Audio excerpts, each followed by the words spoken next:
The blue star was once calm and peaceful, but suddenly, countless beams of light descended from the sky, enveloping every single person. The world was thrown into chaos in an instant. The next moment, a cold, mechanical voice drilled directly into my mind.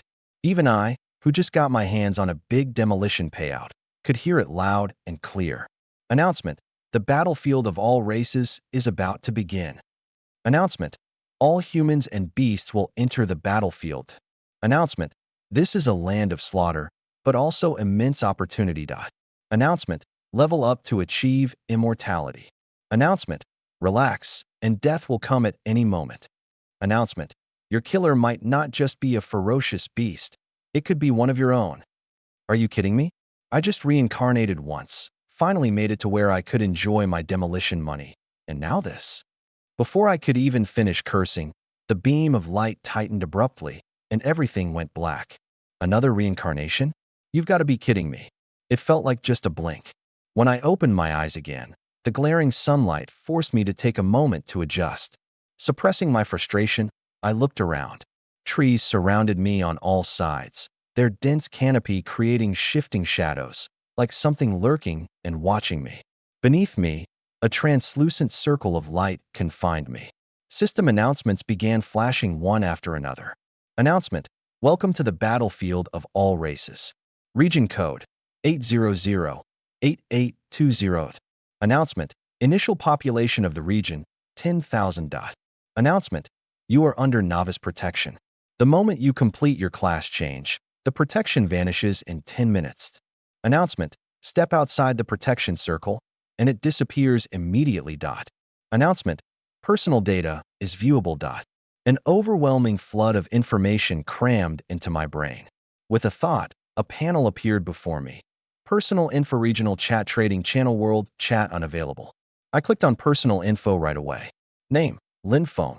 Level: 10/10. Class: unassigned. Strength: 7. Constitution: 7. Agility: 7. Intelligence: 7. Skills: none. Total combat power: 5. These stats are ridiculously average. I muttered, my eyes fixating on the combat power stat and feeling even more disheartened. Great, I'm nothing but a combat power 5 weakling. Without hesitation, I opened the regional chat to see how others were faring. My avatar was pinned at the top, alongside a note stating, 10 messages remaining for today. Messages flooded the chat at a dizzying speed. Let me go back. I still have millions in assets. Millions? That's nothing. I've got over 1 billion, and I'm not complaining. ID just jumped from a building with over 1 billion in debt. Is this heaven? There's a green-skinned monster outside my protection zone drooling at me. I don't dare move. What should I do? Don't chicken out. Slide tackle it to death. The guy above clearly wants to send you to your death. My strength is 16, Constitution 16, Agility 9, Intelligence 6. Combat power 20. Definite warrior build. My strength 6, Constitution 5, but my intelligence is 19. Combat power 15. Why is my combat power only 3? I've been training in martial arts and fitness. Combat power 20. Jealous. I've just been lazing around, so now I'm combat power 5. Same. Mine's 5, so a big shot could probably take on 4 of me. Mine's 5 too. Help me out, big guys. I stayed silent, but as I continued reading, my heart grew heavier. Clearly, attributes were linked to one's physical condition before all of this started. The difference in combat power could mean life or death. What was even more troubling, the announcement had specifically warned us, the deadliest threat may be your fellow humans. I casually opened the trading channel, but it was completely empty.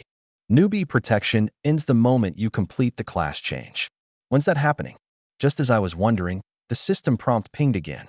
Announcement: class change is about to begin. Please prepare yourselves. Announcement: there are 9 class ranks: F, E, D, C, B, A, S, SS, SSS. The SSS rank is unique and the highest. Announcement: your class does not determine everything.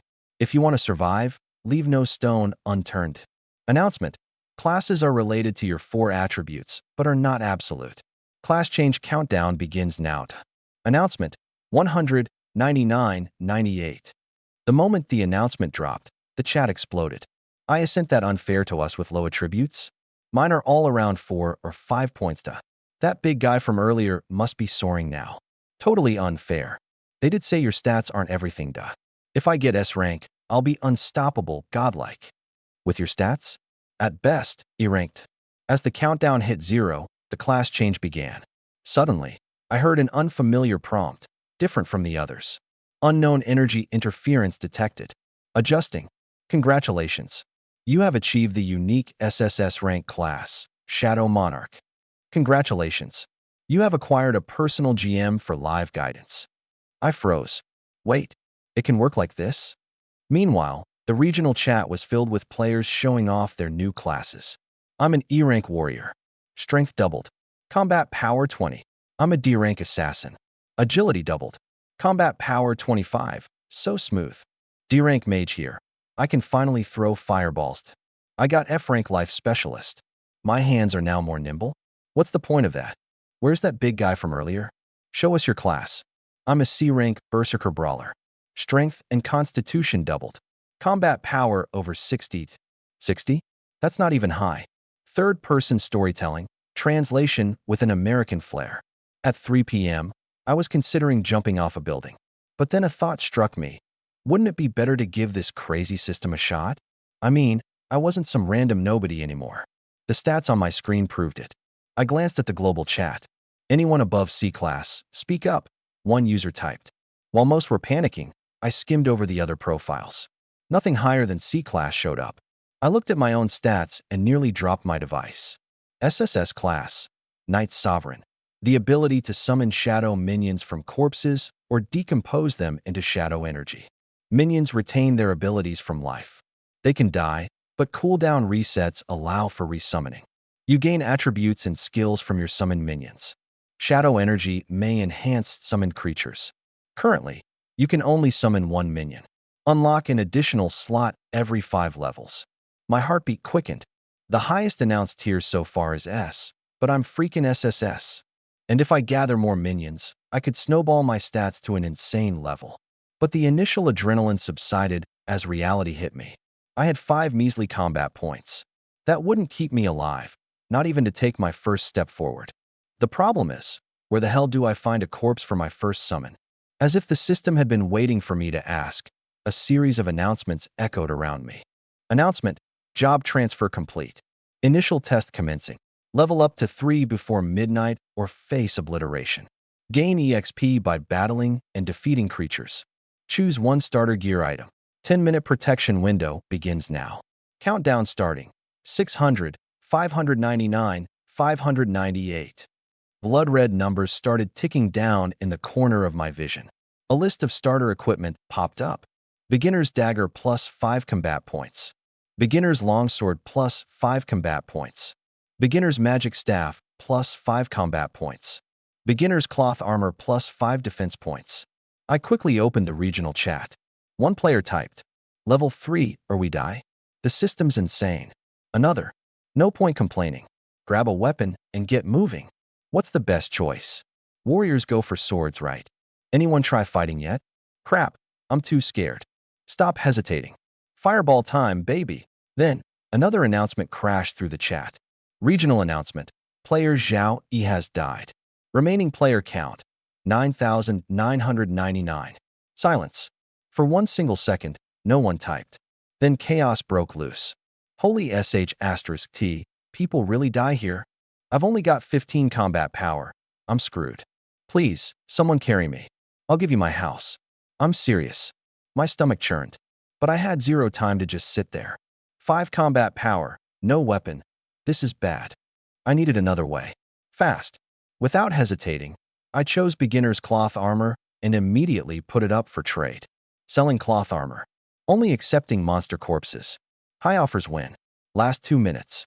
The regional chat exploded again. What kind of idiot trades armor this early? He's asking for monster corpses? Dude's insane. If Xiaoyi had armor, maybe he wouldn't have died so fast. I ignored the noise. The timer ticked relentlessly. At the last second, the trade notification dinged. Received, Goblin Corpse X3. Finally, the system unlocked my inventory. I dropped one of the corpses on the ground my heart pounding. Rise and become my minion. Shadows surged like liquid, swallowing the motionless goblin. Its body melted into the darkness, shifting shape as it reformed into something more. A shadow goblin stood before me. Its dim aura pulsed power into me. I clenched my fists, feeling the surge. But the peace didn't last. My protection timer hit 0. A jungle brush nearby rattled. A giant forest ant, half a meter tall, lunged toward me. Its serrated mandibles gleamed under the dim light, aiming straight for my throat. The shadow goblin took the hit, saving me.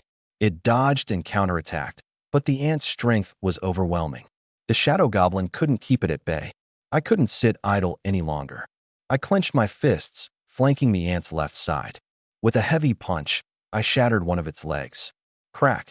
The ant staggered, and my shadow goblin took advantage, hammering its head.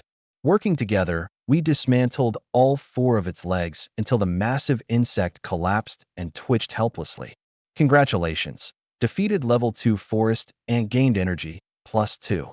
Current level, 1, February 10th. I sighed, lungs burning from exertion. A level 2 monster. No wonder it was so tough to kill. But I stared at the ground. 2 remaining goblin corpses, plus 1 fresh ant carcass. I summoned the system screen to analyze the Shadow Goblin's stats. Shadow Goblin. Level 1. Strength, 8 Constitution, 9 Agility, 8 Intelligence, 3. Skills, none. Combat Power, 10. The Forest Ant's stats were even crazier. Forest Ant. Level 2. Strength, 15 Constitution, 18 Agility, 8 Intelligence, 4. Skill, Bite. Combat Power, 20. I shivered. If I hadn't traded for those corpses, I'd have been this ant's lunch. Even with an SSS-tier class, I would have been a joke. But now, I gazed at the ant's lifeless body and smiled. First, I dissolved the shadow goblin into shadow energy. Then, I did the same for the 2 goblin corpses lying on the ground. Announcement asterisk. Congratulations, acquired shadow energy X3. And then, walked up to the giant ant's corpse. Rise, my servant. The shadow giant ant quickly took form on the ground. I muttered to myself as I stared at it. I've strengthened it. If I break it down later, will the energy be returned? It will be returned. I jumped in surprise. Who's speaking? I am your dedicated GM, here to answer common questions. What's the mysterious energy during the class transition? Cannot answered. All right, forget I asked. Since the energy would return, I decided to dump all 3 points of shadow energy into the shadow jungle giant ant. And nothing happened. How much energy does it take to enhance it? 10 points of shadow energy are required. Unbelievable. With an energy shortage, I had no choice but to put my plans on hold for now. I turned on the regional chat feature, with a system announcement popping up first. Regional announcement. Chien XX has died. Current number of players in the region, 9998. Regional announcement. Sun XX has died. Current number of players in the region, 9997. Regional announcement. Li XX has died. Current number of players in the region, 9489. The chat was in chaos, filled with panic and desperation. Some were too scared to move. Others claimed they'd rather fight than die. There were even people boasting about trading 3 goblin corpses for a piece of cloth armor. In just a few minutes, over 500 people had died, and the number kept dropping. But amid the noise, I caught on to one key piece of information. Goblins were social creatures. I glanced at my stats panel. With the bonus from the shadow jungle giant ant, my strength was 22, constitution 25, agility 15, and intelligence 11.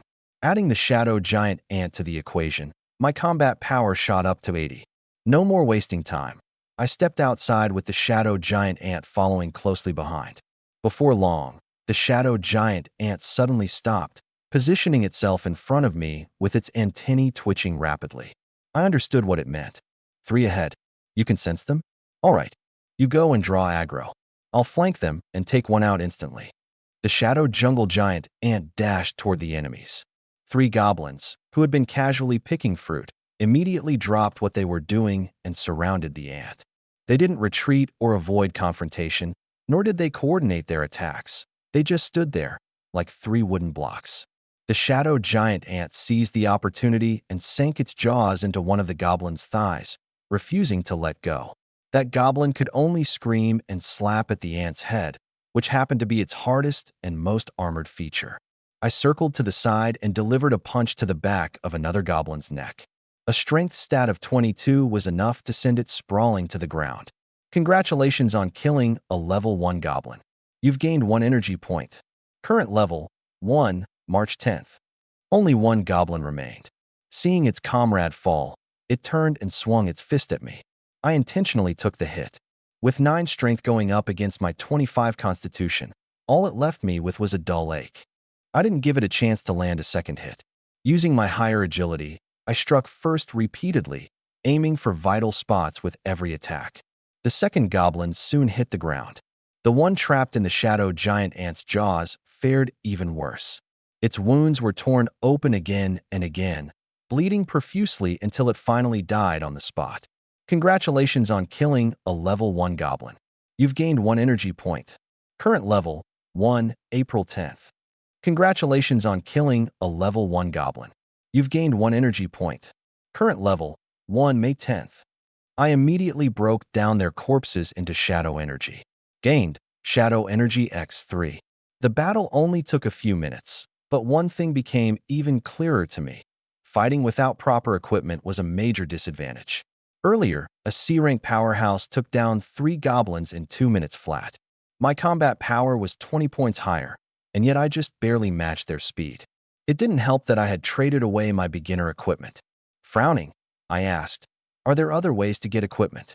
The system's soft prompt replied, "Equipment can be obtained through trading, crafting, treasure chests, or by defeating wild enemies. So monsters can drop loot?" My heart sank. I'd already killed 4 goblins and hadn't seen so much as a fiber drop. My luck was beyond terrible. As I was about to go hunting again, I suddenly remembered the goblins I'd passed earlier. They were picking wild fruits. After getting confirmation from the shadow giant ant that the fruits weren't poisonous, I decided to pluck all the nearby ones. Acquired, wild fruit x30. Wild fruit, restores energy. I ate 3 immediately, the sweet and sour taste quelling my hunger. Then an idea struck me. Others were probably hungry too. So, I put 20 fruits up for trade. 1 fruit for any monster corpse. After all, no one would be desperate enough to gnaw on green-skinned goblin meat. The regional chat exploded instantly. I've already killed 2 goblins. Hard to believe there are still people hiding out. Goblins only know how to throw punches. Just don't let them gang up on you. Hey, the dude who sold cloth armor is now selling wild fruits. Not gonna lie, I'm starving. Are goblins edible? Corpses seem useless for now. Trading them for fruit feels like a ripoff. The fruit seller's name is Lin Foam. His avatar looks good. So what if he's good looking? Selling your starting gear to pick fruit? I've killed 5 already. C-rank pros, please carry me. I'm great at being a support. Stop chatting and start leveling. Staying at the bottom means you're as good as dead. I couldn't be bothered to reply. One thing I knew for sure, holding onto my beginner gear would have been my death sentence. These people running their mouths? Their hands told the real story. Quickest of all. Transaction successful. Gained Goblin Corpse x18.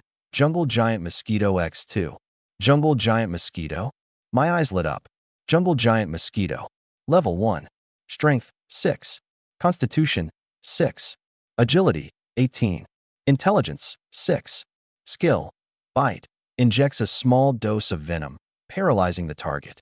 Combat power, 15. A flying creature. If there's no better flying unit in the early stages, this thing is worth it. But since I can only summon 1 servant right now, I'll keep 1 Jungle Giant Mosquito Corpse and recycle the rest. Congratulations. You've received Shadow Energy X19. I've got enough energy. I went straight to the upgrade. Jungle Giant Ant +1. Level 2. Strength, 30. Constitution, 36. Agility, 16. Intelligence, 8. Skill Bite. Combat power, 60. The second upgrade requires 100 shadow energy.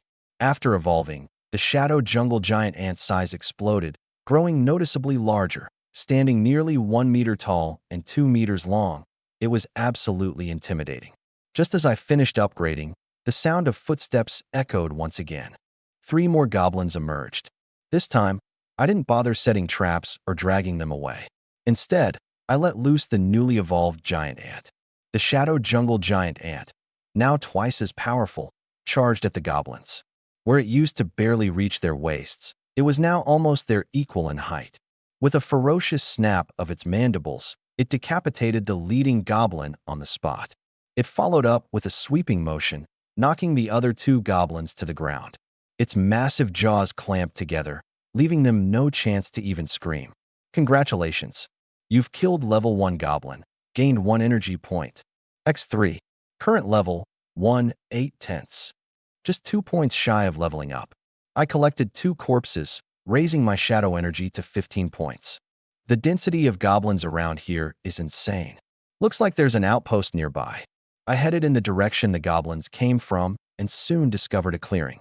Hiding in the distant underbrush, I observed my surroundings. The clearing was surrounded by a low stone wall, enclosing a cluster of short, shabby thatched huts.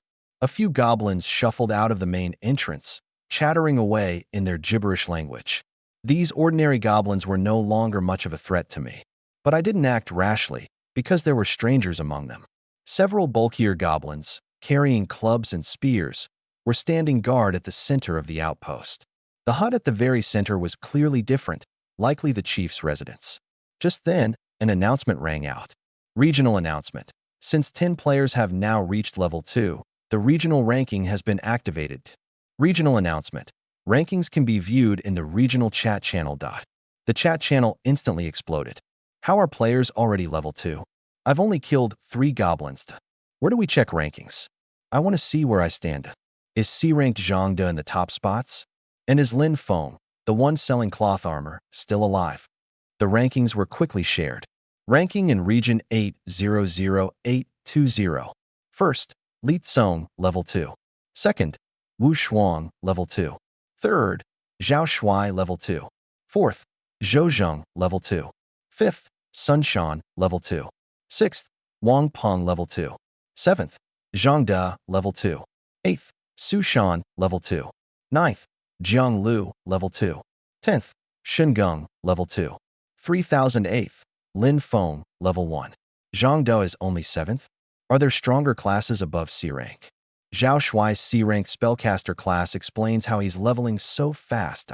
2 women made it into the top 10. Not too shabby. Lin Feng is sitting at 3008th place. That means he's ahead of half the players. But he's just chilling while experimenting on how to cook up a goblin. I glanced at the rankings and felt indifferent. Only ranked 3008. Hard to tell if there are higher classes than C rank yet. Before the discussions could wrap up, another barrage of announcements came down. Regional announcement. 100 players have now reached level 2, triggering the beginner reward mechanism. Regional announcement. The first player to reach level 3 will receive a C-grade treasure chest. Regional announcement. The second player to reach level 3 will receive a D-grade treasure chest. Regional announcement. The third player to reach level 3 will receive an E-grade treasure chest. Regional announcement. At the conclusion of day 1 tomorrow morning, the top 3 ranked players will receive additional rewards. Regional announcement. Rank 1 at day 1's and will receive a B-grade treasure chest. Regional announcement. Rank 2 will receive a C-grade treasure chest. Regional announcement. Rank 3 will receive a D-grade treasure chest. The chat channel went wild again. How are there already 100 level 2 players?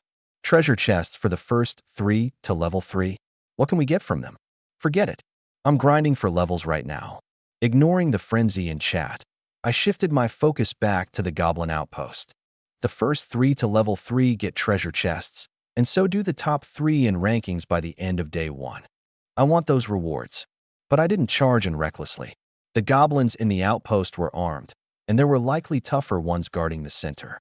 This room feels like it's hiding some tough challenges. I first circled the perimeter wall, checking for exits and any patrol paths.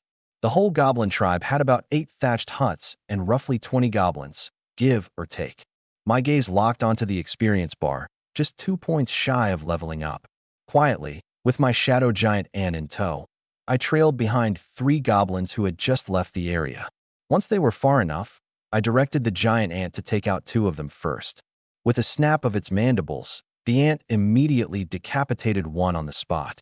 As it lunged for the second, I used just enough force to knock out the third with a punch to the back of its head. Thud! The third dropped unconscious, and the ant sealed the deal on the second. Congratulations! You have killed a level 1 goblin. Energy points +1. Current level, 1, 9 out of 10. Congratulations! You have killed a level 1 goblin. Energy points +1. Congratulations! Level up. SSS class profession upgrade. 40 attribute points to allocate. Current level, 2, 0 50ths. I dragged back the goblin corpses and looted them. Congratulations! You obtained Shadow Energy X2. Finally, I leveled up to level 2. With 40 attribute points at my disposal, I was well beyond the standards of ordinary professions. I evenly distributed the points, adding +10 to strength, constitution, agility, and intelligence. Name, Linfoam. Level, 2, 0 50ths. Profession, SSS class Shadow Sovereign. Follower, Shadow Forest Giant Ant X1. Strength, 17. Constitution, 17. Agility, 17. Intelligence, 17. Skills, none. Overall combat power, 200. With my boosted stats surpassing the goblins by a mile, I started setting up my strategy. I ordered the Shadow Giant Ant to drag the unconscious goblin back toward the tribe and, on the spot, broke its legs. It woke up in excruciating pain, wailing loudly. The noise was so close to the camp that 6 goblins rushed out to investigate. I hid with the giant ant by my side, blocking their retreat once they approached. The slaughter ended in an instant. Congratulations! You have killed a level 1 goblin. Energy points +1, x6. Current level, 2, 6 50ths. I collected 6 more corpses. Congratulations! You obtained Shadow Energy X6. The legless goblin on the ground screamed even louder as it watched its companions wiped out. But I wasn't in a hurry. I waited for the next wave. Soon enough, a squad led by a spear-wielding goblin lancer appeared. It consisted of the lancer, 5 mace-wielding warriors, and 6 regular goblins. Judging by the warriors' weapons, they were probably level 2, and the lancer likely approached level 3. I avoided a direct confrontation and had the giant ant hold the line in front while I waited for an opening. I had no armor, and taking a spear strike, even if it didn't kill me, would severely hinder my grinding pace. The goblins charged the massive giant ant, while the lancer stayed in the rear, preparing to throw its spear. As the lancer raised its arm, I made my move, darting forward low to the ground, aiming straight for the backline. Seeing a dark blur headed its way, the lancer tried to hastily throw the spear, but I sidestepped, dodging the attack, and closed the gap. The lancer screeched, drawing a dagger, and lunged at me. I sidestepped the dagger's thrust and kicked hard at the lancer's knee joint, shattering it. It crumpled to the ground, unable to stand. As it wildly flailed its dagger around, I moved behind it and delivered a punch square into its back. Congratulations! You have killed a level 2 goblin lancer. Energy points +2. Current level, 2, 8 50ths. I didn't stop there. The battle up front wasn't over yet. I grabbed the lancer's fallen spear, used it as a staff, and swung it horizontally, taking down 2 goblins in one blow. All that remained were the 4 mace-wielding goblin warriors. I clashed directly with one, but their maces were sturdier than my makeshift spear. With a crack, the spear snapped in half. However, the goblin's weapon hand shook from the impact, and its mace slipped to the ground. Without missing a beat, I picked up the mace. Its weight felt perfect in my hands. Unarmed, the goblin became nothing more than defenseless prey. Working with the giant ant, we quickly cleaned up the rest. Congratulations! You have killed a level 1 goblin. Energy points +1, x6. Congratulations! You have killed a level 2 goblin warrior. Energy points +2, x5. Current level, 2, 25 50ths. I had the giant ant drag the corpses together for looting. Congratulations! You obtained Goblin Maces X5, Goblin Dagger X1. I dismantled the items immediately. Congratulations! You obtained Shadow Energy X19. Including what I had before, this brought the total to 42 Shadow Energy. I used some magic to heal the giant ant's injuries. At this point, I could revive it twice if needed or continue treating it as necessary. Now that I fully understood the goblin's behavior, I stopped playing it slow. Weapon in hand, I led the shadow giant ant straight for their lair. As soon as we got close, chaos erupted in the camp. Several goblins rushed out, only to be taken down with a single wide swing of my mace. I stepped through the gate. Ahead, 5 mace-wielding warriors and 5 goblin lancers had formed a defensive line guarding the central thatched hut. From within the hut, a powerful presence began to emerge. A battle against an ancient goblin mage, wielding a staff in hand. My eyelid twitched as I spotted the elder goblin, leaning on a staff. A mage? Just great. The warrior charged head-on while the spear throwers in the back simultaneously drew back their arms. Without hesitation, I ducked behind my shadow giant ant companion for cover. 5 spears whistled through the air. 4 of them deflected off the ant's sturdy exoskeleton, but one struck its weak spot in the tail. It let out a shrill cry before surging forward in a counterattack, instantly tearing apart 2 of the goblin warriors with its mighty jaws. With the spears spent, I stepped out of hiding, gripping my trusty club, and dived straight into the chaotic fray. Before I knew it, the spear throwers ditched their ranged weapons, drawing daggers as they rushed to back up their comrades. I had just smashed one warrior into the ground when a spear thrower came charging right at me. Good. Come closer and taste my club. Up close, the squishy spear thrower didn't stand a chance. A single hit, and he collapsed. By now, the aged mage finally decided to make his move.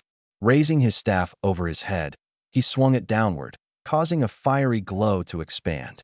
In an instant, a fireball the size of a wash basin manifested and barreled straight toward me. Having anticipated this attack for some time, I quickly performed a dive roll, narrowly evading the fiery projectile. The fireball struck the ground, exploding into a blackened crater that sent shivers down my spine. I kept my eyes on the mage while speeding up my efforts to clean up the melee. My final swing brought another goblin warrior down, just as another fireball came hurtling toward me. A second roll barely saved my skin, leaving me winded on the ground. This time, it wasn't just one fireball, it was a rapid double cast. The second shot left me no time to dodge, and I had to raise my left arm to block as my club remained mid-swing. Damn, that hurts. I gritted my teeth as pain flared, charging forward despite my injury. With one decisive swing, I smashed the last of the spear throwers to the ground before glancing at my hand. My left hand was covered in painful blisters, but luckily, no bones were broken. With my constitution, it wouldn't take long to recover. Finally, it was just me and the aged goblin mage now. I fixed my frosty gaze on him.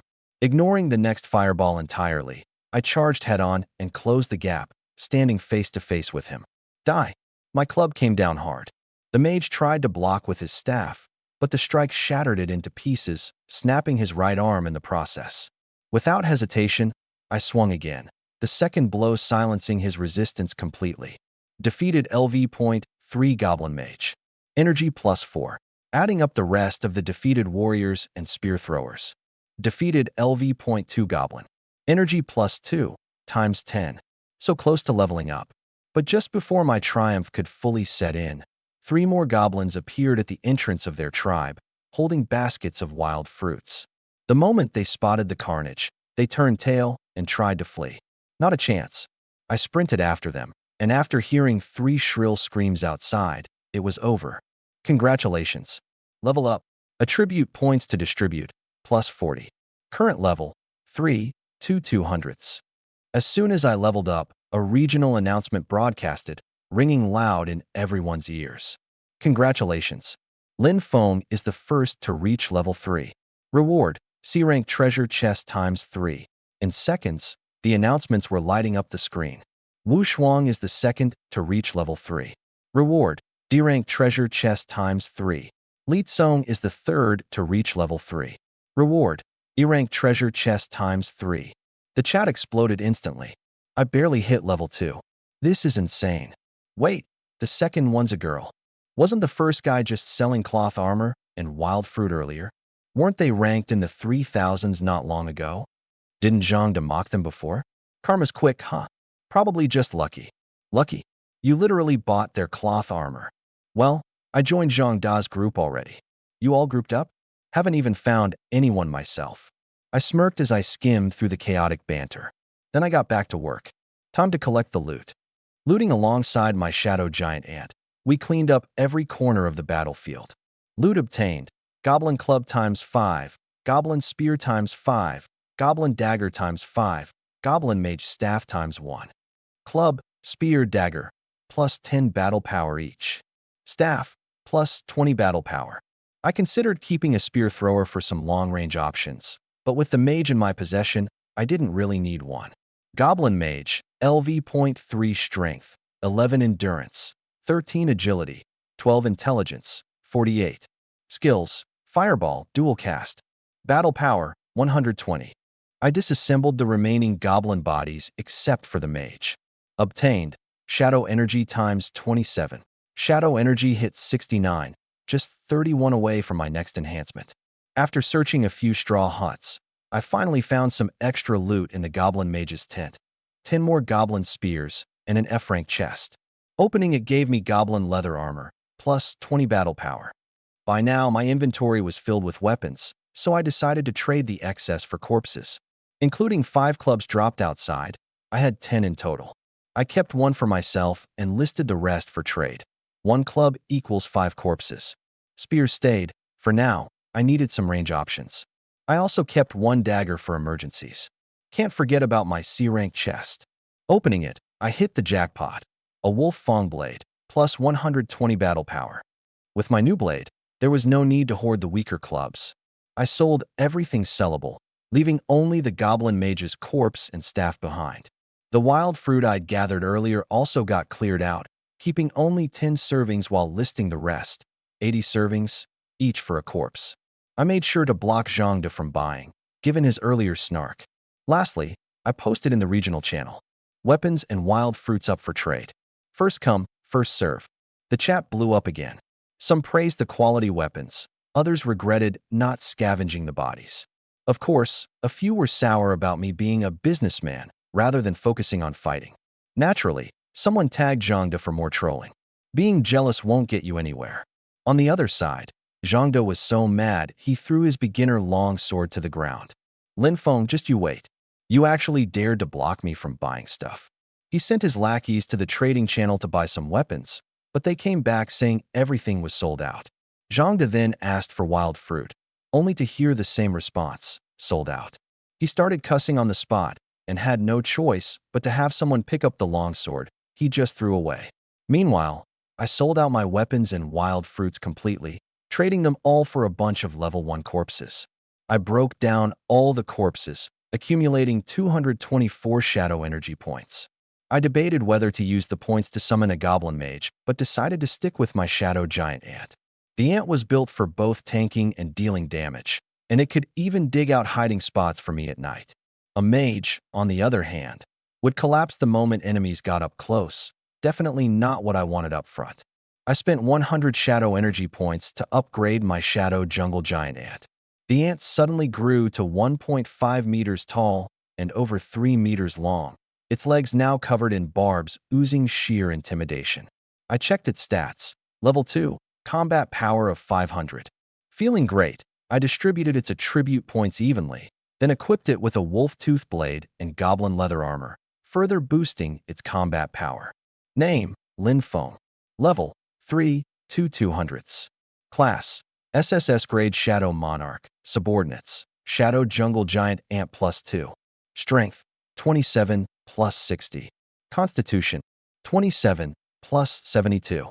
Agility: 27 plus 32. Intelligence: 27 plus 16. Skills: none. Overall combat power: 1200. My combat power skyrocketed to 1200, 6 times what it was last time I checked. If I ran into a goblin tribe again, I could bulldoze through them without even taking a scratch. After collecting loot and assigning points, the next question became where to go grind levels. I opened the regional rankings. First, Li Tsong, level 3. Second, Wu Shuang, level 3. Third, Zhao Shuai, level 3. Fourth, Zhou Zheng, level 3. Fifth, Zhang De, level 3. 56th, Lin Feng, level 3. In just a short while, I had dropped to 56th place. The top-ranked players hadn't budged. It was the same people as before. Suddenly, it hit me. Goblins have lairs, so the shadow jungle ants probably do too. I looked at my shadow giant ant. Where's your lair? The ant led the way. Along the route, we encountered a few other jungle ants, which my ant quickly tore apart.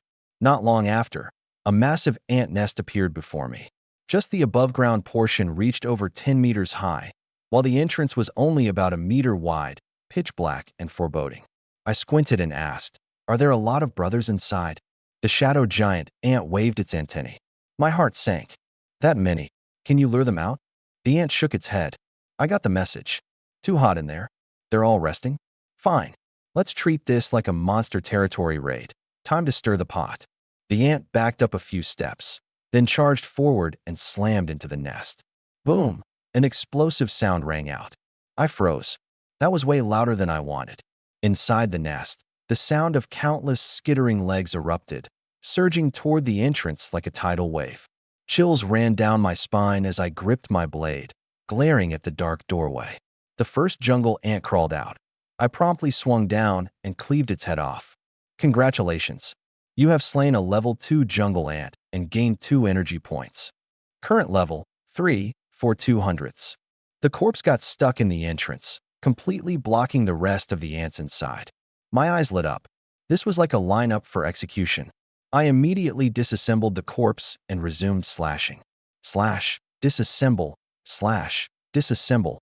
The cycle repeated. Suddenly, a larger jungle ant squeezed near the doorway. I barked, "Shadow giant ant, hold it back. Don't let it through." Meanwhile, the regional chat went wild. Check Lin Feng's ranking. Whoa, he's skyrocketing. 10th place, 9th, 8th, 7th, 6th. He's already 3rd. He's aiming for 1st. I didn't have time to look. The entrance was weakening fast, and instead of fading, the noise inside the nest only grew louder.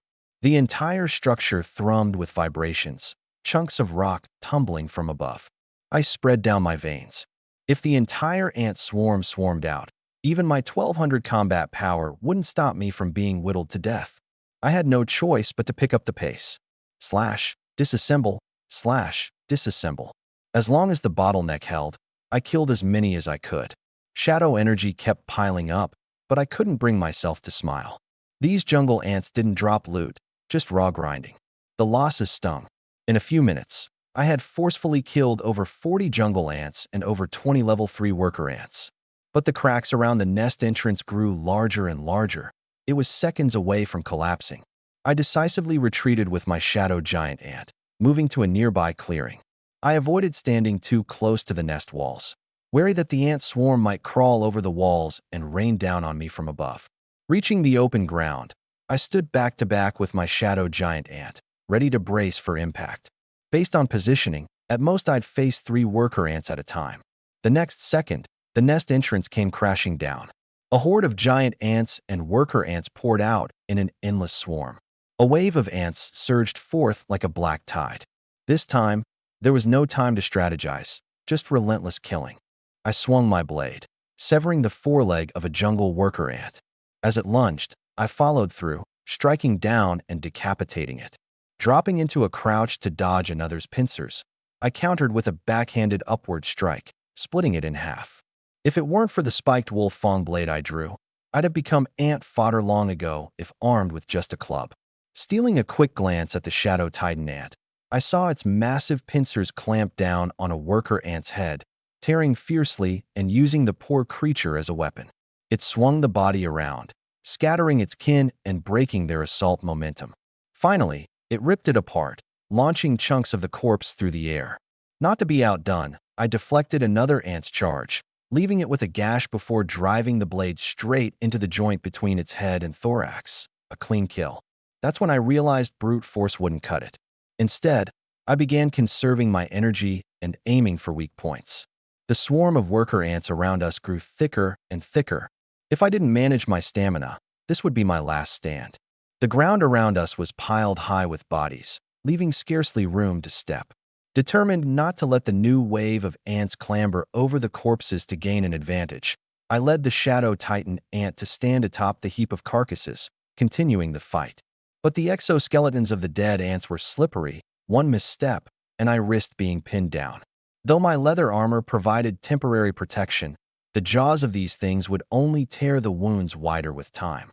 Dodging, countering, and minding my footing all at once was nearly impossible. At first, I was clumsy, bitten twice for my trouble. A chunk of flesh was ripped from my thigh, and a slash across my left arm left me bleeding. Proof that lacking agility immediately exacts a brutal toll. Once I found my rhythm, though, the injuries stopped. The mound of corpses grew higher, forming what resembled a small hill. At the peak, the Shadow Titan ant and I continued to massacre the horde.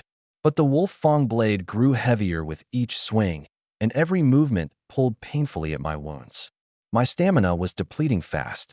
Still, I pressed on, dodging, blocking, stabbing, and leaping from one fresh body to the next. I killed with the smallest expenditure of energy necessary. After slaying over 100, though, my arms weakened, and during one parry, the blade nearly slipped from my grip. A worker ant on my left was kicked away, but one on my right seized the opportunity and locked its pincers onto my leg, shaking its head wildly as it tried to rend flesh from bone. Pain blurred my vision. "Get off me!" I roared, skewering the ant in front of me before lopping the head off the one biting my leg. I tore its still clinging head free and flung it aside. Looking around, I realized the stream of worker ants seemed endless. A glance back showed the Shadow Titan ant was faltering, too, covered in gashes, with even one of its forelegs torn clean off. There was no time to heal. Resigned, I let out a bitter laugh. But just as I was ready to accept my fate, a deep, low rumble echoed from the distance. Every worker ant froze in unison, then turned and retreated to their nest, vanishing into the black maw of their hive in seconds. Only a mountain of corpses was left behind. I exhaled deeply, descended the pile with the Shadow Titan ant, and immediately set to work dismantling the bodies to harvest energy. Then I retreated to a safe distance to observe. The rumbling noise continued intermittently, echoing through the air. Taking advantage of the lull, I healed the Shadow Titan ant.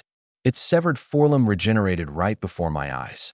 I, unfortunately, didn't have such regenerative abilities. My battered body left me soaked in sweat, my goblin leather armor clinging uncomfortably against me. Finally feeling the tension subside, I collapsed onto the ground. Ugh, I'm completely spent. I rested briefly, pulling out some wild fruits to eat while counting my spoils. Each jungle worker ant gave me 4 energy points and 4 shadow energy from their carcass. I didn't dismantle the Shadow Titan ant, but instead started summoning jungle worker ants. They were strong, but their lower constitution and agility made me hesitant. Plus, a part of me felt sorry for them. Through the brutal fight, I had unknowingly leveled up. Congratulations, you've leveled up. 40 allocable attribute points gained. Current level, for 326/1000 XP. Congratulations, acquired. Shadow Energy X 522.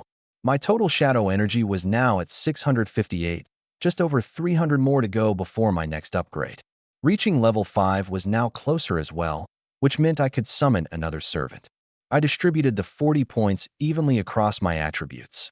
With the bonuses from my current servant, my constitution finally broke 100. I could clearly feel it. The wounds from the ant bites were healing at lightning speed, nearly closed already.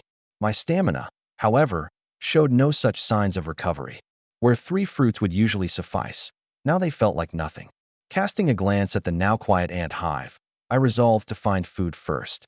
Once I've eaten and healed, I'm coming back to wipe you all out. Man, if I just had some kind of area of effect skill, this would be way faster.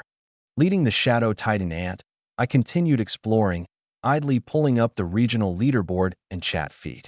Rank 1, Lin Feng, level 4. Rank 2, Zhao Shuai, level 3. Rank 3, Zhang De, level 3. As expected, I climbed to first place, currently the only level 4 in the area. This SSS class profession is insane, and this is just with a single servant. I've already wasted so much time on fortifications and travel. What really caught my eye, however, was Zhang De at third place.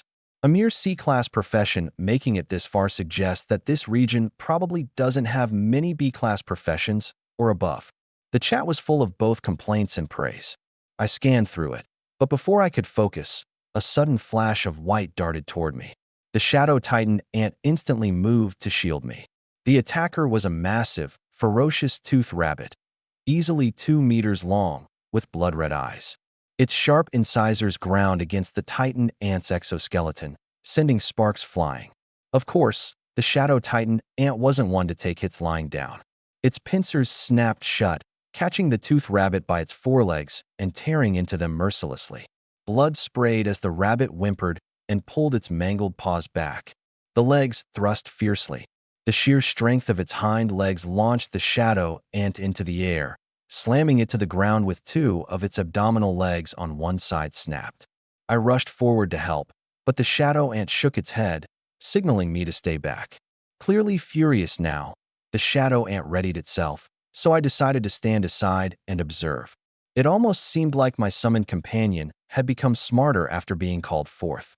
The razor-fang rabbit charged again, while the shadow ant, dragging its injured leg, barely managed to sidestep, narrowly avoiding the attack. A second charge followed, this time even more aggressive, skimming so close to the shadow ant that it was almost hit. The razor-fang rabbit's blood-red eyes glimmered mockingly, as if ridiculing its opponent's distress. On the third charge, the razor-fang rabbit coiled up all its strength, confident in its victory. But this time, the shadow ant moved with surprising agility, sidestepping smoothly. Behind it stood a towering old tree, at least 10 meters tall. Wham! The razor-fang rabbit's skull smashed hard into the tree trunk, one of its front incisors cracking clean off as it stumbled around, dazed. The shadow ant seized the opportunity, climbing on its back, firmly pinning it down with its barbed legs, and ferociously tearing into it. The razor-fang rabbit, stunned and immobilized, didn't even have time to struggle. Congratulations. You've defeated a level 4 razor-fang rabbit and gained 8 energy points. Current level, 4, 344/1000. It left me dumbfounded. Feign weakness to provoke overconfidence. Use the environment for a counterstrike, then maintain control for a clean kill. It all played out so precisely, as if choreographed. I approached to heal the shadow ant with magic, then inspected the razor-fang rabbit's corpse. Razor-fang rabbit. Level 4. Strength, 52. Constitution, 42. Agility, 78. Intelligence, 20. Skills **. Charge ** launch a powerful hind leg-driven strike. Bite * tear into opponents with sharp incisors. Rear kick * strike opponents with a powerful hind leg kick. Combat power, 550. Despite its higher combat stats, the razor-fang rabbit was swiftly taken down. Numbers clearly don't guarantee survival. Just as I prepared to dismantle the corpse, I paused, realizing this was meat. Instinctively, I set about making a fire. With nearly 100 strength points, rubbing sticks together to start a flame was effortless. After skinning the rabbit, removing its head, and gutting it, I carefully set aside the edible parts. Slicing the meat into portions, I skewered it and placed it over the fire. The tantalizing sound of sizzling fat soon filled the air. The rabbit leg turned a golden brown. Picking up the largest leg, I hesitated, planning to toss it to the shadow ant, before realizing it no longer needed sustenance. It hadn't been alive for a while. That takes away some of the fun, I muttered. I saved enough for myself to eat and set the rest up for trade. Splitting the rabbit meat into 50 portions, I listed each piece in exchange for 1 level 2 corpse. Lin Feng has listed rabbit meat again, this time from a level 4 razor-fang rabbit. While we're sweating to survive and pass the trials, he's out here grilling meat. 1 piece of meat for a level 2 corpse? Why not just rob us? What would you even do with the corpse? Make it your pillow? Stop arguing. Every second counts out here. It's getting dark. The night will only get more dangerous. Damn, the trade is already over? Leave some for me next time. Smells amazing, though.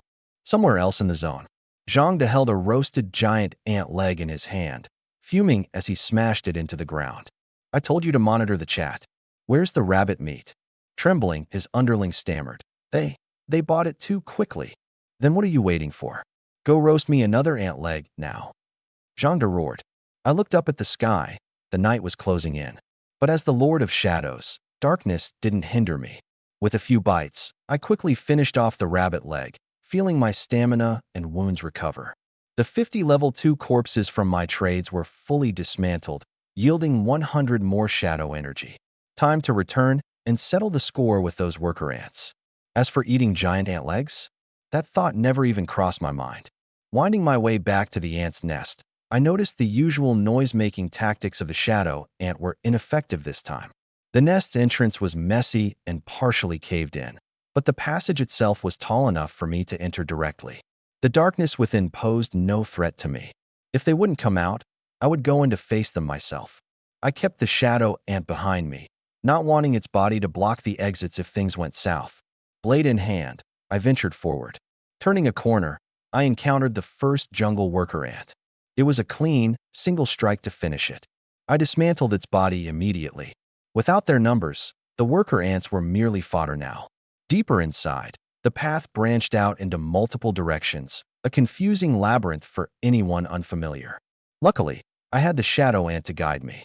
As we moved, I cleared out scattered workers with ease, each one falling and being dismantled in quick succession, keeping the paths unobstructed. Before long, we reached a massive cavern about 20 meters in diameter. At its center coiled a monstrous creature, 4 meters wide, 6 meters long, a colossal throbbing worm. The Ant Queen. Surrounding her stood a new type of ant, jungle soldiers. With oversized heads and menacing jaws resembling guillotine blades, they looked far more formidable than the workers. I counted 16 bodyguards in total. Eyeing their sheer size and their intimidating jaws, I felt a wave of caution wash over me. Charging in recklessly could spell disaster. Having moved too fast while clearing the workers earlier, it seemed I hadn't yet alerted these elites. Deciding not to risk it, I quietly retreated with the shadow ant and took another passage to hunt more workers. At the moment, I had 758 points of shadow energy, 242 short of the amount needed for my next upgrade. Another 61 level 3 worker ants should do the trick. Thus began a calculated hunt, targeting scattered worker ants for their energy. But I hadn't noticed the chatter in the area's communication panel. Area announcement. Over half of the contestants have reached level 3. The dungeon spider, ***. The hive tragedy begins. Daily dungeon rewards based on completion time. First place, B rank chest. Second place, C rank chest. Third place, D rank chest for time completion. You can only enter the daily dungeon once. Choose wisely. The dungeon is out. Who wants to test it and share a review? Half the players are already at level 3. I'm so behind. It's already dark outside, can't see a thing. Might as well grind mobs in the dungeon. It's too dark, I'm scared. Any big shots willing to carry me? How does Lin Foam clear so fast? Dude levels up like he's hacking. And you can't party up for this dungeon? Why can't I tag along with my carry? Honestly, I wasn't paying attention to the chat. I was too busy farming shadow energy from ant swarms. The more ants I killed, the fewer there were, which ironically made it take even longer. When my shadow energy bar filled up, I immediately went to enhance my summon. Rise, my servant. Black mist surged, and my shadow forest giant ant leveled up to +3. Its stats skyrocketed, its battle power surged to 900, and its body expanded to over 2 meters high and 4 meters long. The cave almost caved in from its sheer size, so I quickly recalled it. The giant ant turned into a shadow and merged into my own. The feedback hit me instantly. I leveled up to 4, and my combat power shot to 2000. Clenching my fists, my gaze turned icy cold. Queen Ant. Your time has come. Returning to the Queen Ant's lair, I summoned the shadow giant ant without hesitation. The queen was sluggish, but I needed to deal with her 16 guard ants first. As soon as we approached, the guards swarmed us, ready to fight. The shadow giant ant clashed head-on with them, but was shockingly overpowered. I stepped in immediately, my wolf fang dagger slicing through legs and torsos. One swipe to disable, another to finish. The giant ant flung a guard's head away, but more rushed in. In the distance, the queen ant began frantically vibrating, letting out warning buzzes. From every direction, worker ants began pouring into the room. Not too many, thankfully. I exhaled in relief. Good thing I'd wiped out most of the worker ants before, or I'd be buried alive right now. While fighting, I started noticing the guards' weaknesses. Their heads were unbelievably hard, but their bodies and legs were fragile, and their turning speed was awful. With my high agility, Handling 16 guard ants wasn't impossible. Fixing my gaze on the queen, I pulled out my stash of goblin spears. Dodging left and right, I flung one spear after another, each landing clean hits. 15 spears drove into her body like blurry shadows. Green goo seeped from her wounds as she vibrated even harder in pain. I didn't clash head-on with the guards, darting around them and slashing at legs and soft abdomens. One cut to the leg, two to the wound. Down they went, dead in moments. But I was cautious. Their heads were way too hard. Striking them would probably just wreck my wolf fang dagger. Without my shadow giant ant as a distraction, trying to outright decapitate them would have been nearly impossible. Taking down a guard, ant meant slicing through its legs first, then gutting its abdomen. I avoided prolonged fights, systematically dismantling the guards one by one. When the ants crowded me, I backed off, patiently dismantling wave after wave until all the guards sprawled on the ground, lifeless. By then, the lair reeked of metallic green blood and severed limbs. I could barely stomach it. At last, only the queen was left. Without her guards, the jungle queen was nothing more than a panicked, hulking target. Her exoskeleton was weak, her movements unbearably slow, no match for my wolf fang dagger. Circling her, I delivered cut after cut, green ichor pouring like a waterfall. Suddenly, the queen ant coiled into herself, shrinking rapidly before diving straight into the ground. The hidden pit she dove into was about a meter wide. Within seconds, she was nearly out of sight. Furious, I slashed twice more and clenched my teeth before diving in after her. The tunnel sloped downward. I slid a short ways before spotting a gaping, blood-red mouth lunging for me. Scrambling to a stop, I barely avoided getting swallowed. Turns out, in these narrow tunnels, the worm-like queen ant was surprisingly agile, wriggling forward and backward with ease. Blocked in by the sheer slope, I had no choice but to fight. I hammered the dagger handle into the slope wall, carving out footholds for support. With a swift kick, I switched positions, hooking my feet into the foothold so I could hang upside down and face her head-on. The queen struck repeatedly, her jaws snapping wildly. I deflected as I stabbed furiously at her head. After several rounds, she gave up trying to bite me and turned to flee again. Sticking to her tail, I tracked her downward, eventually emerging in a smaller chamber. There were only 3 exits, and she was wriggling toward one of them. Before she could vanish, I sent my shadow giant ant barreling after her. Its jaws clamped down on her body, pinning her in place. This time, where do you think you're going? The queen struggled violently, shaking the chamber to its core. Not daring to linger, I launched ferocious strikes one after another, until her head was finally severed and rolled away into the green liquid pooling below. I took a deep breath. But then, the ground began to rumble. The chamber was collapsing. Cursing under my breath, I hastily stuffed the queen's body into my inventory and sprinted down the passage she had come from. Recalling the shadow giant ant, I ducked into another tunnel and stumbled into a massive hive chamber. Above me, countless eggs and larvae clung to the roof, their numbers staggering. That's not just eggs, that's levels and shadow energy waiting for me. I muttered, smirking. Collapsing from exhaustion, I let my shadow giant ant do the grinding. Might as well check the chat while I recover. Lin Feng's no big deal. I cleared the dungeon in 20 minutes, and he's still not out. Maybe he can't handle it. The boss is right. Lin Feng's just chickened out. No way he's doing the dungeon yet. Where's Lin Feng, the Great One? Is he napping? Seems like he's given up the crown. What's up with him? I think he's busy with something else. Something else more important than the dungeon? First place has a B-rank treasure chest as a reward. He's just too slow. Look, my boss cleared it in 20 minutes. Second place is in the bag for sure. Oh, what's this dungeon thing? I couldn't even be bothered to deal with Zhang Da and his lackeys. They're nothing but a couple of clowns in my book. I flipped through the zone announcements, noticing over 10 people had already cleared the dungeon. Others had gone in and were killed right away. Got it. I squinted my eyes. Shadow giant ant, pick up the pace. Time to get to work. A B-rank chest? That's mine. I stood up and walked over to clear out a batch of practically defenseless larvae with swift efficiency. Level up. You obtained 40 allocatable points. Current level, 5, 125/5000. I casually distributed the 40 points evenly, and then worked on cleaning up the pile of remains on the ground. After breaking it all down, I amassed a total of 557 points of shadow energy. Something caught my eye, a D-rank chest. I stashed it for now and planned to focus on getting my second minion sorted first. At level 5, I unlocked an additional minion slot. I quickly dismissed the ant species as an option. Jungle soldier ants were too clunky, and ant queens lacked combat capabilities. I wasn't going to sit around waiting for eggs to hatch. With no better pick for now, I whipped out the corpse of a goblin mage, frowning at its old, ugly face. This'll do for now. You'll get replaced eventually. Rise, my servant. The shadow consumed the body, forming a physical entity out of its dark tendrils.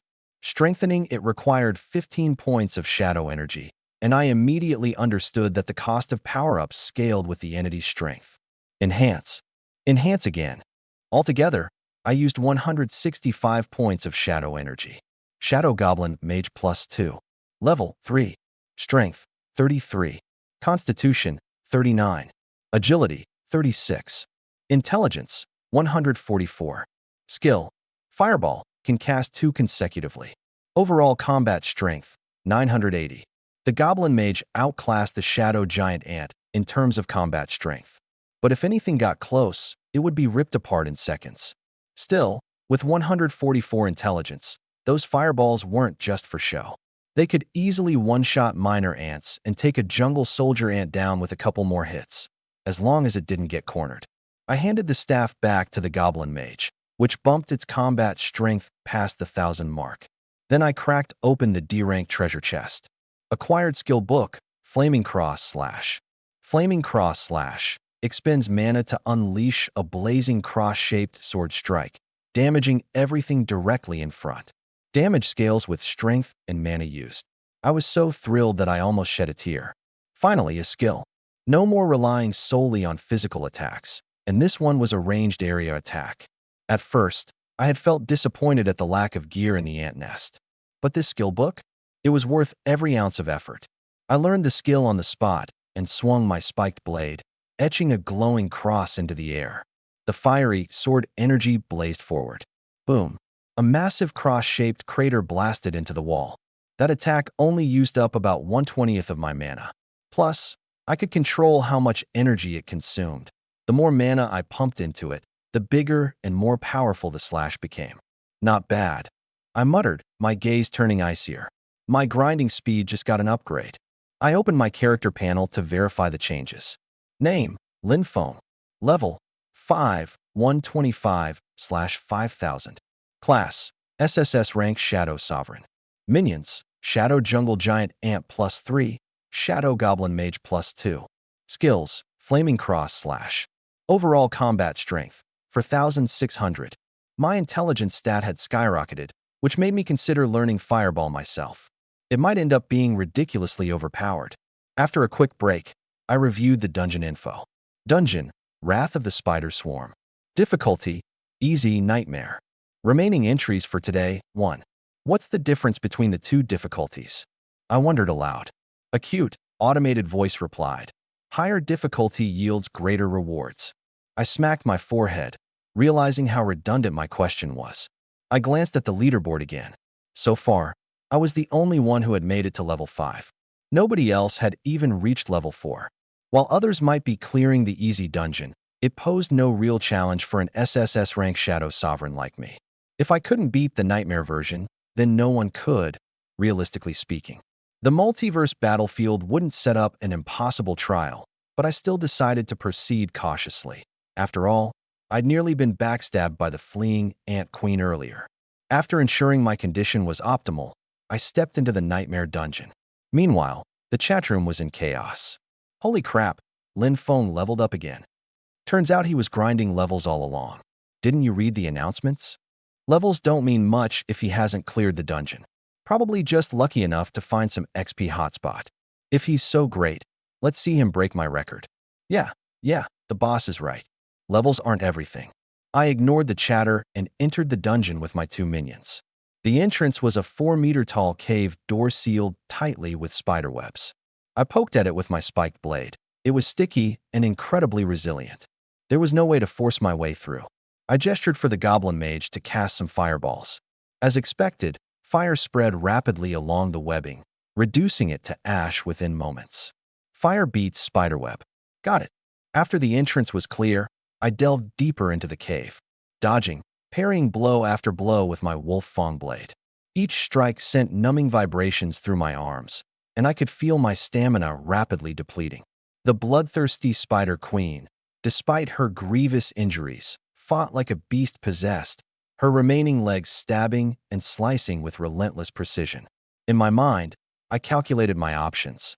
The shadow giant ant was down. The goblin mage was dead. My magic reserves were running critically low, and I couldn't rely on brute force alone to take her down. I needed to exploit her desperation, her instinct to kill, to create an opening. With a grunt, I dodged another barrage of leg strikes and sprinted toward the side of the cave, drawing her away from the center. Her towering form skittered after me, her guttural screeches reverberating throughout the cavern. I reached a jagged cluster of rocks and quickly slid to a halt. "Come on, you oversized tarantula," I muttered under my breath, gripping my blade tightly. The Spider Queen lunged again, her massive legs crashing down like spears. I ducked and sidestepped, her strikes smashing into the rocks behind me. Dust and rubble erupted in all directions, briefly obscuring her vision. This was my only chance. I harnessed what little magic I had left and roared. Exploding crescent slash. A fiery arc surged from my blade, slicing through the air. The attack tore into her already mutilated abdomen, igniting it in a blaze of searing orange flames. The cavern lit up like a furnace, and her shrill screeches shook the entire tunnel system. She staggered backward, her massive body thrashing wildly against the walls. Rocks began to dislodge and tumble from the ceiling. Ignoring my exhaustion, I charged forward, blade raised. It was all or nothing now. As I approached, her body convulsed one last time, her remaining legs stabbing chaotically in all directions. One nicked my shoulder, gashing through my armor and sending pain shooting down my arm. But I didn't waver. With a primal yell, I leapt onto her collapsing frame and plunged my blade directly into her burning abdomen. "This ends now," I bellowed. The Spider Queen's screams reached a crescendo, and then her massive form collapsed entirely, motionless at last. Slumping to the ground, I sucked in deep, ragged breaths, my hands trembling from both the adrenaline spike and the sheer strain of the battle. Notifications blinked in the corner of my vision. "Congratulations. You have slain the 7th level bloodthirsty Spider Queen. Energy obtained, 500 points. Current level, 641/1500. I blinked away the notifications, turning my attention to the remains around me. My armor was in tatters, and my body was bruised and bloodied, but I was alive. For now, I swear, I'm going to need a week of rest after this, I muttered to myself, slowly pushing myself to my feet. But there was no time to waste. The battle may have been over, but I could feel it in my gut. This cave held more secrets, and not all of them would wait patiently for my recovery. Summoning a flicker of magic, I conjured the shadow giant ant once more. It materialized in front of me, its dark carapace shimmering faintly in the dim light of the cave. "We're not done yet," I said, gripping my blade tightly as I prepared to push forward. Blocked, counterattacked a few times, but all it did was chip away at the barbs, no real impact. "Crap, it's too fast." I backed away while trying to block, my arms going numb from the vibrations. The spider matriarch didn't care about its injuries at all. My plan to wear it down was a complete failure. Too slow. My agility was far too low. Several legs came whipping at me at once. I couldn't fend them off. My arms throbbed with pain. If this dragged on any longer, I wouldn't even be able to grip my spiked blade. Barely hanging on, I retreated further and eventually reached the narrow passage I had entered the cave through earlier. Flaming cross strike. I unleashed another fiery cross slash. The spider matriarch had evidently learned my tactic by now. It simply retracted its legs, tanking the explosion of flames without much damage. Without lingering, I spun around and dashed back into the narrow passage. The spider matriarch instantly gave chase, but its body was too large. It got stuck at the entrance, angrily thrashing its legs and hammering the cave walls. Shards of rock crumbled down like clay under its relentless attacks. The passage visibly wouldn't last much longer. I remained calm, though. Reaching back, I retrieved the jungle giant mosquito corpse I'd saved earlier.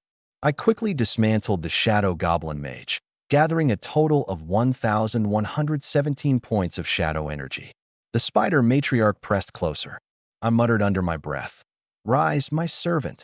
Before me, a shadow jungle giant mosquito, the size of a wash basin, materialized. I used 3 consecutive enhancements, dumping all 1,117 points of energy into it. The mosquito instantly got a +3 boost to its agility, which also raised mine to 203. I'd actually been decently fast before, but with the matriarch attacking from 4 sides at once, I'd been overwhelmed. Now things were different. I fixed my eyes on the spider matriarch stuck in the passage and spoke coldly. "Your end is here." Flaming cross strike. Pouring the last of my mana into it, I unleashed the fiery slash, striking hard at the matriarch's leg. The beast roared in pain, retreating slightly, and, finally, a leg was severed. The thick scent of blood filled the air. Seizing the moment, I lunged out of the passage. The enraged spider matriarch charged again, but with my boosted agility at 203, I danced nimbly around its frenzied strikes, countering with precise blade slashes. Metal clanged repeatedly as the attacks landed, but still, I couldn't break through its vital defenses. Glancing at my weapon, I noticed the spiked blade was nicked and dulled. After battling a swarm of giant ants and enduring countless blows from the matriarch, the blade was at its limit. Gritting my teeth, I resolved to use my final strategy. Without hesitation, I turned and ran. The spider matriarch gave chase, closing in with murderous intent. Leveraging my speed, I created some distance before dashing straight toward the cave wall. Using the wall as a springboard, I leaped into the air. The matriarch lunged after me, but its bulky frame slowed its reaction. It missed. Twisting midair, I landed squarely on its head, crushing several gooey eyes beneath my feet. Raising my spiked blade high, I plunged it downward with all my strength. "I couldn't break your legs. Let's see if your head's just as tough." The blade pierced deep into the matriarch's brain. It thrashed madly, desperate to shake me off, and even tried climbing the wall. But as it exerted itself, I abruptly let go of the hilt and stomped down hard on the embedded blade. The spiked blade sank entirely into its brain with a sickening squelch. As its legs clawed at the rock, the spider matriarch gave one final violent spasm before collapsing lifelessly to the ground, its massive body going rigid. Congratulations on slaying bloodthirsty spider matriarch. Energy gained, 64 points. Current level, 5,699/5000. As the matriarch crumpled, I was flung to the side. It wasn't until the system notification rang that I exhaled in relief. Congratulations, contestant, for clearing Wrath of the Spider Swarm, Nightmare difficulty. Clear time, 17 minutes, 50 seconds. Rewards earned, Tier A treasure chest. Under 18 minutes, dungeon cleared. But I was completely drained. Nightmare difficulty was no joke. 2 of my summoned creatures had perished. My weapon was on the verge of breaking, and my arms were numb from overuse. A buzzing sound echoed near my ears. It was the shadow jungle giant mosquito. It had been harassing the spider matriarch earlier, but its attack power was too low to really matter. I stored the spider matriarch's corpse, only to find myself forcibly ejected from the dungeon. Back in the ant nest, I collapsed on the ground. Looking around, the cave now resembled a ruin. Summoning a shadow giant ant to guard the entrance, I lay down and passed out immediately. Little did I know, the regional chat was in chaos. Why hasn't Lin Feng started his dungeon run yet? Did he go to sleep? He doesn't need the treasure chest, probably doesn't even care. Are you guys level 3 yet? How do you have time to worry about others? I'm still halfway short on energy, freaking out here. Then why are you even chatting? Do you want to die? I think Lin Feng's just scared and doesn't dare to run the dungeon. He's already level 5, what about you guys? Level doesn't equal power. No strength means you'll just die a little later. If that sneaky witch Wu Shuang hadn't played dirty tricks, I'd have taken first place by running the dungeon at level 4. You're the boss. Take back the record tomorrow. The later it got, the noisier the conversations became, as if no one needed sleep. But I slept like a log, protected in the deepest part of the ant nest by my shadow giant ant and mosquito. Elsewhere. Damn, why are there so many jungle giant mosquitoes? Zhangde, clearly lacking common sense, didn't think twice, and he lay on the open ground, trying to rest. Keep watch for me. Don't disturb me unless it's life or death. He had just been overtaken by Wu Shuang on the rankings, falling to 3rd place. Seeing the treasure chest slipping out of reach, he couldn't contain his frustration. Glancing at the leaderboard again, he was only in 5th place now. Climbing back to the top 3 seemed unlikely. Forget it. As long as I can keep the reward from the dungeon ranking, it's fine. After a long day, he decided to sleep for now and fight again tomorrow. His underling had no choice but to bite the bullet and keep watch. They had thought they snagged a golden opportunity by following a strong player, yet it felt more like they were serving a demanding boss. Still, it was their choice to follow him. They had to stick with it no matter what. Luckily, they leveled up to 3, so it wasn't entirely in vain. Morning sunlight spilled across the battlefield of the 10,000 tribes. Some were still fighting desperately to survive. Some had broken down and given up. More had already fallen in the wilderness, never to rise again. I was suddenly jolted awake by the cold, hard reality of the zone announcement. Zone announcement. A total of 2,872 participants are still below level 3. Zone announcement. Elimination of all participants under level 3 is about to commence. Zone announcement. Elimination carried out. Current participant count, 4,206. Zone announcement. First day ranking rewards are about to be distributed. Leaderboard. First place, Lin Feng, level 5. Second place, Zhao Shuai, level 4. Third place, Wu Shuang, level 4. Fourth place, Li Tsong, level 4. Fifth place, Zhou Zheng, level 4. Sixth place, Zhang De, level 4. Seventh place, Su Shan, level 4. Eighth place, Jiang Lu, level 3. Ninth place, Wang Jian, level 3. 10th place, Xiao Meng, level 3. First place, Lin Feng has received a B-grade treasure chest. Second place, Zhao Shuai has received a C-grade treasure chest.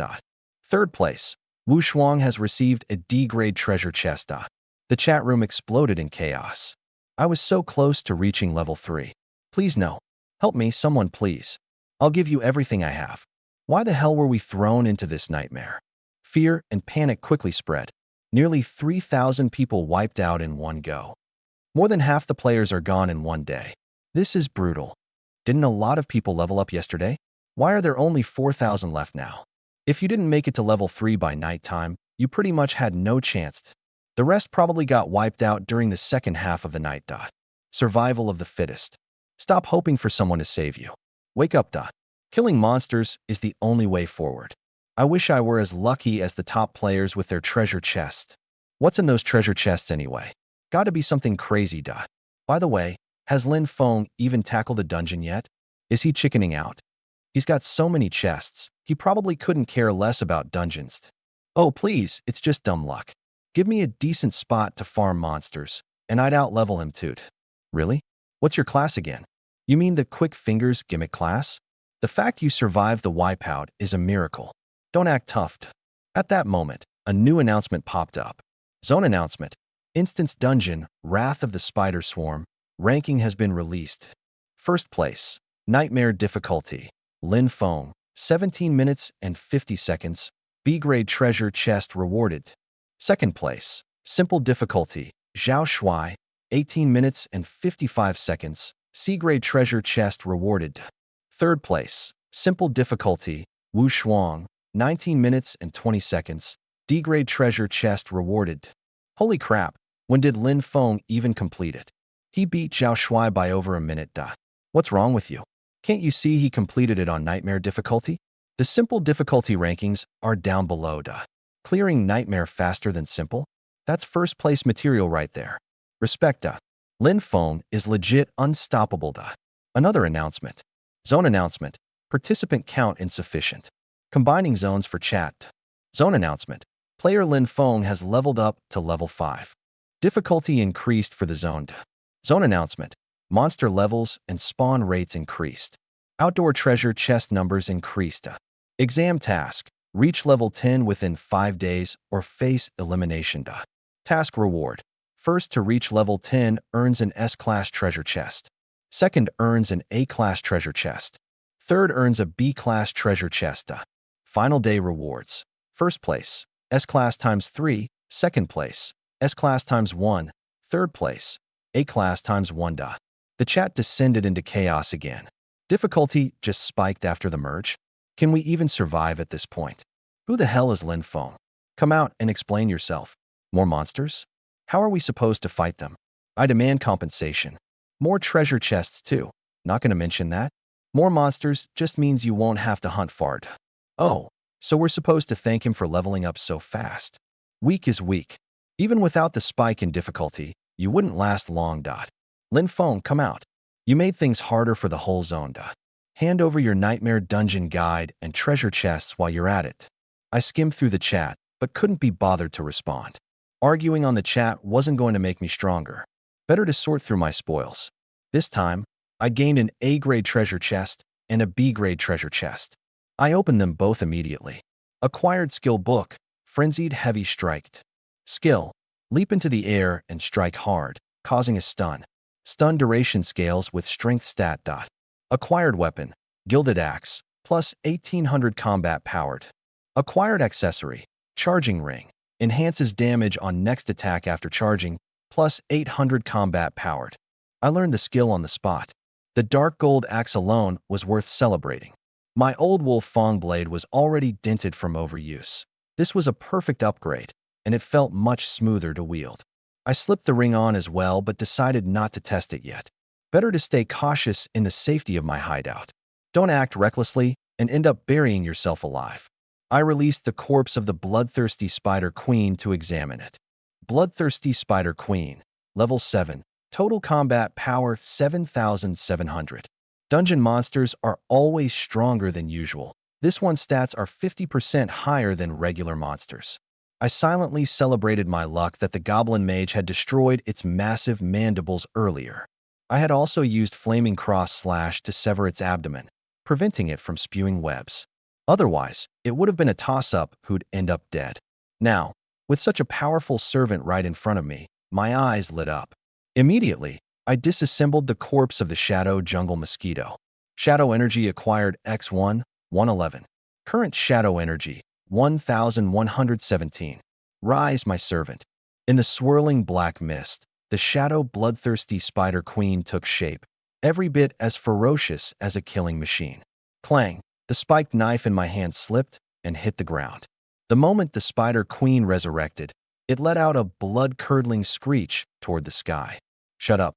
With just one command, it lowered its head submissively. I decided to strengthen the Shadow Bloodthirsty Spider Queen. Enhancement failed. It required 5,000 Shadow Energy. Figures, a level 7 elite has quite the appetite.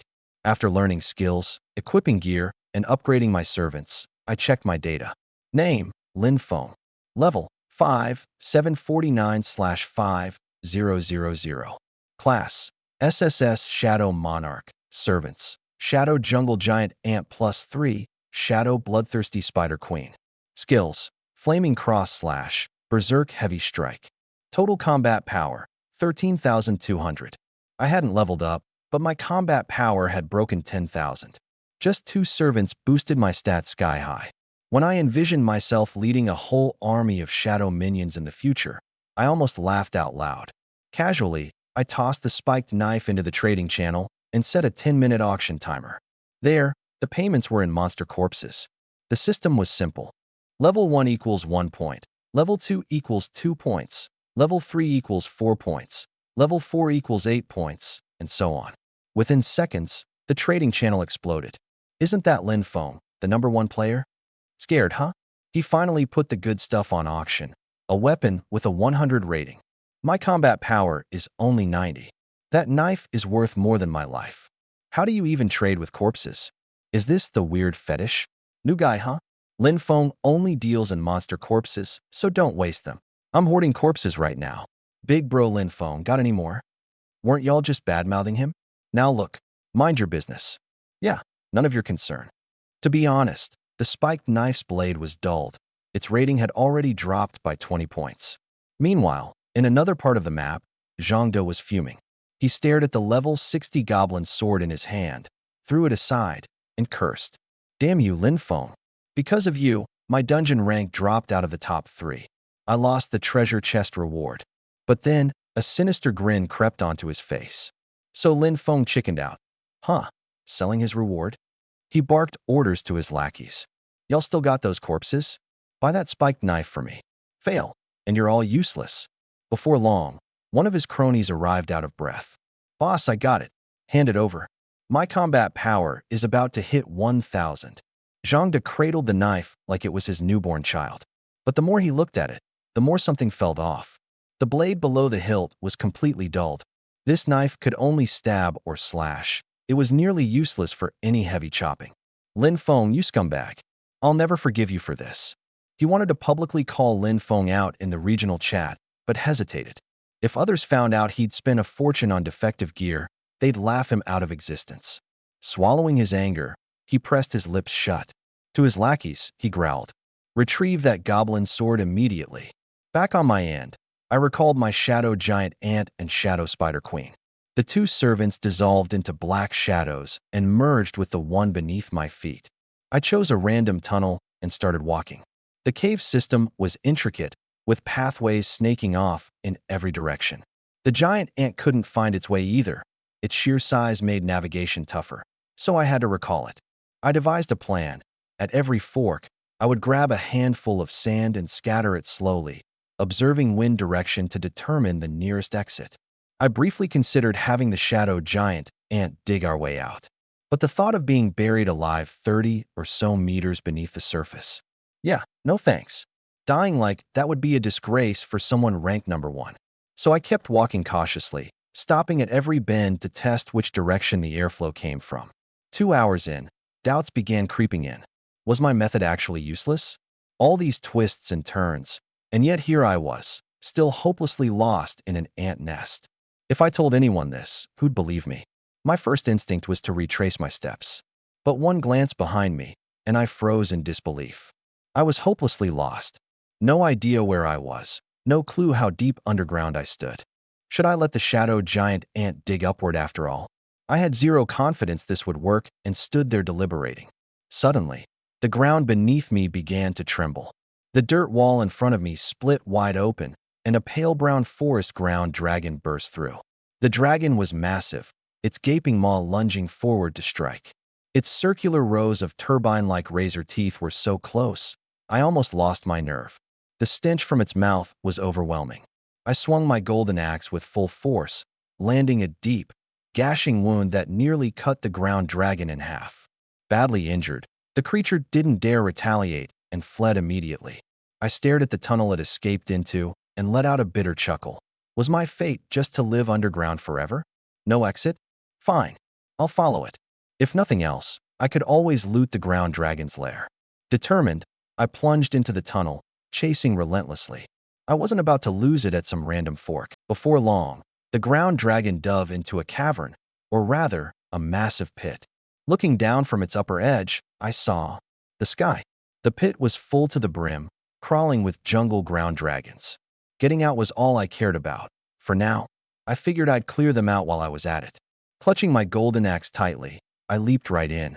Frenzied strike. The moment I hit the ground, a crimson glow exploded with a deafening bang. 3 ground dragons were instantly split in half. But even severed, the ground dragons were still writhing, clearly not dead yet. Within 5 meters around me, everything was stunned. The area control effect was maxed out. They were starting to recover, their massive jaws snapping toward me all at once. I sneered. Ganging up on me? Cute. Time to come out, my servants. Instantly, my shadow ant and shadow spider matriarch emerged. Slaughter them, I commanded. The shadow ant barely held off 2 ground dragons. It was struggling to tear them apart. These things had ridiculously thick hides. The shadow spider matriarch, on the other hand, dove in like a wolf into a flock of sheep. Spear-like legs pierced through scales, powerful jaws snapping and shredding in a grim harvest. Kill notifications flooded my screen. At last, the true appeal of an SSS-class profession was starting to taste sweet.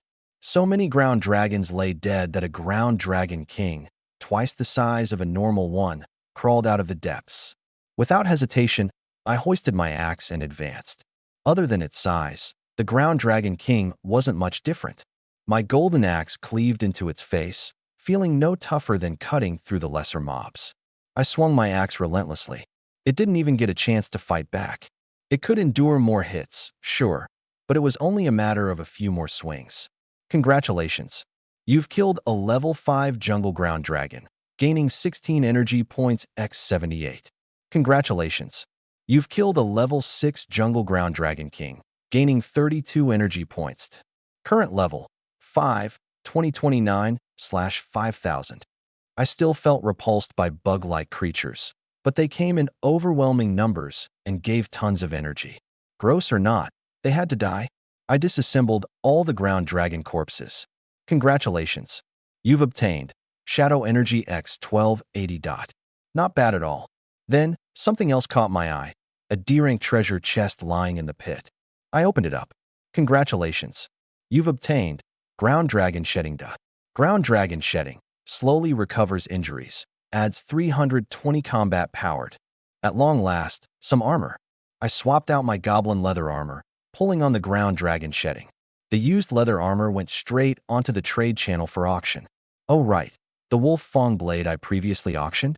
I hadn't yet collected the trade materials for it. When I checked the transaction history, I was dumbfounded. The buyer was Zhang De, a big shot ranked C-class. The guy exchanged it for a haul totaling over 900 points in data corpses. Must be nice being rich. I kept 2 particularly unique-looking bodies, just in case they'd be useful later. Then I set aside a fierce Fang rabbit, planning to roast it. I was starving after everything that had happened. As for the rest, all disassembled. Congratulations. You've obtained Shadow Energy X 976. Shadow Energy total 3373. If I put in some extra effort today, I could probably strengthen the Shadow Spider Matriarch again. I glanced up at the exit, then mounted the Shadow Spider Matriarch, climbing out. The vertical wall might as well have been a flat road under its legs. As cold wind brushed my face, I emerged from the depths at last. No more stench of bug corpses. I could finally breathe freely again. With ease, I skinned and gutted the fierce Fang rabbit, started a fire, and set the meat over it to roast. As the aroma of sizzling meat wafted into the air, I casually opened the region's chat. Lin Feng's listed another item. This time it's defensive gear. Seriously, what's with all the gear? Can't wear them all at once, huh? Anyone else running into others out here? We're duo NG monsters so fast now. Jealous. I want to team up with a pro too. Ran into someone in the top 10, didn't even glance at me. Has anyone actually seen Lin Feng? Hear about summer break on the rankings?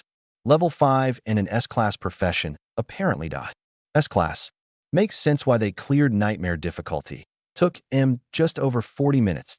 Summer break started tackling nightmare at level 4. Impressive. Even with that head start, no way they're beating Lin Feng in terms of timing. Lin Feng could probably smack the crap out of summer break. No need to stir the pot. Weary just discussing who's stronger. Relaxed. Summer break has an ice troll profession, ranged, ice attacks, and melee capability. What's Lin Feng's profession? Unknown, but must be stronger for sure. Anyone looking to team up? I scrolled through briefly. Lots of people were starting to form teams now. Teaming up could indeed boost efficiency, but I wasn't interested. My fighting style was way too brutal to accommodate tagalongs, and honestly, there weren't many out there who could pull their weight alongside me. More importantly, I had no intention of exposing the fact that I had an SSS class profession. Besides, now that others had reached level 5, including the S-class ice user summer break, it sounded troublesome. But I wasn't worried. The rabbit leg began to crackle with juices as it roasted. I tore off a bite, savoring the taste as I opened up the regional ranks. Ever since our 2 regions merged, a flurry of unfamiliar names had joined the leaderboard. First place, Lin Feng, level 5. Second place, Summer Break, level 5. Third place, Song Lin, level 4. Fourth place, Zhu Sui, level 4. Fifth place, Niu Sheng, level 4. Sixth place, Wu Shuang, level 4. Seventh place, Zhao Shui, level 4. Eighth place, Zhou Zheng, level 4. Ninth place, Zhang De, level 4. 10th place, Su Shan, level 4. The merged leaderboard had bumped down the rankings of those from my old region. Overall, the newcomers seemed stronger. Still, as I glanced at my steadily climbing experience and energy points, I stayed calm and collected. Gnawing on a piece of rabbit meat, I was savoring the flavors when suddenly, a private notification popped out of nowhere. Private notification: Zhangda has used a personal battlefield token on you. Private notification: countdown begins for personal battlefield token. Private notification: countdown 600, 599, 598. Personal battlefield token? I blinked, momentarily stunned. Then, that familiar, cutesy system voice chimed in. Personal battlefield token. Upon activation, both parties are transported to the ancient duel arena. Once in, only one leaves alive. The winner claims all data and items of the defeated party. My brow furrowed. I never did anything to Zhangda. He's a mere level 4 player, someone who takes over 20 minutes to clear even the simplest beginner dungeon. Where did he get the nerve to challenge me? Did he acquire some game-breaking item? Or is he backed by someone stronger? It didn't matter. If he dared to drag me into a life-or-death match, he'd better not cry about being completely obliterated. The victor claims all data and loot. I couldn't lose, not against a nobody like him.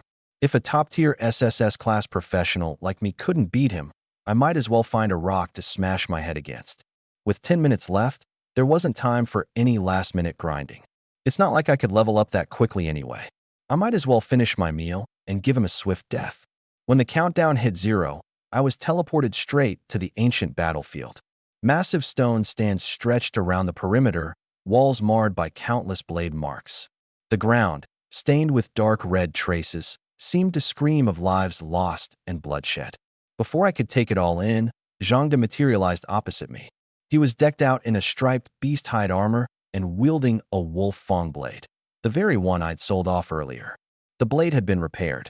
He saw me and grinned, that unsettling, foolish grin sending a shiver down my spine. I asked, "What grudge do you have against me? Why use a personal kill token on me?" His smile twisted into something grotesque and feral. "Why? Because you cost me 2 treasure chests, that's why. You sold me beginner cloth armor. I went to fight the jungle giant ant, but my sword broke, and I lost out on my first level 3 chest. Then you cleared the nightmare dungeon and knocked me off the rankings, costing me another chest. I'm stuck eating ant legs while you're dining on rabbit meat. And the final straw? You sold me a dull, useless wolf fang blade to humiliate me." I was speechless. "That's what you hold a grudge over? And what makes you think you can take me on?" His grin grew unhinged, insanity shining in his eyes. "You think this blade is worthless? I fixed it, and I enhanced it too. It now adds 200 combat power. Plus, I'm not an idiot. I've got a restriction charm from a treasure chest. For 30 seconds, it limits any opponent whose strength is no more than double mine. My strength stat is 78. No way yours is much higher. 30 seconds is more than enough for me to chop you to pieces and claim all your treasures, data, and items." I glanced at my weapon, a gold-infused axe that added 1,800 combat power, before looking at my stats, 360 in strength. I gave only a calm reply. "Go ahead and try." That attitude was the final trigger for Zhang to redder with rage. He cackled, then hurled the restriction charm straight at me. Golden light enveloped me, and Zhang swaggered closer, his expression one of triumph. "Too late to beg for mercy now. I think I'll slice off your arms and legs first. Then I'll take my time with you." I yawned, twirling a finger in my ear, utterly unimpressed. Staggered, his confidence cracked, and yet he lunged at me with his blade aimed for my arm. Clink! The clash of our weapons resounded in the silent battlefield. My gold-infused axe hadn't even flinched, but his supposed enhanced wolf fang blade snapped clean in two, the pieces clattering to the ground. Zhang froze, his face pale as if his soul had fled. "Why can you move? Why didn't the restriction charm work? And how? How did my blade break?" He collapsed to the ground, defeated without a fight. Eyes wide in disbelief, his voice broke.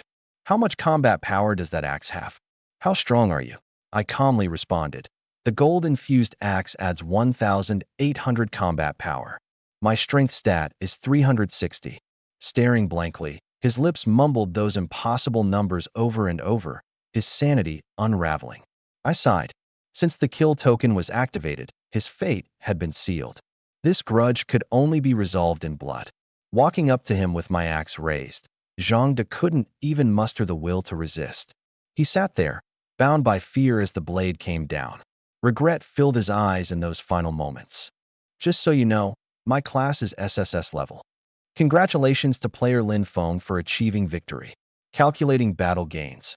Acquired attributes: Strength plus 78, Constitution plus 69, Agility plus 56, Intelligence plus 28. Acquired items: Snow Wolf Hide Armor, Agility Ring, Lucky Pouch. Snow Wolf Hide Armor. Combat Power plus 180. Agility Ring. Boosts agility by plus 50 upon activation. Drains magic energy continuously. Combat Power plus 400. Lucky Pouch. Increases luck-related probabilities. What a haul. This was equal to several levels worth of grinding. I had to admit, it was a generous gift from Zhangde. The Snow Wolf Hide Armor wasn't better than my current Dragon Hide garb, so I decided to sell it for extra resources. The Agility Ring, though? Now that was useful. I put it on immediately. If I'd had it earlier, my duel with the Shadow Spider Queen wouldn't have been such a close call. What exactly does this luck stat do? Increases chances for item drops, treasure chest appearances, and other probability-dependent outcomes. Even more valuable than I thought. But there were no new skills this time. Either Zhangde didn't have any, or the system failed to log them. Whatever, no point dwelling on it. He'd wasted enough of my time already. Now it was time to progress. That first-place chest on the leaderboard wasn't going to wait forever. Missing out would be a real loss. Earlier, when I entered the ancient battlefield, my Shadow Giant Ant and Shadow Brood Mother were automatically sent into standby mode. If I hadn't done that, the mere sight of my two terrifying minions would probably have scared Zhangde stiff. Now, I summon them back. I mount the Shadow Giant Ant and make my way deeper into the jungle. I'm not riding the Brood Mother because her numerous, eerie eyes are just too unsettling to look at. Besides, the Brood Mother is my main offensive force. I can't afford to waste or overwork her. As for the Giant Ant, I'm on the fence about swapping it out, so for now, I'll keep going and see how it performs. Suddenly, a 2-meter-tall giant wolf leaps out in front of me. This is no ordinary wolf. It's a saber-fanged demon wolf, its dagger-like fangs jutting outward menacingly. It lunges straight toward the Shadow Brood Mother, claws aimed for her head. Before it can even complete the attack, however, the Brood Mother's 4 razor-sharp abdominal legs strike like lightning, piercing directly through its forepaws and abdomen, pinning it firmly to the ground. The wolf lets out a blood-curdling wail and tries to bite back, but the Brood Mother doesn't give it a chance. One of her sharp legs plunges through its open maw and skewers straight through its throat. The cry is abruptly cut off. It dies instantly. You've killed a level 7 saber-fanged demon wolf. Energy gained, 64. Current level, 5, 2093/5000. A level 7 monster, dispatched as easily as swatting a fly. The Brood Mother made it look effortless. If I can find another few dozen of these, I can level up in no time. I glance at the information feed. Saber-fanged demon wolf, level 7, power rating 1200. Skills: Saber Fangs, Claw Attack. Not bad stats, slightly stronger than the Shadow Giant Ant, but not a game-changer worthy of an immediate swap. Based on the pattern of the Myriad Race battlefield, there's likely a wolf den nearby. In hindsight, I should have spared this one and tracked it back to its pack. Too late. One strike, and it was lights out. I go ahead and break down the corpse. Shadow energy gained, 64 points. Current shadow energy total, 3,437 points. I need 5,000 for a round of upgrades on the Shadow Brood Mother. Almost there. Switching to the trade exchange, I notice Snow Wolf Hide Armor is selling like hotcakes. I break down some of the materials from earlier trades and gain a surprising 1,423 shadow energy. New total, 4,846 points. Now I'm just a little over 100 points away from unlocking the first enhancement. Time to find more prey. What I didn't realize then was that, after Zhang Da's death, the regional chat had already blown up. Region announcement: Zhang Da has been eliminated. Current region population, 8,675. Wait, am I seeing things? Did Zhang Da just die? Are we talking about that Zhang Da, the one on the leaderboards? Or just someone with the same name? I've been following that guy all day. I look away for 1 second, and he's gone. Poor Zhangde. No way. He's a front runner on the rankings. It doesn't make sense for him to go down like this. Could he have choked in a nightmare-ranked dungeon? Probably. Even on easy mode, I barely made it out alive. I still haven't fully recovered. Nightmare dungeons? Forget it. Anyone got healing potions? My constitution's only 30. I don't think I can hold on much longer. I've just been toughing it out. With an 80 constitution, the Regan's faster. 80 constitution? Respect. Meh, don't be impressed. I partied with that guy before. His 80 points are all boosted by gear. Without his quick reflexes, I'd have ditched him ages ago. Wait a second. Lin Feng just posted gear for sale. Finally, I've been saving up carcasses all day to trade for something decent. Wait, isn't that Zhang Da's gear? I swear I've seen Snow Wolf hide armor on him before. You're sure? Then how did Lin Feng get his hands on it? Who knows? Do you think Lin Feng killed Zhang Da? Get real. If Lin Feng had really offed Zhang Da, you wouldn't be alive to tell the story. True.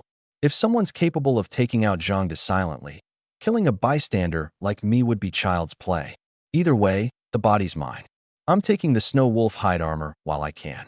I remain oblivious to the lively region chat as I hear the faint sound of fighting up ahead. My heart skips a beat. Finally, signs of another human. I don't want to reveal my cards, so I pull my minions back into standby mode. An SSS class profession comes with powerful secrets, and I'm not about to expose mine lightly. As I draw closer, I spot a girl wielding a massive greatsword, going toe-to-toe with a saber-fanged demon wolf. She's shorter than her sword, but her counterattacks are swift and precise, her movements sharp enough to impress even me. She might be one of the leaderboard contenders, perhaps Wu Shuang or Xiao Meng. I don't approach or say anything. Instead, I turn to leave. All I wanted was proof this world isn't a solo grind, that I'm not just playing a single-player game. After putting enough distance between us, I summon my minions again. The influx of monsters continues as I make my way forward until, at last, I stumble upon the saber-fanged demon wolf's lair. The dense jungle suddenly gives way to a vast, open meadow. Spread across the grasslands like a dark tide are countless demon wolves. The sight makes my eyes light up, not because of the wolves themselves, but because I no longer have to deal with swarms of disgusting insects or navigate damp, shadowy caves. In a low, firm voice, I command my minions, attack. I charge toward the wolves, flanked by my 2 loyal companions. The wolves closest to us barely have time to react. Most of them freeze, intimidated not by me, but by the 3-meter-tall shadow brood mother looming behind me. I swing my shadow-edged axe, cleaving the jaw clean off the nearest wolf. The creature howls in agony and swipes at me with its claws. I block the attack and follow up with another strike, severing one of its limbs. Seizing the opportunity, I drive a foot into its abdomen, sending it sprawling to the ground. I step forward and finish it off with a powerful axe swing, severing its head. I turn around, feeling a sense of accomplishment, only to see that my shadow brood mother has already slain 2 wolves on her own. I can't help but smirk. Show off. It's too much. The enemy had 6 limbs, all armed to the teeth, with massive pincers and webs. It was practically born to be a killing machine. But I didn't stop. I'd just acquired the gilded axe not too long ago, and the more I fought, the more I got the hang of it. I realized the axe and I were perfectly in sync. Whether it was vicious cleaves or using the flat side to block attacks, everything felt unnaturally smooth. I joked to myself, must have been a lumberjack in a past life. 5 saber-toothed demon wolves lunged at me together. I leapt into the air, laughing, and slammed down with a brutal strike. The ground shook as dirt and dust billowed everywhere. When the dust settled, one wolf's head was under my boot, and I yanked the axe out of its skull with force. Bronze head, iron bones, tofu waist? Damn, that skull was tough. I finished off the dazed one beside it with a swing of my axe. The remaining 3 came to their senses, snarling as they charged all at once. Their claws lashed out. I blocked the first, but the second strike forced me to dodge. Rolling forward, I swept the axe blade low, tearing open the belly of one wolf, street-style disembowelment. A quick kick disrupted its movement, flipping it onto its back, and I jumped on it to launch myself at another wolf, driving it back with a powerful axe strike. The one I just downed tried to rise, but I turned to bury my axe in the back of its neck, dead on the spot. Two left. One came biting at me, jaws wide. I jammed the axe into its mouth and twisted hard. Snap! Two fangs snapped clean off. Blood gushed from its maw, yet it stubbornly refused to let go. I slammed a fist into its eye socket, shattering it into gore. Pain made it loosen its grip, and I seized the moment. One clean axe swipe across its throat. Blood sprayed, soaking me in its hot spurts. Its severed head thudded to the grass, lifeless. The lone survivor saw its comrades fall and instinctively tried to retreat, tail tucked. But there was no way I'd let it escape. I arched back, hurling the gilded axe with all my strength. The axe flew like an arrow, lodging itself straight into its backside. The wolf's agonized screams echoed across the plains, but the noise ceased in seconds. Unfortunately, its cries had triggered every wolf in the area. The real battle had only just begun. I rushed forward, dismantling the fallen wolves' corpses and retrieving my filthy axe, disgusted but determined. Looking into the distance, the incoming tidal wave of wolves sent my blood boiling. "All right, let's dance," I growled, ready for carnage. The shadow blood brood mother, still lurking, was less durable than the magic wolves, but notoriously clever. It trailed its kin and targeted wounded wolves, finishing them off with surgical precision. Facing the oncoming horde, I cleaned the gore off my axe, feeling like I'd just had an appetizer. Before the banquet, though, I prepared a bloody surprise for the wolves. Time to power up. Shadow blood brood mother, enhance. The brood mother screeched, her frame swelling horrifyingly. She grew taller and fiercer, her height nearing 6 meters, body length over 10, and her limbs like jagged pillars bristling with jagged spikes. Shadow blood brood mother +1. Level *7. Strength *333. Constitution *243. Agility *235. Intelligence *46. Skills bite, web, spear legs. Combat power *12,000. With 12,000 combat power, those spiked legs and crushing jaws could wreak absolute destruction. No hesitation now. I charged alongside the brood mother straight into the wolves. Her six-legged frenzy painted the battlefield in blood mist, wolf howls melding into chaos. I swung my axe with abandon, unleashing another devastating blow in the densest part of the pack. The earth shook as the impact landed. 10 wolves collapsed, 3 killed, 8 gravely wounded, the rest left reeling. Without pause, I cleaved another flaming cross slash through their ranks. The flames roared outward, slicing through the wolves like a hot knife through butter. Not even screams escaped before their bodies hit the ground in bloody chunks. Severed limbs littered the grass, and the metallic tang of blood smothered the air. Neither I nor the brood mother let up.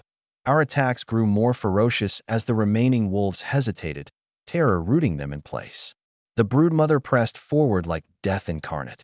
The wolves couldn't even scratch its armor-like carapace. A few wolves dared to falter, but from the depths of the snowy plains, a sonorous, commanding howl broke through. "Oh, woo woo!" The Wolf King's rallying cry.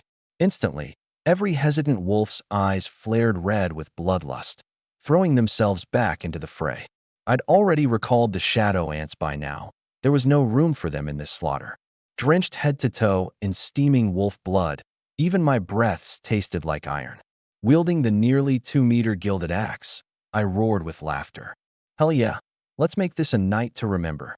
A storm of wolves descended upon us, but every precious step toward me was met with glittering arcs of my axe. If they got too close, it was either broken bones or outright death. My movements were relentless, a step to the left, a shift to the right, each step taking down another wolf. The blood pooled so much it carved crimson rivulets into the grass. I lost track of time, all sense of self fading into pure adrenaline. By the end, the wolf tide had dissipated. The plains were a ravaged graveyard of twisted bodies and upturned soil. In this wasteland of carnage, only 3 figures remained: me, the brood mother, and the Wolf King. Every breath was heavy as I stood on soaked grass. Blood and sweat dripped off me, and the claw marks on my legs had already scabbed over, courtesy of dragon molt's healing properties. Before me loomed the saber-toothed Wolf King. An ordinary magic wolf stood barely 2 meters at the shoulder. This one towered 4, its fur as white as snow. A silver streak between its eyes glinted with a frosty chill. The broodmother bore numerous deep gashes on her carapace, but remained battle-ready. Then came another bone-shaking howl. The Wolf King's silky fur rippled in the wind with an unnerving grace before it disappeared entirely, leaving only an afterimage.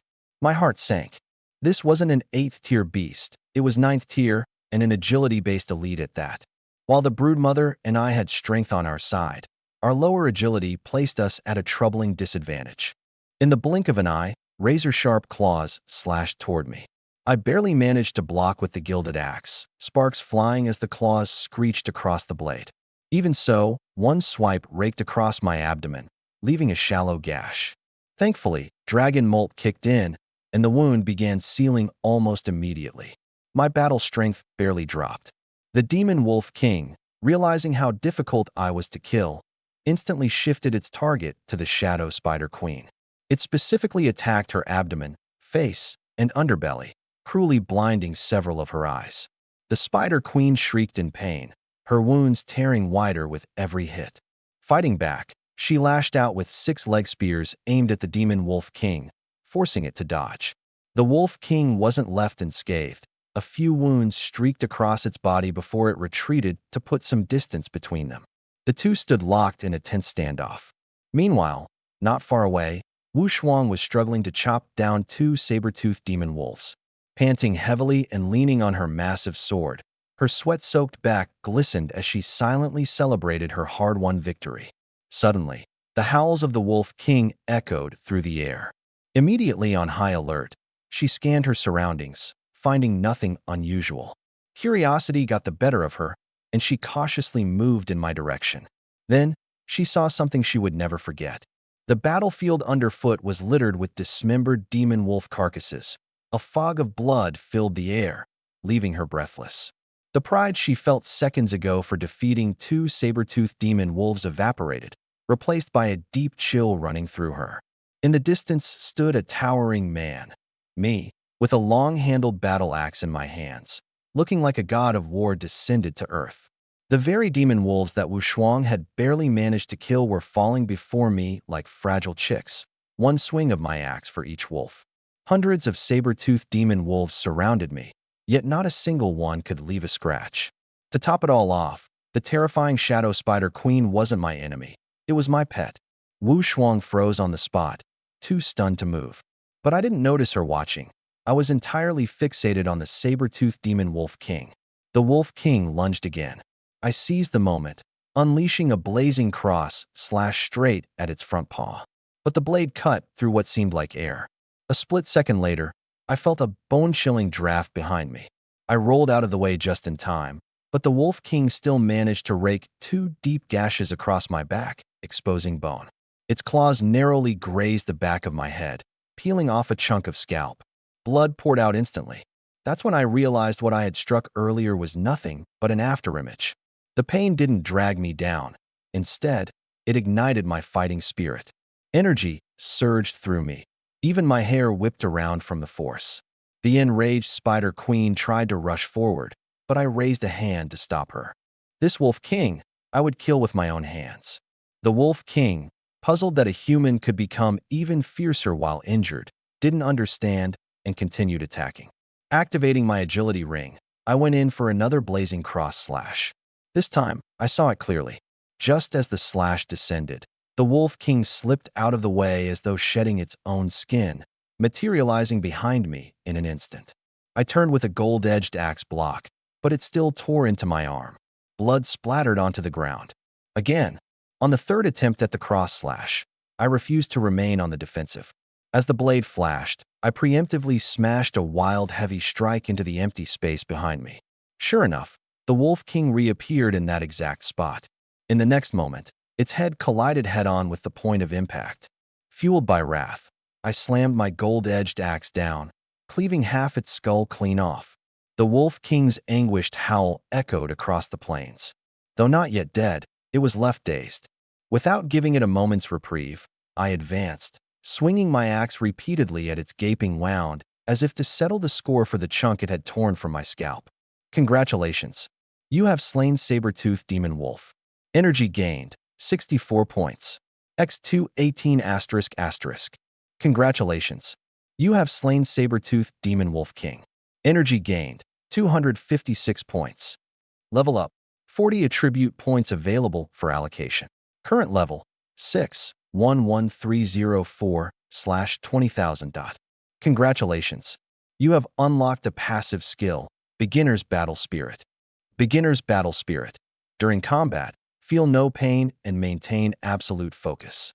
After killing so many wolves, I finally leveled up.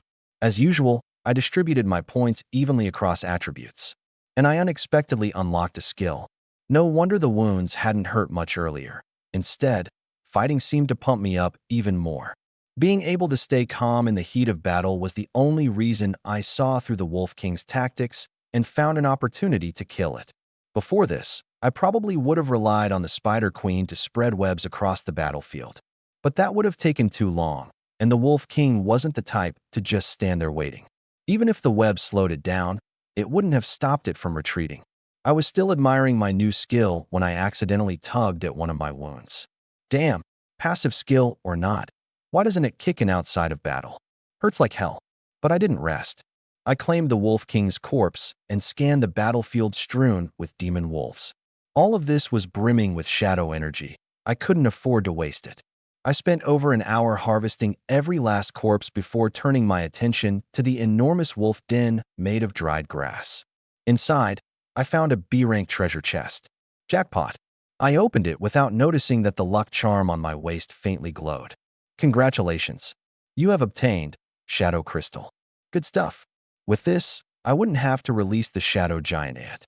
Shadow Crystal, exclusive, enhances one servant and adds an additional servant slot. It was as if this item were tailor-made for me. Without hesitation, I summoned the Shadow Giant Ant and used the Shadow Crystal on it. Its body instantly grew larger.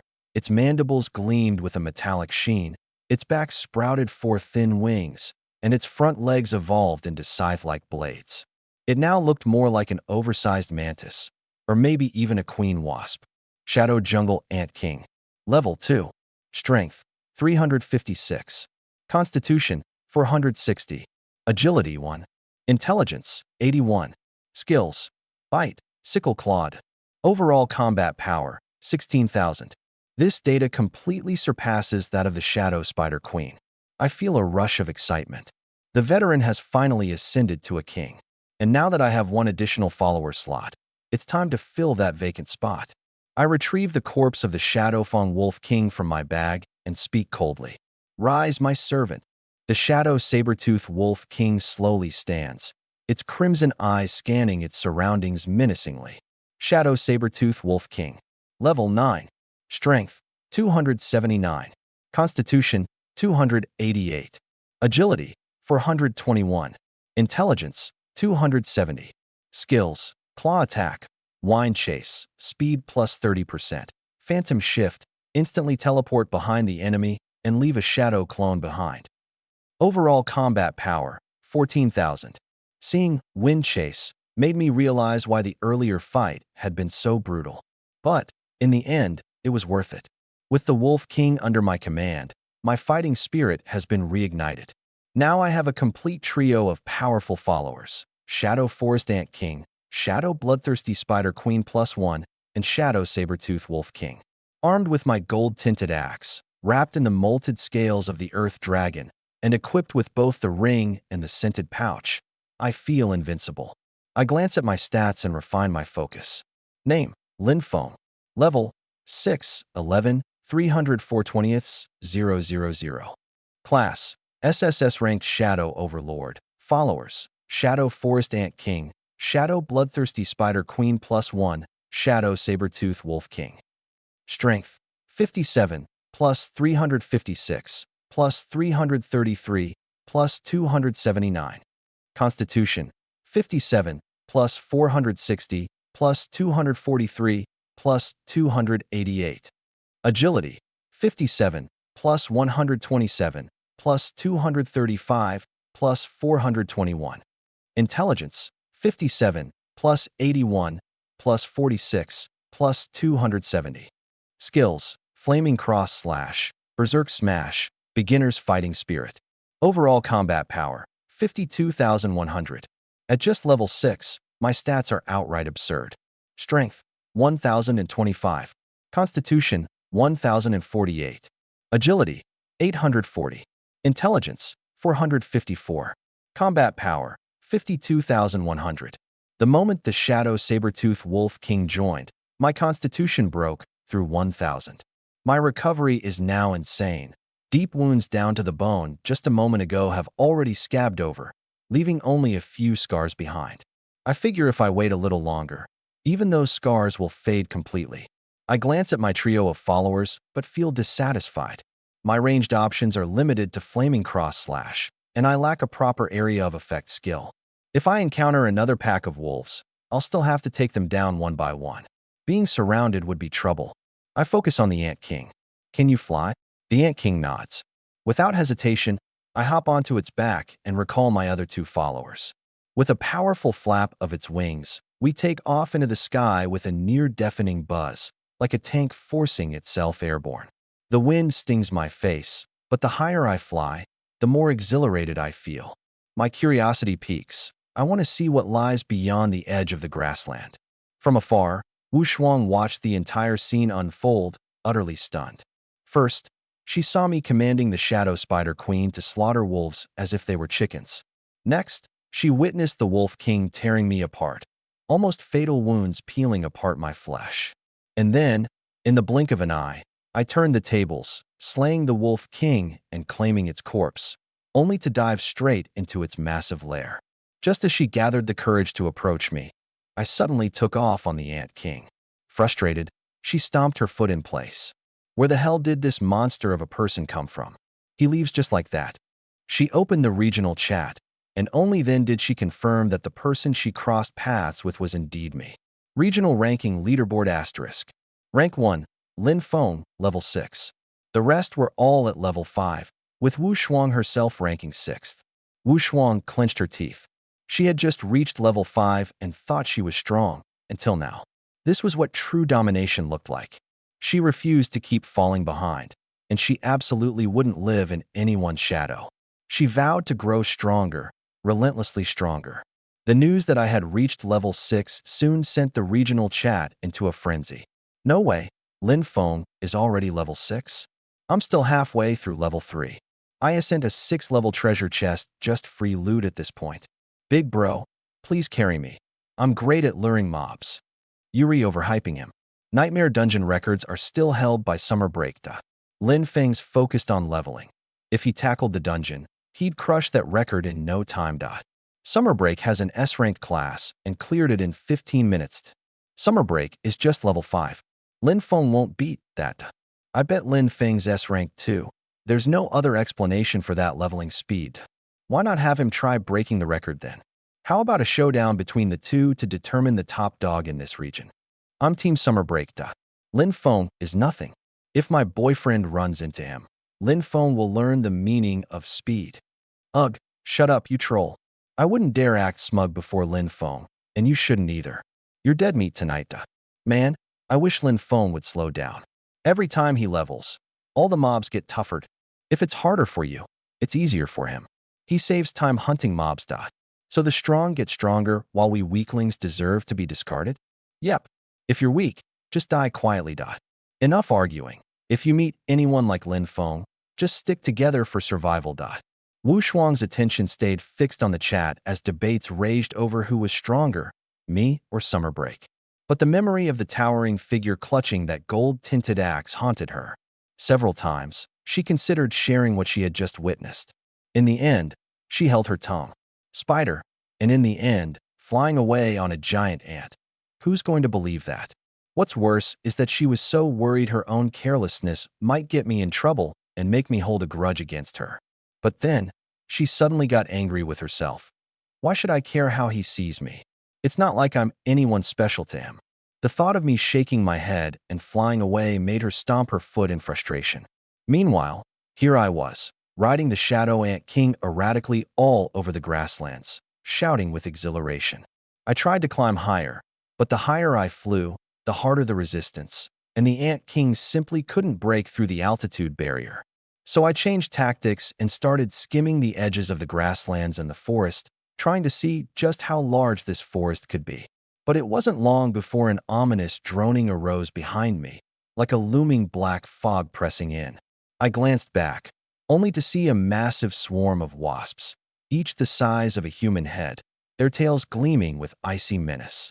There were tens of thousands of them, at least, and some even more colossal ones were mixed among them. My scalp went numb.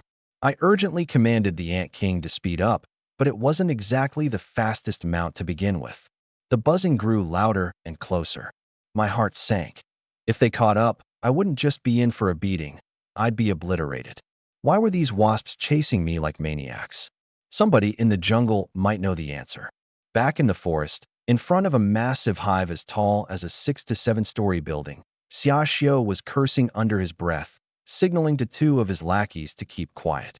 He instructed one lackey to release poisonous mist aimed to stun, not massacre. The other was told to guard the perimeter and stop anyone daring to approach. Once the mist took effect, he planned to freeze the wasp's wings with icy fog, then give the signal to harvest energy together. He repeatedly warned, "This hive has at least tens of thousands of level 2 jungle wasps inside. If we make too much noise, we're all dead men." As the poisonous mist began to quietly permeate their territory, the droning of the hive gradually diminished. As the group exchanged hopeful grins, whoosh! All of a sudden, an ear-splitting flapping sound tore through the air directly overhead. I zoomed over their heads on the Shadow Ant King, causing such a racket it was utterly ridiculous. The hive instantly exploded with activity. The wasps surged out in a black tidal wave, immediately spotting the massive airborne target. With a wingspan over 6 meters, the Shadow Ant King's every wing beat echoed like drum strikes, all audible from half a kilometer away. The entire swarm veered toward me, descending into a frenzy as they chased me down. Back on the ground, with their original plan ruined, Xiaoxiu and his crew didn't dare make a peep, their faces livid with anger. Watching the swarm zoom away, Xiaoxiu dragged his team into a full retreat. If the swarm decided to turn around and find them, not even dust would remain of their bodies. After sprinting several hundred meters, panting heavily, someone muttered a curse. God damn it, we were so close. But then this crap had to happen. The poison mist lackey was trembling. That wild beast was massive. There's no way its power wasn't off the charts. The perimeter guarding lackey gritted his teeth. I saw a person riding it. The poison mist guy stared wide-eyed. You must have been seeing things. The guard thumped his chest. No way. I've got enhanced eyesight. And the guy was carrying a huge battle axe on his back. Xiaoxiu's temper exploded. If I find out who screwed me over, they're dead. Dead. The droning behind me grew louder and quicker. It was only a matter of time before the swarm caught up with me. I urged the Ant King to stay as far above the forest canopy as possible, hoping the wasps might eventually tire and scatter. But this was the myriad race battlefield. These wasps were relentless, tailing me with a vengeance. With no other choice, I kept urging the Ant King to pick up the pace. Finally, a cave came into view. This time, I wasn't hesitant. In fact, its entrance looked like a lifeline. I steered the Ant King straight into the cave. Take that left passage. The cave's interior was a maze of corridors, but the swarm stayed firmly on our trail. The wasps seemed to track prey by scent, impossible to shake off no matter the maneuvers. After taking several turns, I suddenly instructed the Ant King to stop. I glanced around, then issued a command for the Ant King to stay put. In the next moment, I bolted deeper into the cave myself. The swarm followed the scent trail, soon arriving at the Shadow Ant King. Even though the human scent had faded, they decided to tear apart the giant ant on sight anyway. The Ant King, however, had no intention of sticking around for a fight. It turned and bolted. As the swarm chased relentlessly into the next passage, my carefully laid trap triggered. The Ant King barreled into an even narrower corridor, the swarm closing in fast, seemingly seconds from catching it.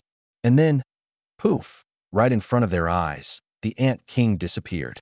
Unable to stop in time, the frenzied wasp slammed en masse into layer upon layer of immense webs.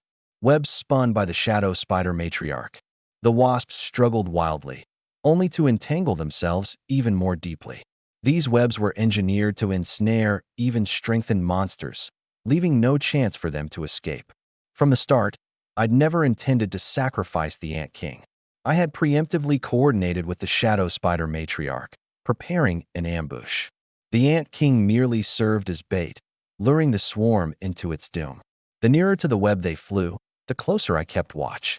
Once the Ant King entered the trap zone, I recalled it instantly. The swarm plunged headlong into checkmate. Nearly airtight, the corridor was sealed off with 8 separate layers of web, woven painstakingly by the spider matriarch herself to ensure nothing escaped. Seeing the swarming wasps clog up the giant web like energy packages, I smirked coldly as I approached to finish the job. But then, unexpectedly, the air behind me stirred with a distinct swooshing sound. I turned sharply, spotting another nearby tunnel leading to an even larger cavern. I hesitated momentarily, staring back and forth between the energy-loaded web and the new passageway ahead before deciding to go check what just flew past us. As I stepped into the cave, I looked up, and for a moment, a chill ran down my spine. Damn, that bat is massive. Hanging upside down on the rock wall was a giant bat, its wingspan exceeding 20 meters. Standing at 6 or 7 meters tall, the creature had a blue-green face, sharp fangs, and claws like blades. Its hind claws gripped the wall with unyielding force, and even the tips of its wings were armed with hooked talons. I quickly began calculating its possible attack methods in my head. My fighting spirit surged as the blue-faced draconic bat locked its menacing gaze on me. It sensed the threat I posed. The cavern was deathly silent, so much so that even the sound of breathing seemed to dissolve. The next second, the blue-faced bat made its move. I understood right away. If I summoned the Shadow Ant King, its bulk would only slow it down, rendering it an easy target. The draconic bat folded its wings and dove downward.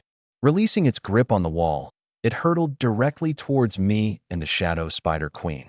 I didn't call out the Shadow Ant King or the Shadow Demon Wolf King just yet. I was waiting for a chance, a vulnerable moment when it might land. But as the bat neared, it suddenly spread its wings wide while its hind claws targeted the Shadow Spider Queen. With a devastating swipe, it left fresh, gaping wounds. A single hit, and then it retreated, turning midair to flee. The Shadow Spider Queen shrieked in rage. I raised my hand and unleashed a flaming cross slash. But the flaming attack was too slow. The draconic bat easily twisted midair, evading the strike entirely. It was too agile up there. I needed to force it to the ground. The draconic bat began circling again, then dove once more, releasing a piercing scream. The sound wave was visible, as if sharp-edged ripples were slicing through the air. In an instant, slashes appeared all over my body, and I collapsed to the ground.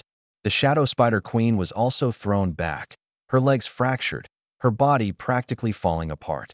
Still, she raised her head, letting out a fierce, defiant howl, shielding my prone form. The bat circled again, its sinister presence filling the cavern, before unleashing another sound wave. This time, the attack nearly finished the Shadow Spider Queen, leaving her tattered form barely clinging to existence. Blood oozed from every crevice of my own body. One more strike, and it would be over for us both. The air trembled as another wave detonated toward us. My wounds deepened, blood rapidly spreading across the ground. The Shadow Spider Queen's legs shattered completely. The dozens of pale eyes across her face burst one by one, until her head drooped low. Only her trembling mandibles showed any sign of life. She was fading quickly, ready to vanish any moment. And still, the draconic bat didn't relent. Its third soundwave attack was already forming. Just as the sonic tide bore down on me, I sprang from the ground, feigning death no longer. I immediately withdrew the severely injured Shadow Spider Queen and turned to flee. Damn it, really? Does this thing enjoy tormenting corpses? All my plans to bait it into landing were wasted. It wasn't falling for the tactic. I barely dodged the third sound wave, glancing up to see the draconic bat's mocking eyes. Son of a... It figured out I was faking. We were stuck again. A brutal stalemate. Meanwhile, in another part of the region, Xiaoxiao and his team were beginning to lose patience. They had been waiting for the hornet swarm to return to the nest. Screw this, we're not waiting any longer. The ones who flew out probably won't make it back anyway. There must still be some left inside. Stick to the plan. You release the poison, you keep watch, and signal if they come back. This time, I'm grabbing the top rank. Stay sharp. As the designated poison user set to work, Xiaoxio's level began to skyrocket shortly after. Hell yeah, I finally overtook Lin Feng. Xiaoxio shouted. His lackeys immediately began enthusiastically praising him, while the regional chat exploded in chaos. Our boss Xiaoxio passed Lin Feng. Told you Xiaoxio was stronger. S-tier class is just too OP. Boss Xiao, please take me under your wing. Lin Feng was just riding on luck. Now he's been dethroned. But just then, the sound of an official notification rang throughout the region. Region announcement. Region number 650249 has used a regional battlefield decree on this region. Region announcement. Rules for the regional battlefield decree are as follows. Regional battlefield decree. The initiating region will engage another in a resource plundering event. Regional battlefield decree. The victor gains 60 points of random data and takes 50% of the losing region's resources. Regional battlefield decree. The loser loses 60 points of random data and forfeits 50% of their resources. Regional battlefield decree. Resources include monster spawns and treasure chests. Regional battlefield decree. The initiating region chooses the combat rules. Region announcement. Region number 650249 has chosen solo slaughter mode. Solo slaughter mode. Each region will send their highest ranking player to an ancient battleground. Fight to the death. Solo slaughter mode. The winner will also receive an A-tier treasure chest. Region announcement. Battlefield countdown begins. Countdown. 2 hours. The chat channel erupted into chaos once more. Is number 650249 insane? Why the hell would they trigger this? I only have 61 data points total. If I lose 60, what even is the point of living? The worst part is losing half our resources. No monsters, no treasure chests. How are we supposed to get to level 10? If we can't reach level 10, we're done for.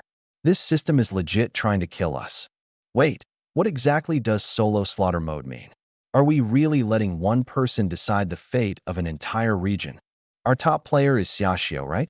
Can he hold up against their best? Xiaoxio's an S tier. He's got troll bloodline for melee, and he can handle ranged combat with ice abilities. He has to win, right? Xiaoxio, say something. All our lives are riding on you now. Hold on. I'm gonna tear number 650249's top player to pieces myself. If we win, we'll get a ton of data points and a 50% boost in resources. A direct shot to the top. Taking off. The announcement blared again. Regional announcement. During Battle Arena Command, players can view rankings and chat on both sides, but messaging privileges are disabled. The crowd immediately rushed into the opposing chat to spy. Who initiated the Battle Arena Command? Did they consult us? Who gave one person the right to stake everything on us all? It was Yamamoto. He's S-class, and his level outclasses the other side. Yamamoto even earned the Sword Master title before. We've got this. The honor of Sakura Kendo rests on this battle. Back in our own channel, tempers were starting to flare. Damn it, it's those Sakura punks. Their top player is already level 7. Is there any chance Summer Shoe won't mess up? Level 7 means nothing. Stop scaring yourselves. Everyone give their best gear to Summer Shoe. Every bit counts. I have a strength ring. It's his, but he has to give it back after. I'll throw in my agility boots. I've got a sword with 180 combat power. GTFO. You're really gonna show off a 180 CP like it's impressive? Cringe. Somehow, everyone managed to piece together a top-tier equipment set for me. Alright, thanks guys. If I don't win, I won't bother coming back. Sakura Kendo? I'll beat them until they call me Grandpa. At that moment, I had no idea the channel was in total chaos. With over 1,000 in Constitution as my buffer, the claw wounds caused by the sonic waves looked frightening but barely stung. The damage wasn't the issue. The problem? How the hell to get the azure-faced dragon bat out of the air? We were locked in a stalemate. The dragon bat, realizing I had no ranged combat capabilities, made the first move. With a sharp dive, it targeted me, its hind claws coming straight for the attack. I raised my gilded axe, ready to clash. The moment claw met axe, a deafening clang of metal echoed as sparks flew. Neither of us managed to land a hit. The dragon bat pulled away instantly, circling once more and diving again for another strike. The sound of our collisions filled the cave, each one loud enough to test anyone's patience. When the next dive came, I changed tactics. I didn't block. Instead, I sidestepped and unleashed my shadow web weaver. Fully healed, my web weaver wasted no time spitting webs. If we couldn't drag it down, then I'd just go up. The sight of the reborn web weaver hit the dragon bat hard. It faltered for a moment, then frantically flapped its wings to dodge. But the web had already stuck. Its hind claws were bound tight, ensnared. The panicked dragon bat beat its wings harder, yanking the web weaver off the ground entirely. I grabbed the other end of the web, getting dragged into the air as well. The dragon bat thrashed, unable to free itself. It tried to tear the web with its other claw, but feared both would get trapped. So, it resorted to brute force, rocketing toward the cave wall with deadly speed, hoping to crush me on impact. The wall rushed closer and closer, but I didn't flinch. I quickly recalled the web weaver, leaving only myself holding the web. In the instant before we hit, I kicked the wall with all my might. Ferocious impact. Using the rocky surface as leverage, I reversed the momentum. Crash. The collision left a huge crater in the wall, rubble flying in every direction. The impact pressure burst the blood vessels in my legs, and I coughed out a mouthful of blood. But because I still clung to the web, the force sent me flipping straight onto the dragon bat's back. Battle fury took over as I ignored my bleeding limbs. With my left hand, I gripped the tufts of fur around its neck, a rope in my hands. To the dragon bat, it was fur. To me, it was reins. My right hand swung the axe down hard, tearing open a gash at the back of its head. The injury wasn't fatal, but I had no intention of stopping. Blow after blow, I rained down strikes until the impacts blurred into a frenzy of motion. The dragon bat shrieked, bucking wildly in pain, desperate to dislodge me, but I held fast like my life depended on it. It did. When shaking me off failed and the agony grew unbearable, the dragon bat panicked and escalated further. It stopped twisting and instead made a straight shot climb towards the ceiling, intending to crush us both. As it surged upward, I continued hacking deeper into the wound, but I instantly realized its suicidal plan. If rolling didn't work, and now it was running straight to its death, well, so be it. Come out, my loyal underlings. In that moment, the dragon bat felt it. Its back suddenly weighed several tons heavier. The Shadow Ant King, Shadow Web Weaver, and Shadow Dire Wolf King all appeared at once, their massive forms anchoring down onto the dragon bat. And it was still rocketing toward the ceiling. The compounded weight nearly wrenched the creature's wings from their sockets as the strain overloaded its body. The Shadow Ant King didn't hesitate. It lunged for one of the wings, its jaws puncturing the delicate membrane. Rather than biting clean through, the Ant King pulled back, using its scythe-like forelimbs to pin itself into the wing's structure for a tighter grip. The web weaver was merciless, spearing six-leg spikes directly into the wing. Once secured, it started ripping into the flesh.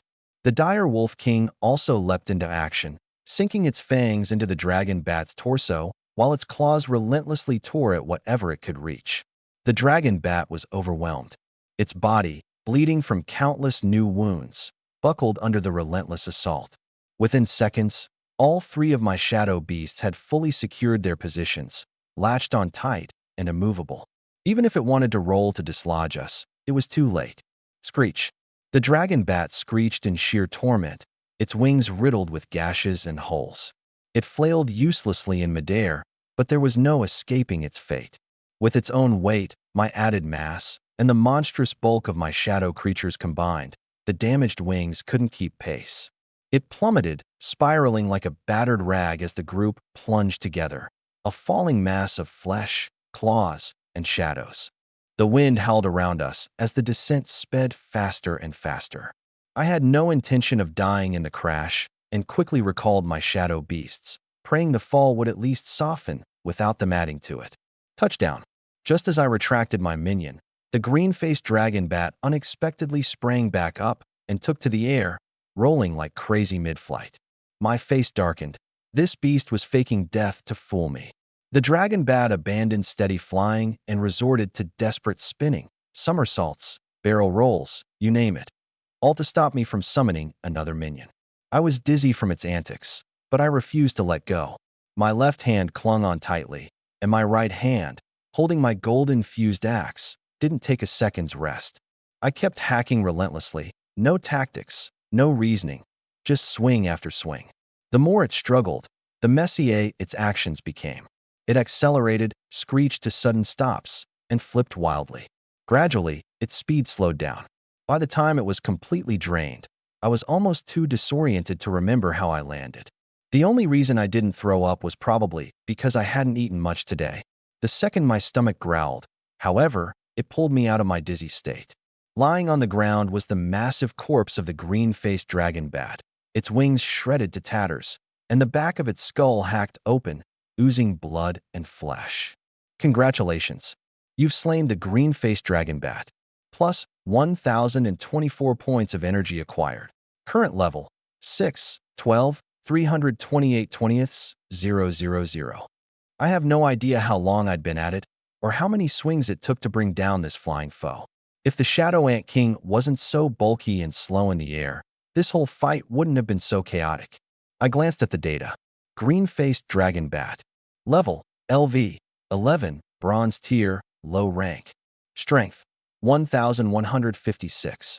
Constitution, 1,320. Agility, 1,100. Intelligence, 1,088. Skills, sonic attack, sharp claws. Overall combat power, 56,000. A wild level 11 beast with over 1,000 in all 4 stats.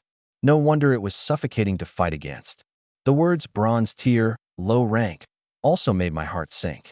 This must be some new tier that opens up after level 10. The reinforced Shadow Spider Queen is probably close to level 10, and so is the Shadow Ant King, but they're still completely outclassed compared to the level 11 Dragon Bat.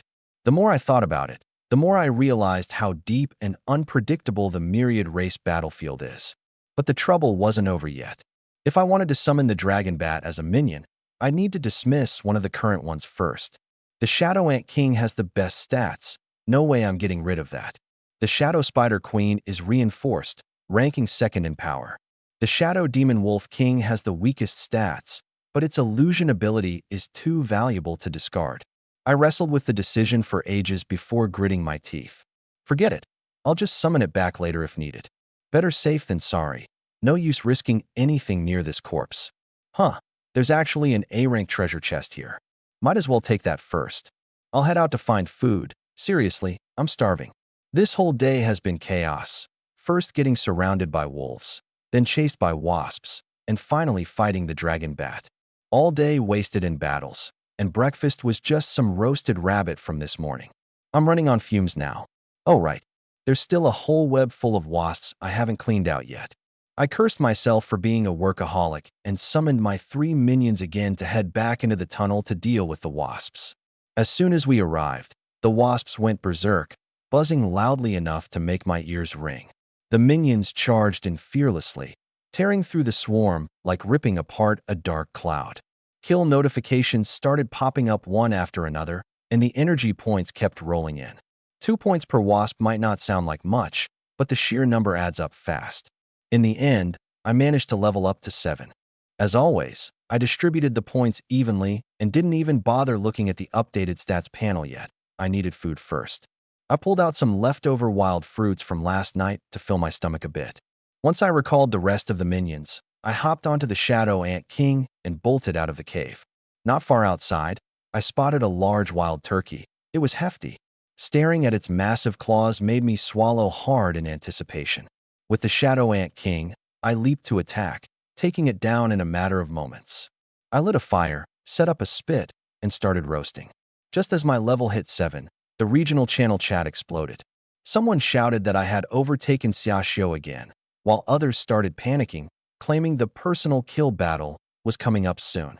Apparently, every good piece of equipment in the region had been handed to Xiaoxiu, and now I was the one going into battle instead.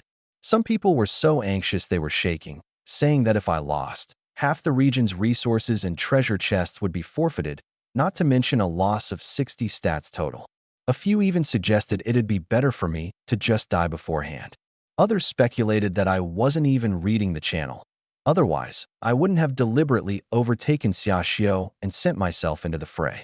A few dissenters argued that maybe I didn't trust Xiaoxiu to win and did this on purpose. But most people didn't believe it. After all, it had taken 7 pieces of equipment just to barely push Xiaoxiu's combat power past 10,000. Meanwhile, someone had snuck into the opposing faction's channel to gather intel and came back with a bombshell. Their champion, Yamamoto-kun, had a combat power of 15,000. The regional chat descended into chaos. Some people shouted encouragement, saying they believed in me. Others simply wailed, saying it was all over. Eventually, a group resorted to spamming Xiaoxiu, begging him to level up faster. Over in the opposing team's chat, they were already rolling with laughter. They mocked how our region's top player got overtaken and how all the best gear was given to Xiaoxiu, only for some random guy named Lin Fomi to end up being their representative. They jeered at how it took an entire region's combined effort just to break 10,000 combat power. Then someone dropped their trump card. Yamamoto-kun was already at 15,000. Their chat erupted into mayhem, with many egging Yamamoto on to crush me instantly. Did they really just compare Yamamoto-kun to a mere sword master? You're too savage, don't be that blunt. If we scare them to tears, it's no fun anymore. I think they're about to fall apart over there, especially that Lin Feng guy. He seems completely clueless to. Let's see if Yamamoto-kun still has a regional battlefield token. If so, hit him again hard. They probably won't even have any treasure chests left to claim. Wu Shuang glanced at the live chat scrolling by, smirked, and commented coldly. You think any of you are fit to beat that man? If you guys had seen what happened this morning, your legs would have turned to jelly. And yet, here you are mocking him. That man is simply invincible. What is he doing right now? As she spoke, her face inexplicably turned red. Meanwhile, chaos erupted on Xiaoxiu's end. What the hell? What am I even doing here? How did his level overtake mine? I just cleared out a swarm of jungle yellow jackets. If I lose, I'll lose 60 points of data. Can any of you afford to take responsibility for that? Trying to stay under the radar, a junior teammate chimed in. Boss, could it be because I lured that swarm of yellow jackets away? They never came back. If there's anyone who could solo that swarm at this stage, it's probably him. Otherwise, there's no way my level would have jumped like this. The more Xiaoxiu thought about it, the more it made sense. Gritting his teeth, he cursed. Ruined my plans and dared to step all over me? He'd better pray for mercy when I catch up. As for me, I was blissfully grilling a giant drumstick over a fire, the oil sizzling satisfyingly. Finally cooked. I was starving to. I had just taken the chicken foot down and was about to plate the enormous drumstick when, out of nowhere, the space around me warped violently. In the next moment, I was forcibly dragged into an ancient battlefield. Before me, a figure solidified, wooden clogs, a long sword, and a bald head with a small ponytail at the back. Frozen mid-reach for my food, my drumstick was gone, and so was my peace. Fury flared instantly, battle readiness overwhelming me as murderous intent filled my eyes. Who the hell are you? Do you even know the cost of interrupting my meal? The man opposite sneered. So it's you, Lin Feng? I am Yamamoto-kun, the #1 swordsman of Great Sakura. I am your opponent. Prepare yourself for death. I gave him an unimpressed once-over and frowned. What rock did this Sakura brat crawl out from? Wasting no time, Yamamoto-kun assumed his battle stance, body leaning forward as he charged at me. I believe in respecting every opponent. If you can withstand 5 moves, I'll finish you painlessly. Behold my first skill, Drawblade Slash, Form 1. I didn't even bother to look at him, rolling my eyes. Come forth, my servants. My shadow stretched impossibly long, and from its inky depth crawled 3 colossal beasts, each towering 5 meters high. Their ominous presence was as if the gates of hell had opened. Yamamoto-kun's sword froze mid-draw.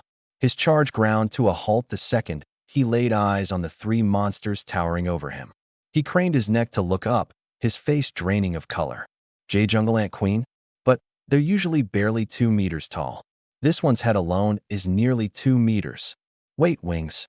And those scythe-like front legs. Are you some kind of mantis demon? And that's Blood Widow Spider Mother. Why does it look almost twice as big? And the saber-toothed demon wolf. Normally, they're only 2 meters. What on earth have you been feeding these things? His Adam's apple bobbed nervously, his tone still defiant, but his heart clearly quivering. Gold fertilizers, huh? Are they really that powerful? Maybe I should bring some back for my own fighters. In that instant, Yamamoto-kun even started planning out the rest of his life, seemingly resigned to live another day. Snapping him out of his stupor, I growled, "Make it quick. I'm hungry."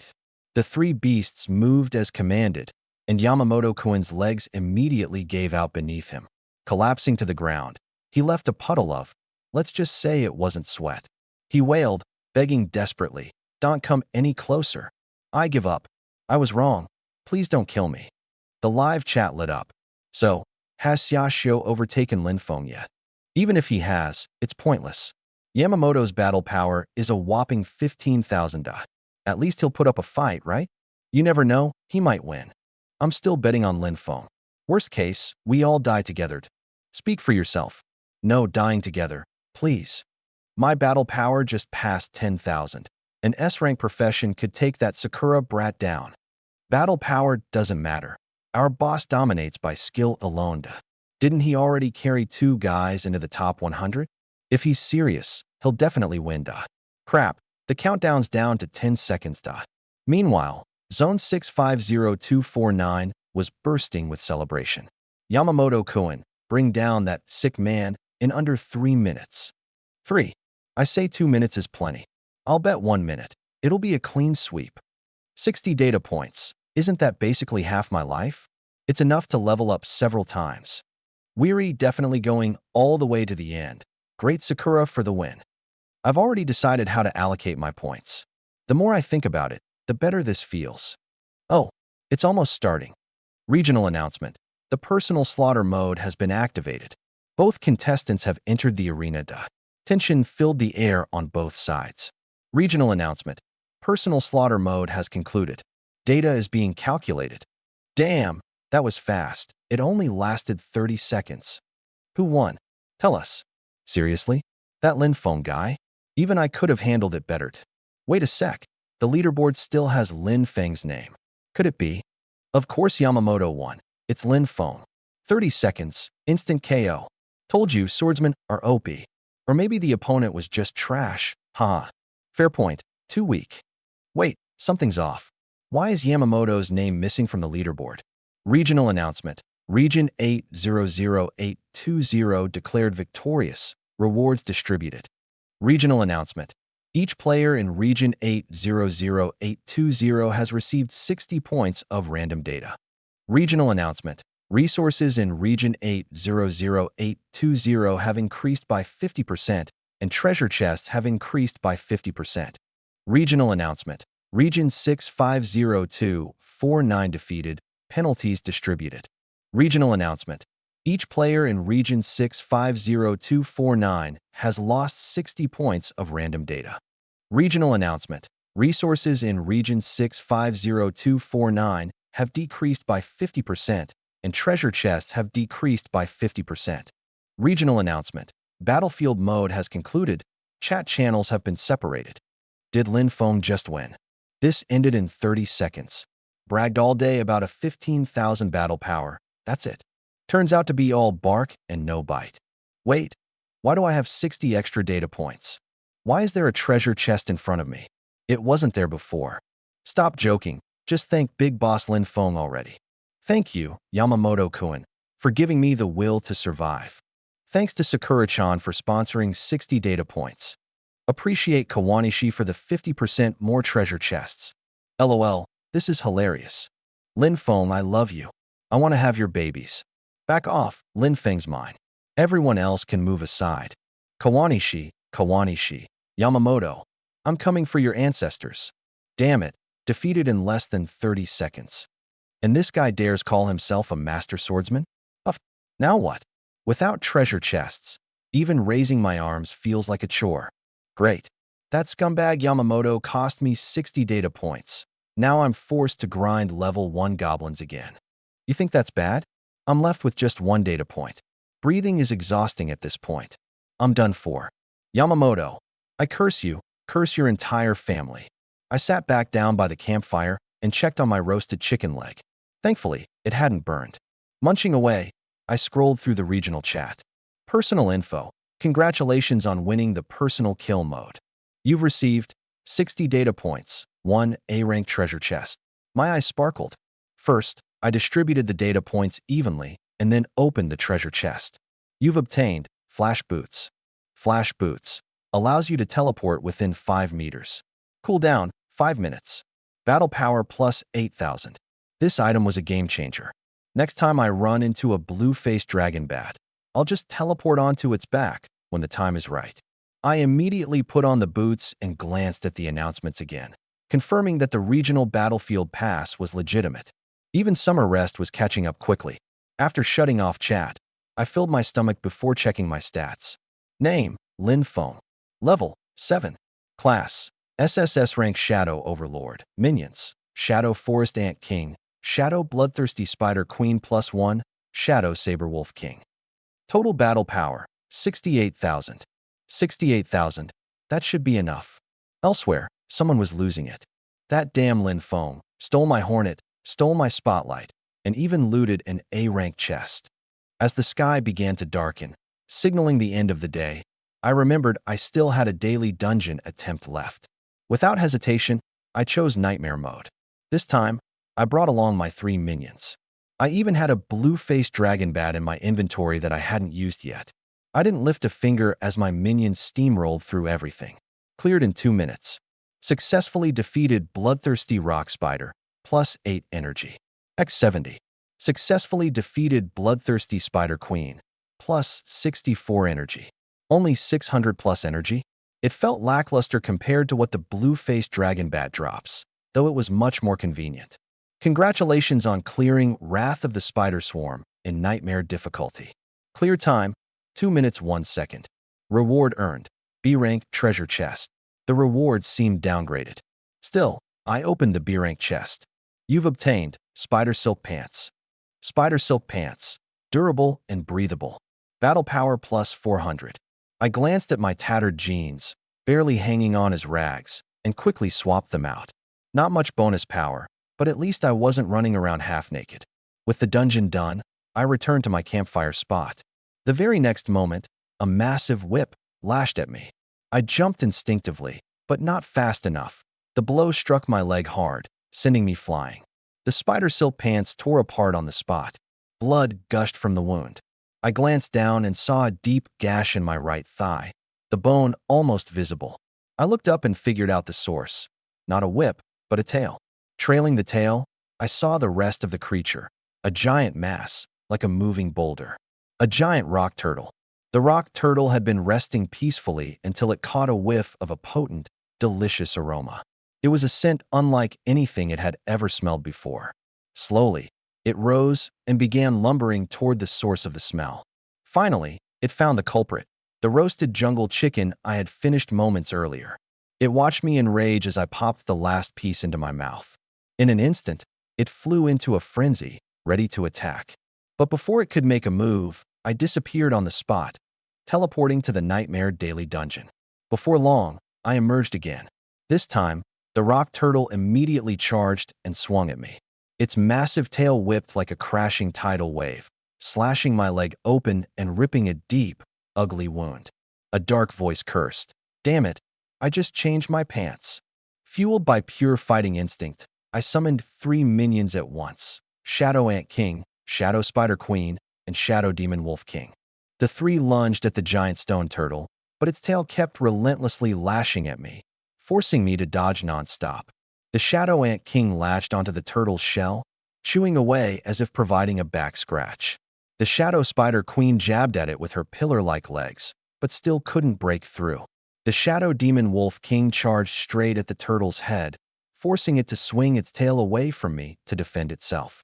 The Demon Wolf King used illusions to evade the strike. The tail shattered its mirage, but before the turtle noticed, the Demon Wolf King was already pouncing at its face, aiming directly for the turtle's eye.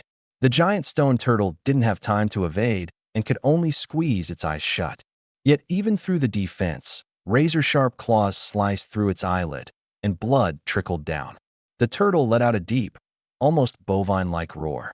It was furious now, lifting its front legs and slamming them against the ground with immense force. Dust exploded everywhere as the shockwave sent the Shadow Demon Wolf King and Shadow Spider Queen flying.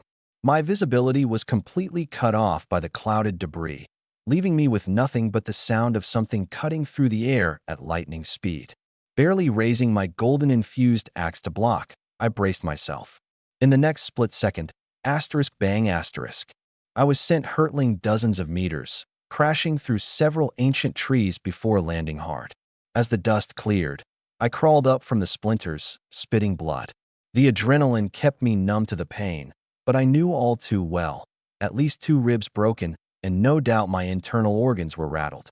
Meanwhile, back on the turtle's back, the Shadow Ant King was still scraping away, as if trying to buff the shell for a shine. The Shadow Demon Wolf King, however, had taken a direct hit, leaving 3 of its legs snapped, now lying on the ground, howling in defiance. The Shadow Spider Queen had just recovered enough to lurch forward again, but before she could fully close the distance, swoosh, the same whip-like sound, a direct hit to her side. 1 row of her abdomen legs was instantly shattered, her entire form spinning mid-air before slamming into the ground. Even in such wounded shape, the Spider Queen wasn't ready to concede. She fired off her web, tangling herself to the turtle's tail. But the giant stone turtle simply flexed its monstrous strength, swinging her like an added weight at the tail's tip, slamming her into the ground repeatedly until her movements all but ceased, leaving only faint breathing. I hastily recalled both the Shadow Spider Queen and the Shadow Demon Wolf King. If I didn't, they'd vanish, and recovery would take far too long.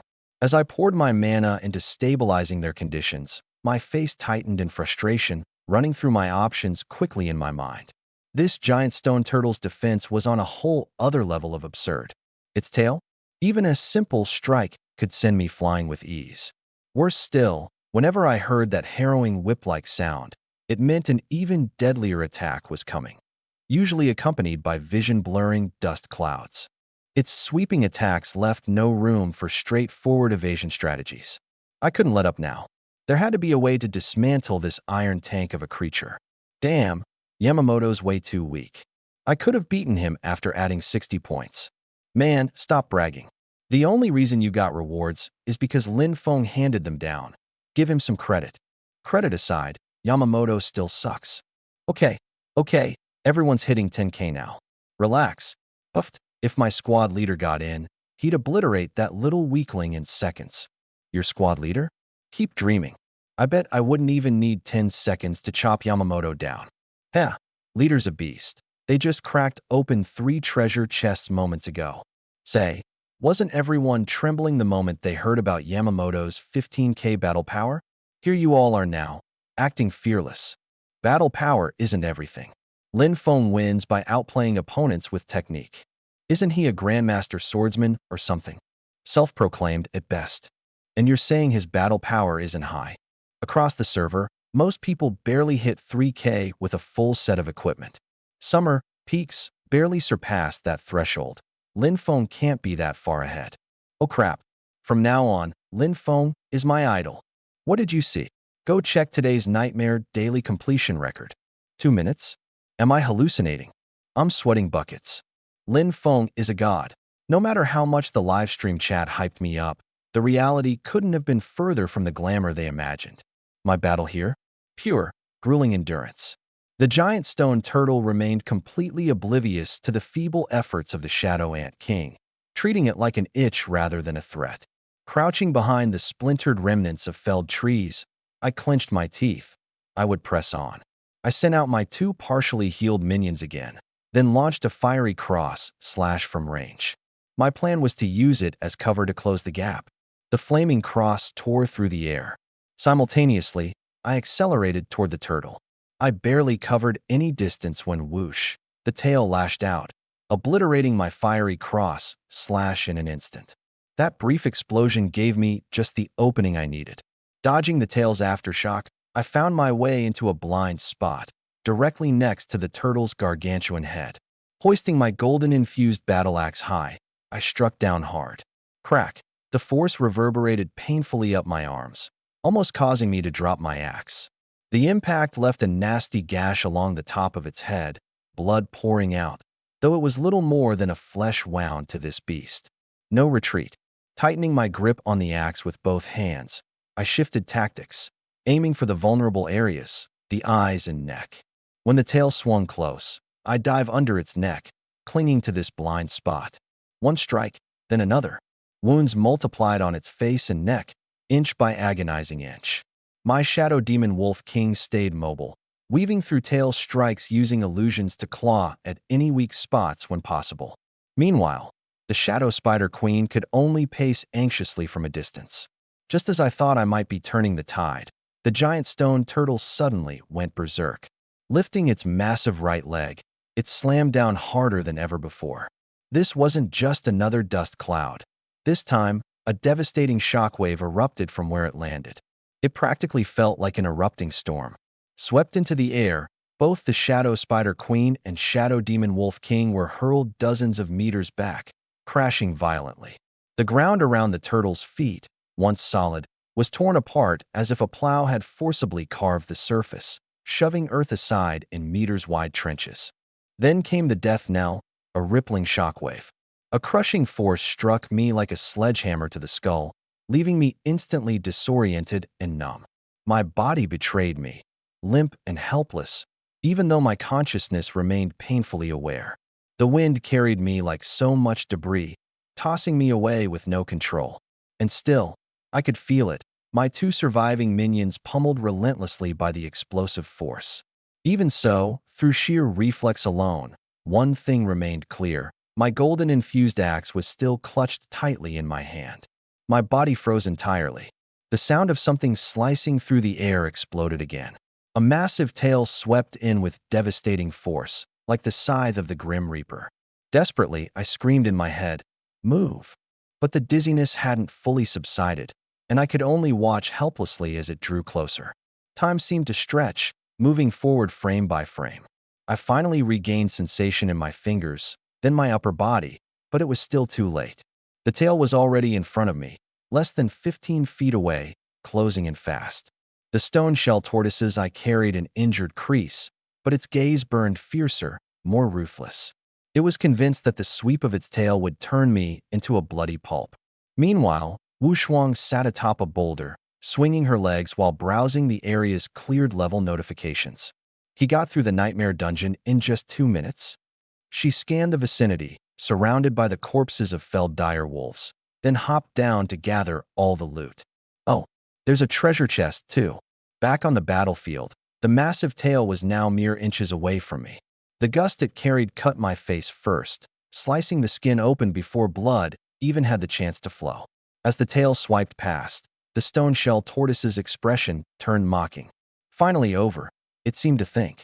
But in the next second, it froze. The expected sensation of hitting solid flesh never came. It fixated its gaze and realized. I was standing there on ground, completely unharmed. My flash boots had saved my life. As soon as sensation returned to my legs, I'd flooded the boots with magic and instantly escaped what would have been a fatal blow. When I landed, I gasped for air, forcing myself to adjust to my newly recovered body. That shockwave earlier wasn't even at full strength, yet it nearly killed me. I barely had time to gather myself before the stone shell tortoise went into a full-on rampage. Its tail lashed out repeatedly, its shadow filling the air as it thrashed. I had no choice but to dodge constantly, darting away with each strike. But when that telltale slicing sound echoed again, I didn't dodge. Instead, I raised my gold-edged axe to meet the attack, not to block it outright, but to redirect it. The moment my axe met the tail, I shifted from a vertical chop to a side deflect, activating a powerful counterattack in the same motion. Using the combined force, I allowed myself to be blasted backward, only to land directly in front of the stone shell tortoise once more. Its tail barely grazed my side on the way, and I felt the pressure crush into my ribs. I coughed up a mouthful of blood, but my eyes flared brighter. My resolve burned hotter than ever. I had to admit, this thing's strength was absolutely ridiculous. I'd thrown just about everything I had at it, and all I'd managed was to chip away at the surface of the armor covering its head. But I wasn't going to back down. I pressed in again, swinging my gold-edged axe relentlessly, aiming blow after blow at its massive face. As I kept smashing away, frustration bubbled inside me. I was still missing a critical move, something devastating, something that could deliver a deep, bloody wound in one strike. Without it, how was I supposed to inflict serious damage on this creature, let alone kill it? Sure, I could retreat, summon my blue-fanged bat, and gather more data before coming back to fight. But once my battle rage set in, the thought of running turned unbearable. My gut told me if I backed down now, I might lose my edge permanently. Besides, the blue-fanged bat likely wouldn't help much here. Its claw strikes might land, but I could already endure those. Its sonic waves had wide coverage but insufficient damage. They'd barely scratched this tortoise. I refuse to believe I can't take you down. The gold-edged axe rained down like a storm. I abandoned targeting its eyes, shifting my focus to its neck instead. Swing after swing slashed at the same spot, trying to carve deep enough to sever an artery. I stayed close to its head, using its thick neck as cover. When its tail came for me, I ducked to the opposite side. My movements had the rhythm of splitting firewood, one chop at a time. The tortoise's neck wound widened with every blow, and its enraged roars came one after the other. I even started predicting the direction of its tail attacks by the sound alone, dodging more cleanly with every strike. But just as I was feeling increasingly in control, another slicing sound tore through the air. This one sharper, closer, and coming from an unexpected angle. This time, the tail wasn't coming for my body. It was getting straight for my throat. This force, something feels off. Would the tortoise hurt itself to attack me? Of course not. Everything clicked in my head in an instant. That shield I'd been using, its head? It could just retract it into its shell. A second later, the stone shell tortoise pulled its head back, leaving me completely exposed to the tail's direct strike. That's when I finally realized. It had let me wail on its head and neck all this time without knocking me away, just to lull me into a false sense of security. It had been waiting for this perfect chance at a killing blow. The tail barreled in with terrifying pressure. I tried to shift a half step away but couldn't move fast enough. My flash boots were still cooling down. I couldn't activate their dash effect. All I could do was watch as the tail closed in, close enough for the cold air around it to prickle my neck. But then, at the last possible moment, the stone-shell tortoise let out an ear-piercing scream of pain. The tail's trajectory wrenched suddenly off course, grazing me instead of delivering a direct hit. I broke into a cold sweat and barely had a chance to steady my breathing before the tortoise lifted its mighty feet and stomped, sending me flying backward again. When I landed, dazed, a single wild thought dominated my mind. What just happened? Looking up, I finally saw the answer. The Shadow Ant King had stepped in to save me. It had clambered onto the tortoise's back at some point, biting and gnawing away. Yet that impenetrable back armor was so tough that its efforts had been about as effective as a gentle exfoliation. But when it saw me about to get obliterated, it lost all patience. Taking a more direct route, it climbed down and latched onto the tortoise's tail, sinking its massive pincers into the unprotected underside with ease. The tail flailed wildly, the unbearable pain twisting its movements. As realization dawned on me, I couldn't help but light up inside. I almost wanted to grab the Ant King and give it a big kiss, but seeing how furiously it was working, I held back. Regardless, it was crystal clear. The Shadow Ant King had just saved my life and might have turned this entire battle around. With a single glance, I realized I had struck the giant stone turtle's weak spot. Otherwise, given how absurd its defenses were, there's no way I'd have been able to pierce its armor at my current stage. I'd only have been able to hide and take a beating. But now that its weakness was exposed, the turtle was essentially as good as dead. The problem, however, was figuring out how to maneuver behind it. A direct attempt was almost impossible. Its massive tail could crush me into pieces at any moment. Then, an idea sparked. Without hesitation, I unleashed a furious strike directly at the giant stone turtle. Kicking off the ground with all my might, I launched myself straight into the air. For someone without flight capabilities, jumping like this was basically asking to be a sitting duck. The turtle's eyes locked on me mid-air, its killing intent nearly palpable. The sound of the wind tearing announced its tail sweeping my way. Just as I was about to be smashed to pulp, I summoned the Shadow Spider Queen out of nowhere. Turns out, I'd already retracted her before jumping, waiting for this exact moment. Mid-air, I erupted with another furious strike, leveraging off the Spider Queen's back to propel myself. Like a cannonball, I blasted toward the turtle's rear side. Its massive tail completely missed me, instead flinging my Spider Queen far out of the way.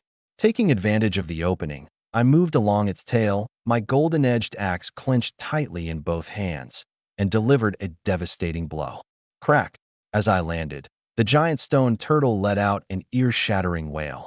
Its tail split wide open, revealing jutting bone beneath. Blood gushed like a fountain. Almost ruined my new pants, I muttered. Now that I knew its weak spot, I relentlessly hacked into the wound over and over. Meanwhile, the Shadow Ant King latched on tightly, tearing viciously along the exposed area. That gargantuan tail, once its source of absolute dominance, had now become a fatal weak point. Unable to retract its tail into its shell, and with no way to blow us away with shockwaves, the turtle was helpless.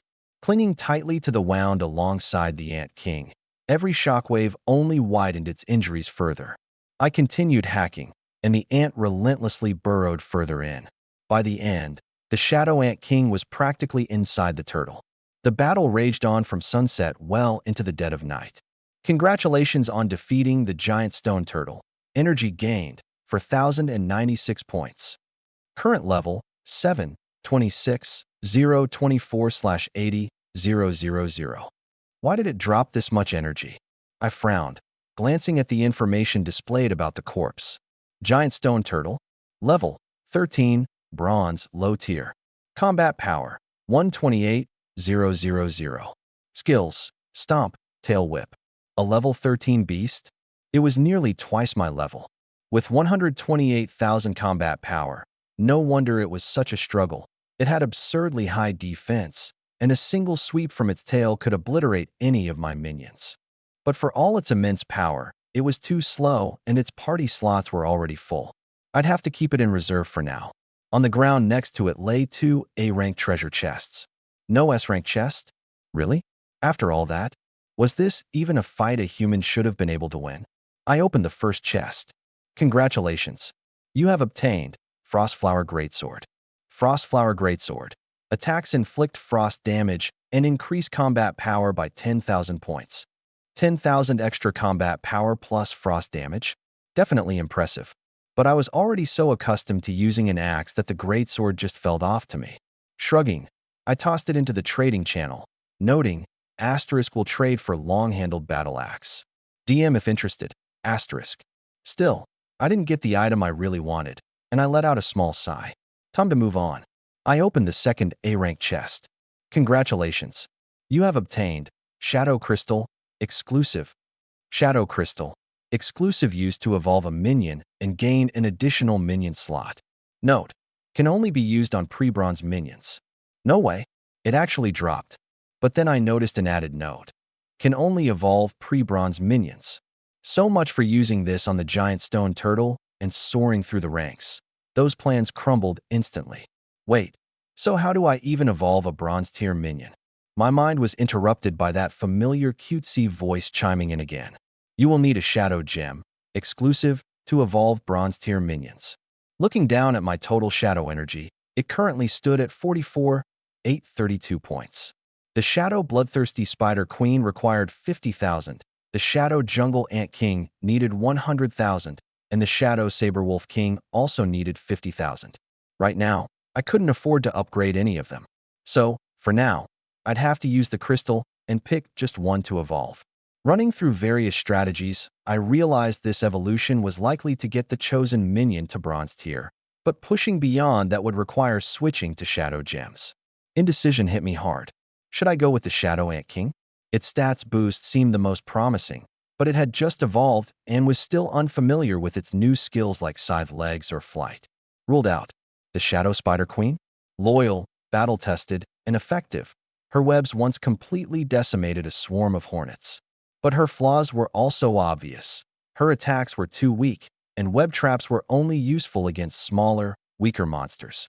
Or the Shadow Saberwolf King. Apart from looking cool, He was nearly useless, but a guy needs style, right? After a lot of back and forth, I ultimately decided to follow the order of seniority and let the evolution go to the Shadow Spider Queen. All three of my minions stared at the Shadow Crystal, eyes burning with anticipation. I raised my hand and activated the crystal. Black mist poured from the crystal, enveloping the Shadow Spider Queen. It thrashed and screeched as if undergoing an agonizing molting process. Cracks spread across its exoskeleton as a brand new Shadow Spider Queen emerged from her old shell. Before the discarded shell even hit the ground, she sucked it back into herself like a vacuum. I blinked. Her body had shrunk. She used to be 6 meters tall and 10 meters long. Now she was only 2 meters tall and 4 meters long. But what she lacked in size, she more than made up for in sleekness and danger. It was clear she had become even deadlier, full of eerie tadpole-like patterns.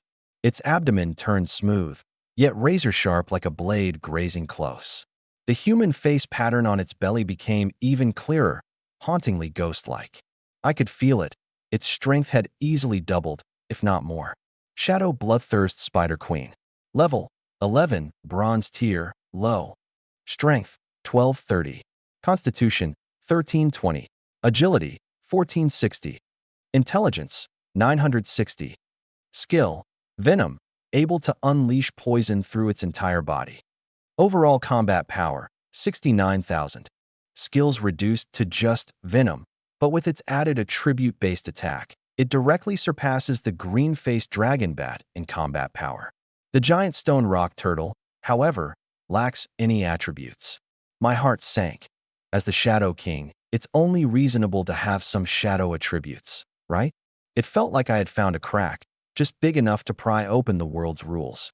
I quickly asked the dedicated GM. Permissions not yet unlocked. When will they unlock? After reaching level 10. Permissions not yet unlocked. I clenched my teeth and decided not to press further. With the crystals used up, a new slot opened up. Let's summon the giant stone rock turtle for now. I needed more constitution. Rise, my servant. Slowly, the mountain-like giant stone rock turtle awakened. The moment its constitution stat fed back to me, I could feel the injuries on my body begin to heal bit by bit. Relying on my beginner's battle intent earlier had dulled the pain. I'd barely even noticed it. But now, as tension left me, my leg wound seared with sharp, stinging pain, and my fractured ribs. They hurt so much I was sucking in cold breaths.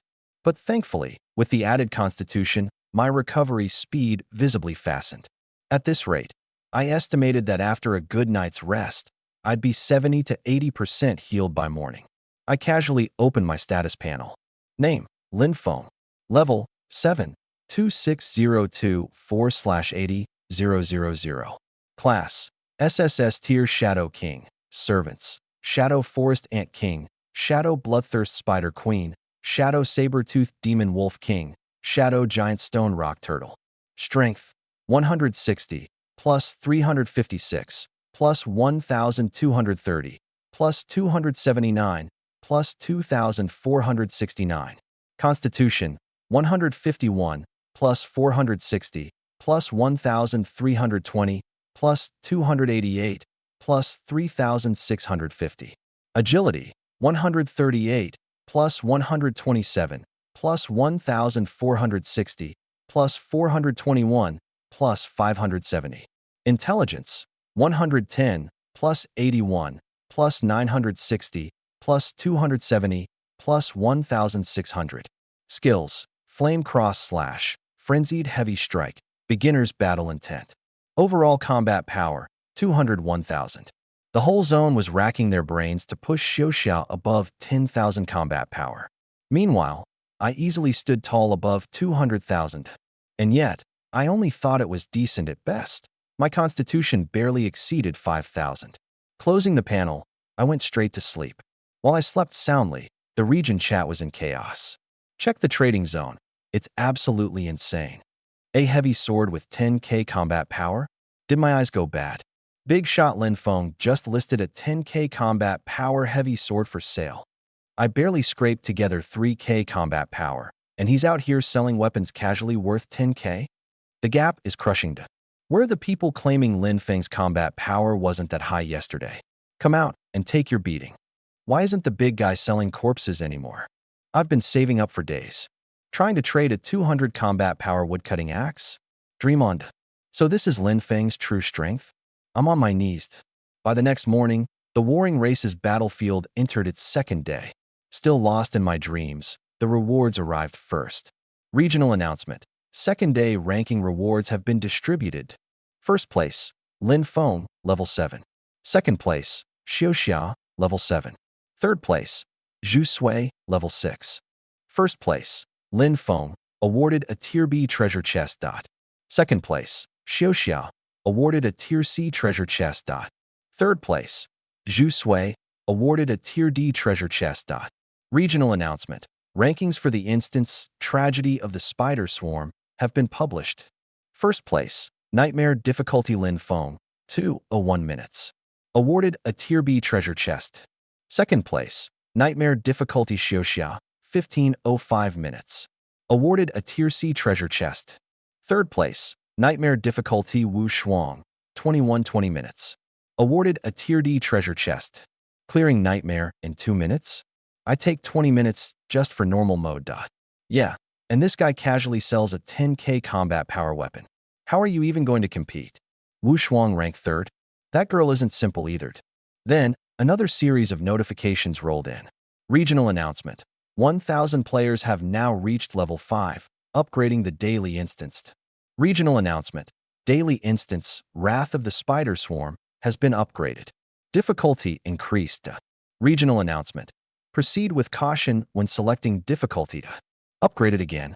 They're just asking us to die at this point. I already don't qualify for the rewards, just advance whatever. Begging for team mode to come out so I can hug Lin Feng's thigh. When the sun climbed high in the sky, I finally woke up, or more accurately, hunger woke me up.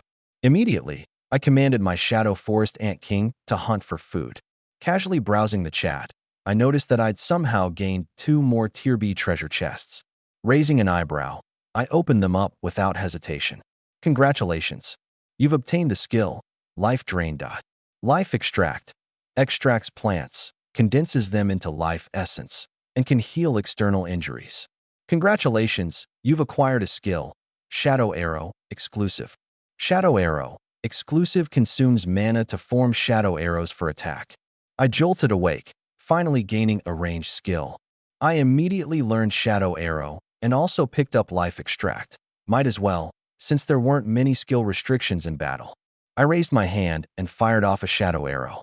A dark mist condensed into the shape of an arrow mid-air, piercing through the ancient tree ahead and continuing to streak out into the distance. The damage was off the charts, likely thanks to the boost from my over 3,000 intelligence points. Next, I tested out Life Extract. Running my hand over the grass, it immediately withered, leaving a single drop of green, life water. On drinking it, my recovery rate shot up for 30 seconds, equivalent to the regen of about 1,000 constitution points.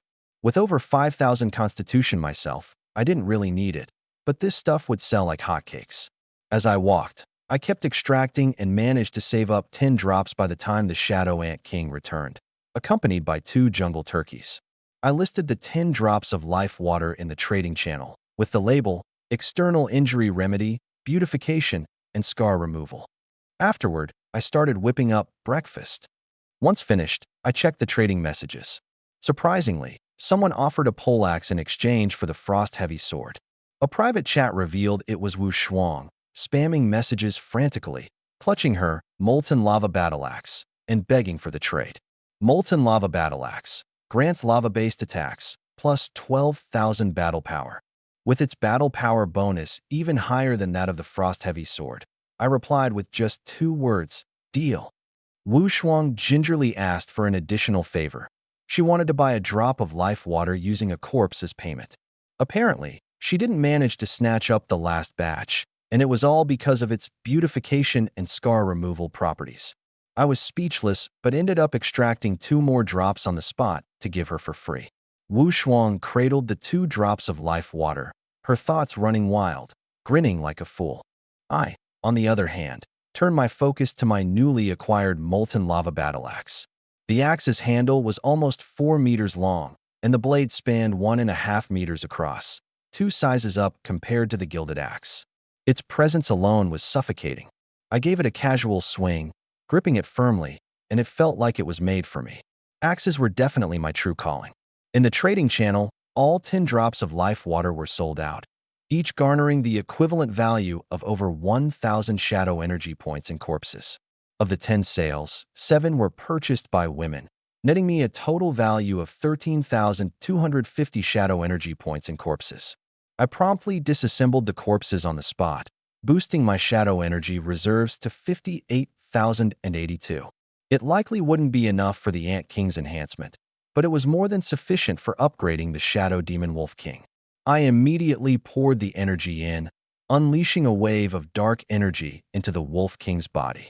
The Shadow Demon Wolf King threw its head back and let out an earth-shaking howl. Its body swelled dramatically. It now stood 7 meters tall, with a total length nearing 15 meters, including its tail. Its fur grew denser, its saber teeth elongated, and a vortex-like pattern emerged on its forehead. The oppressive aura it now exuded was a league above what it once had, like an entirely new beast. Keeping it around had truly paid off. It looked insanely cool. I quickly checked its stats. Shadow Saber-Toothed Demon Wolf King, +1. Level 9. Strength, 1213. Constitution, 1312. Agility, 2132. Intelligence, 840. Skills, Claw Strike. Gale, speed +30%. Phantom Image, dash behind enemy, and create a decoy at its original position. Overall battle power, 57,000. But the more I looked, the more I felt something was off. After this upgrade, its stats were nearly identical to those of the green-faced dragon bat. Even its size had increased. However, when the Shadow Spider Queen evolved, it shrank and gained elemental attacks. And the giant rock tortoise didn't have any elemental capabilities either. Could evolution with shadow crystals be the only way to unlock elemental traits? But that didn't entirely make sense. The Wolf King wasn't even at the bronze tier yet, and the Shadow Ant King had also evolved once, yet it didn't gain elemental traits either. Was it because their levels were too low? Bloodline limitations? The more I thought about it, the more muddled I felt. But I was sure of one thing. Hitting level 10 would change everything. An SSS class profession simply couldn't be this restricted. I decided to shelve the issue for now. I'd see for myself when I obtained more shadow crystals or hit level 10. Suddenly, I thought about the trading potential. If 1 drop of life water could fetch the equivalent of 1,000 shadow energy points worth of corpses, then the Shadow Ant King's 100,000 energy enhancement cost would only require 100 drops. And producing 100 drops of life water? That would only take an hour. The Shadow Ant King was staring at me with expectant eyes. I sighed and started my gig as a servant for my followers. An hour later, I tossed 100 drops of life water onto the trading channel, pricing them at 1,000 shadow energy points worth of corpses per drop. While waiting, I casually opened the chat area. Anyone tried Lin Feng's life water yet? Can we get a review? I've got 200 constitution. Used it, and my recovery basically quintupled. That's insane. I'm buying 2 drops right now. Girls, it really works for beauty. My skin feels smoother already. Say no more. Take my money. The 100 drops sold out instantly. I was at a loss. Of all things to become in another world, I ended up as a lady's best friend. I collected the traded corpses, disassembled them, and gathered the 100,000 shadow energy points needed. I immediately put the energy into strengthening the Shadow Ant King. Its body also ballooned in size. Shadow Jungle Ant King +1. Level 2. Strength, 1656. Constitution, 1960. Agility, 1180. INT. Strength, 860. Skills, Bite. Scythe Claws. Overall combat power, 62,000. Still no additional attributes. I frowned. Probably because the base of the jungle giant ants was too poor. The effect of the shadow crystal seemed more like it was purifying bloodlines. No wonder it varied so much. Oddly enough, this just made me look forward to the next shadow crystal even more. I glanced at the majestic Shadow Demon Wolf King beneath me and climbed right on. It was way too badass not to ride. Doing otherwise would feel like an insult to myself. With a wave of my hand, I stowed all my other minions away, especially the shadow rock turtle. The ground almost sagged with relief as its massive bulk was removed. Hiya! The wolf king sprang forward, its speed ripping through the jungle like a razor. The wind lashed my face like knives, but with nearly 8,000 physique, it felt like nothing more than a refreshing breeze. It weaved elegantly around trees and leapt over rocks, running faster, wilder, freer. Strangely, we didn't encounter a single wild creature along the way. Not until a lake came into view up ahead. Whoa, stop! I quickly called out, making the Wolf King halt right at the edge of the jungle. From there, I peered toward the lake. The shoreline was piled high with white bones. They looked like they'd been corroding for months, broken, blackened, and not even worth decomposing anymore. I shifted my gaze to the lake's surface. Hovering above the calm water was a blood-red swarm of strange creatures. The blood-red cloud of insects looked like a curtain that completely cloaked the lake, obscuring the center from view. I squinted to make out their forms. They resembled jungle giant mosquitoes, but their auras were far stronger. Individually, they were close to level 5 strength. But the most chilling part wasn't their power, it was their sheer numbers. Hundreds of thousands, maybe even millions, packed together with such density that the atmosphere itself felt heavy with their presence. To me, these weren't just blood mosquitoes. They were a moving wall of levels, a storm of shadow energy. But as tempting as they seemed, I knew better than to let greed get the best of me. Not far from the lake, a massive yak stepped into view. Its horns reached skyward, though one was snapped mid-length. Its heavy breaths puffed white vapor into the air with enough force to create mini whirlwinds. Clearly a bronze-tier beast. The yak paced around the lake for a long while before retreating about 100 meters. Then, suddenly, it spun back toward the lake, lowered its head, and charged at it full speed. The whirlwind atop its head focused into a drilling point aimed directly at the red swarm. Just as the yak reached the lake's edge, the blood curtain erupted. The blood mosquitoes swarmed as though drawn by fresh meat, converging on the yak in an instant. Its whirlwind tore through swathes of them, reducing them to a bloody mist, but the remainder only grew wilder. Within seconds, the yak was completely enveloped by the swarm. I watched the red cloud convulse violently as a soul-piercing moo echoed out for hundreds of meters, making my ears ache. The cry ended abruptly. The red curtain slowly retreated back to its place above the lake. When I managed to look again, the yak was gone.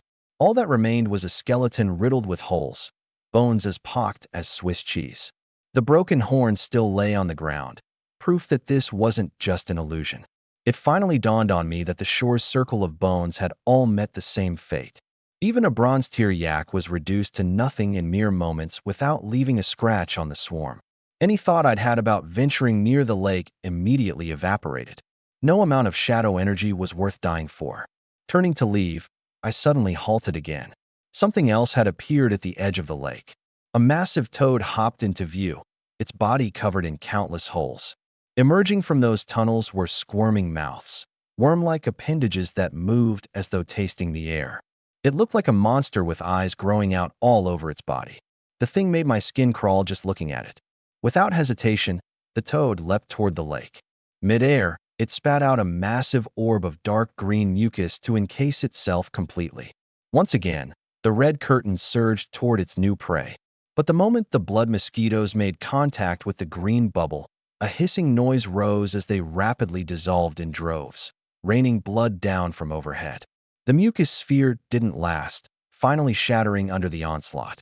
But before it could fully break, the toad spat out another bubble to replace it. Encased like this, the toad forced its way through the swarm and plummeted into the lake with a splash. It made it. I was more tense than the toad itself, just watching. But the next moment, the water erupted around it. A cacophony of croak, croak, croak, echoed as the toad screamed beneath the surface. What I saw next turned my breath cold. Dozens of tails lashed violently, and flashes of pale underbellies churned the water. It was a school of crocodile-like beasts, tearing into the toad for all it was worth. Strangely, the blood mosquito swarm above pulled back, seemingly unwilling to approach the crocodiles, instead hovering high above in circles. Moments later, the lake grew still once more. That's when I realized something chilling. There wasn't just danger above the lake with the blood swarm. The water itself was another trap, its depths harboring another nightmare. Death, waiting on all sides. I'd planned to retreat completely, but my legs froze in place. My eyes stayed pinned on that eerily calm lake, and more importantly, what lay beyond. When the toad had thrashed in the water earlier, the red curtain above thinned just enough for me to glimpse something unusual. An island sat in the lake's center. The island's surface bristled with a crisscrossing network of white roots, all converging toward a single, snow-white, grotesque tree. 3 jet-black fruits hung from its boughs, exuding a sinister aura. The scene was desolate, yet hauntingly surreal. The moment I laid eyes on those fruits, something inside me ignited. My blood roared, a raw hunger blazing through every vein. I knew, almost instinctively, that those 3 fruits were critical to me. But there was a problem. How could I reach the island, retrieve the fruit, and avoid becoming mosquito chow? I focused back on the lake, my gaze sharpened. The blazing noon sun bore down overhead as crocodiles began crawling onto shore to bask.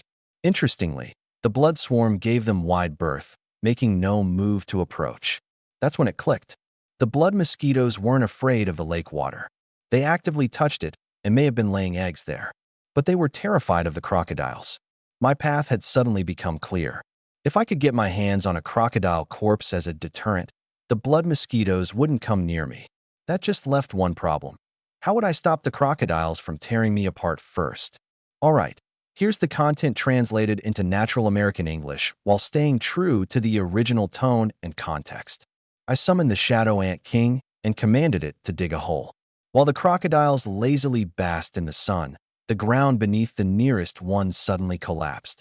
A pair of massive mandibles shot out, clamping its front legs tightly and dragging it into the pit.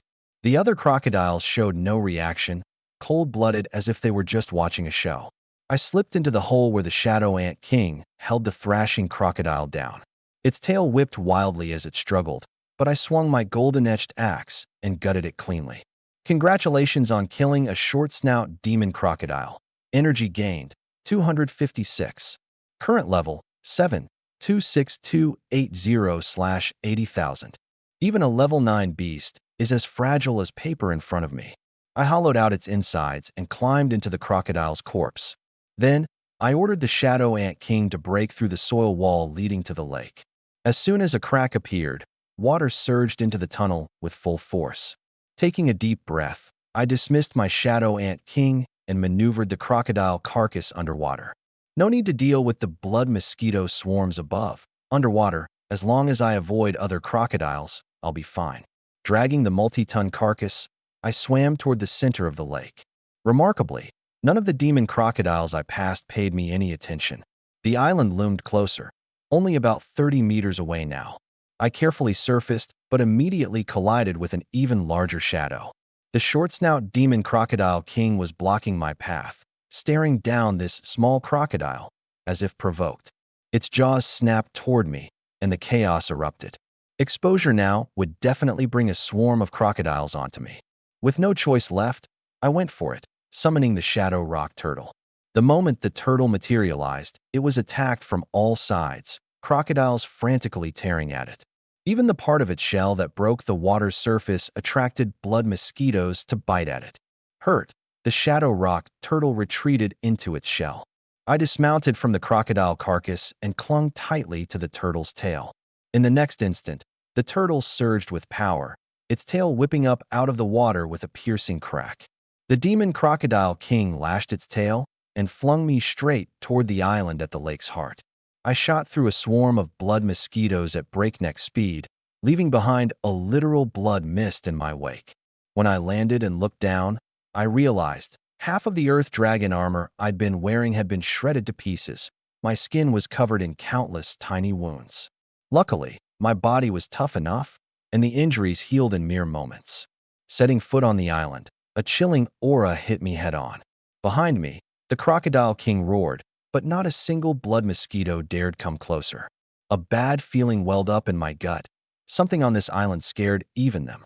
Scanning the island. It wasn't very big, only about 10 meters across. I saw just one strange, 4-meter-tall white tree. The longer I stared at the tree, the more off it seemed. Its shadow started to blur. The next moment, my vision blacked out as I felt myself being dragged down into subconscious depths. A hand patted my shoulder. Fell asleep, huh? My childhood friend, Gowan, stood next to me. I was disoriented. I think I had a dream, but I can't remember it. Smiling, Gowan said the relocation compensation had been dispersed, and we should celebrate that night. Amid the neon lights and vibrant crowd, I saw a familiar face and went over. My name's Lin Feng. Wu Shuang. She smiled. That's such a cliché opening. The scene shifted. It was our wedding. The room buzzed with excited chatter, wishing the newlyweds. Then a flash. I was old and bedridden, holding Wu Shuang's hand. Quietly, I said, to marry you in this lifetime was enough. As soon as the words left my mouth, I jolted awake. Wait, why did I say this lifetime? Wasn't I someone who'd crossed dimensions? With a deafening noise, the illusion shattered, and the white tree reappeared before me. Asterisk, congratulations. The fighters will has been upgraded from primary to intermediate. Asterisk, asterisk, intermediate fighters will, immune to most illusions, ignore pain during combat, and maintain absolute composure. Asterisk, soaked in cold sweat, I gasped for air. That brief moment when I closed my eyes, if I'd truly believed I was dead, I would have died right there in that illusion. Without further hesitation, I summoned the Shadow Demon Wolf King, now determined to act decisively. The Wolf King became a blur, snatching 3 black fruits from the tree and bringing them to me. The white tree seemed to let out a silent roar, disturbing the lake's surface, but it couldn't do anything to stop me. I glanced beneath the lake's surface, where the enormous pillar stretching to the bottom truly lay. It wasn't a pillar, it was the white tree's root, extending out for a massive, unimaginable size. This thing couldn't be killed, not a chance. I'd gotten the black fruits. Time to retreat. Meanwhile, in the lake, the shadow rock turtle was barely holding on. Its shell was sinking, being dragged downward by blood mosquitoes and demon crocodiles attacking it in tandem. That's when I realized, what felt like an entire lifetime in the illusion had only been mere seconds outside. I urgently called back the rock turtle. Too dangerous to ride it now. I had it open its mouth and let me hide inside. With me safely in its mouth, the turtle barreled toward the tunnel where we came from, but the relentless assault broke its concentration, scattering it mid-charge. I tumbled out and started running for dear life. Only after escaping through the original tunnel entrance could I breathe a sigh of relief. But an unsettling thought lingered. Why was Wu Shuang the one in the illusion? The easiest way I could explain it. She's the only person I've met in this world. As for why Gowan appeared, I chose not to think too hard about it. I summoned the Shadow Demon Wolf King and climbed onto its back, ready to leave. But just as we were about to move, a thought flashed in my mind. Was it really over, just like this? No way. My frustration hadn't cooled yet. I gathered my magic, materializing a massive, fiery cross slash in front of me. Pouring half of my mana into it, the cross slash expanded dozens of times over, crashing violently into the blood mosquito swarm. Asterisk, congratulations on killing level 5 bloodthirsty demon mosquito. Reward asterisk. Gained 16 energy points. The notification surged across the screen in an instant. Flames streaked through the air as blood rain poured from the sky.